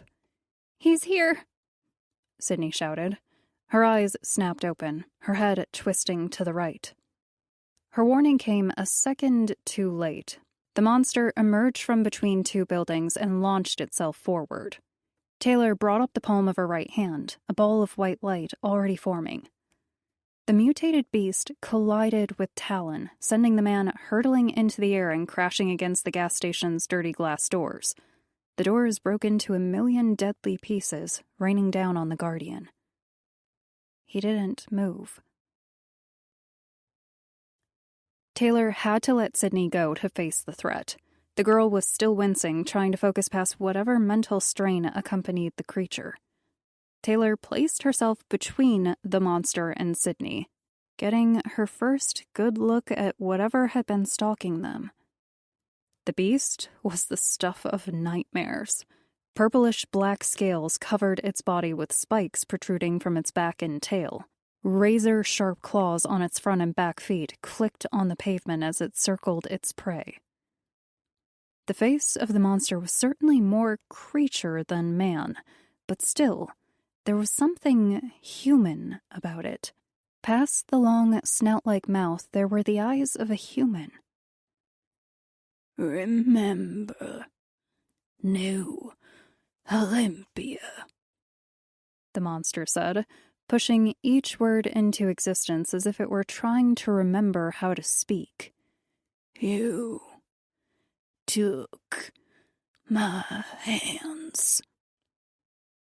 The words were so garbled, Taylor had to strain to hear. Her heart stopped when she understood who the monster in front of her had once been. Images of the portly mercenary guard in New Olympia flooded back to her. The way his eyes had rolled over her body. The sick look of excitement he got when he was inflicting pain on others. "What did the dread do to you?" Taylor said, refusing to move from her protective stance in front of Sydney. A second thought entered her mind as if she could hear Lou voicing the thought. "I should have taken more than your hands when I had the chance." Whatever this new interpretation of the guard was, it was done talking. thick hind legs coiled beneath its body, preparing to spring. Like two cowboys staring down one another in a one-street town, the combatants eyed each other. Taylor bent her knees, ready for the attack. Warmth spread from the center of her body to the palms of both her hands now. More than anything, she wanted to look behind her to see how Sydney was faring, but experience told her this was an enemy that was willing to take advantage of any opening. With no warning, the mutated mercenary was in the air. Taylor raised both hands, hitting the beast's chest dead center with an explosion of white energy. On impact, the brute flew backward in a tangle of purple limbs. A thud echoed in the still air when the monster came crashing down on the unforgiving street pavement 20 feet away. For the moment, the creature lay still. A disgusting, charred odor wafted from the beast on the wings of thick steam rising from its body. Taylor took the moment to check on Sydney. The girl was on her feet again, still opening and closing her jaw, trying to relieve stress from her cranium. I can feel him. Sydney clutched her knife and axe so tightly the whites of her knuckles showed through. I don't know how, but I can sense his anger. It's okay. We'll figure this out. Taylor searched Sydney's face for answers. There were none. Only more questions. First, we need to check on Taylor? Taylor followed Sydney's wide eyes past her shoulder to where the monster had landed. Along with the creature making its way back to 2 feet, a sardonic, gravelly rumble emanated from its chest. To Taylor's utter amazement, no lasting wound showed where her attack struck its chest. Steam from where her blow landed still curled into the cool air. The evil chuckle came again. Fear was welling in Taylor's stomach. More than anything, she hated feeling afraid of anyone, and in a second, that hate turned to anger. "See to Talon," Taylor instructed without waiting a second longer to make sure her orders were obeyed. She channeled her anger and rushed toward her fear. The last thing Taylor was concerned about was her own well-being. In the back of her mind, she knew Sydney was assessing Talon's injuries. Seeing to first Sydney's safety and then to Talon's was the only thing that mattered now. If the power shot from her palms wasn't going to put a hole in her enemy, then she would rip apart the monster with her bare hands. This time, the two combatants ran toward one another. Taylor with long strides, the monster starting on 2 feet, then gracefully transitioning to all fours. When they met, Taylor ignored the claws groping for her skin. She wrapped both hands around the monster's throat and squeezed. Thick, scaly skin returned her touch. Cold and hard, it felt like metal more than any kind of hide. Very quickly, Taylor realized her mistake. Instead of fear for its own safety, sinister glee glazed over the eyes of her opponent. Sharp, stabbing points of pain shot into both of Taylor's shoulders as the monster's clawed hands took hold of her. Instantly, she knew she was in trouble. Already, red droplets of blood were oozing through her shirt and jacket. How this was possible was a question quickly thrown to the side. Prior to this, Taylor had thought her skin impenetrable. Clearly, this beast had been created by the Dread specifically for her demise. Reluctantly, she released her hold on the creature's jugular, all her effort now focusing on removing the razor-sharp claws from her shoulders. White, hot pain burrowed deep in her arms as the impossible force the monster exerted bore down. Taylor clamped one hand on each of the monster's wrists. A scream broke from her throat, half pain, half exertion. The beast's face was inches from her own, drooling a river of foam and spit, its still human eyes large as it soaked in the sickening scene. As much effort as Taylor put into removing the claws embedded in her skin, she was matched in strength. Simply hindering the claws from sinking any deeper wasn't enough. She had to find a way to overpower her assailant. Sweat dripped from her brow as the two warriors struggled on the lonely road of the Oregonian highway. An axe flew through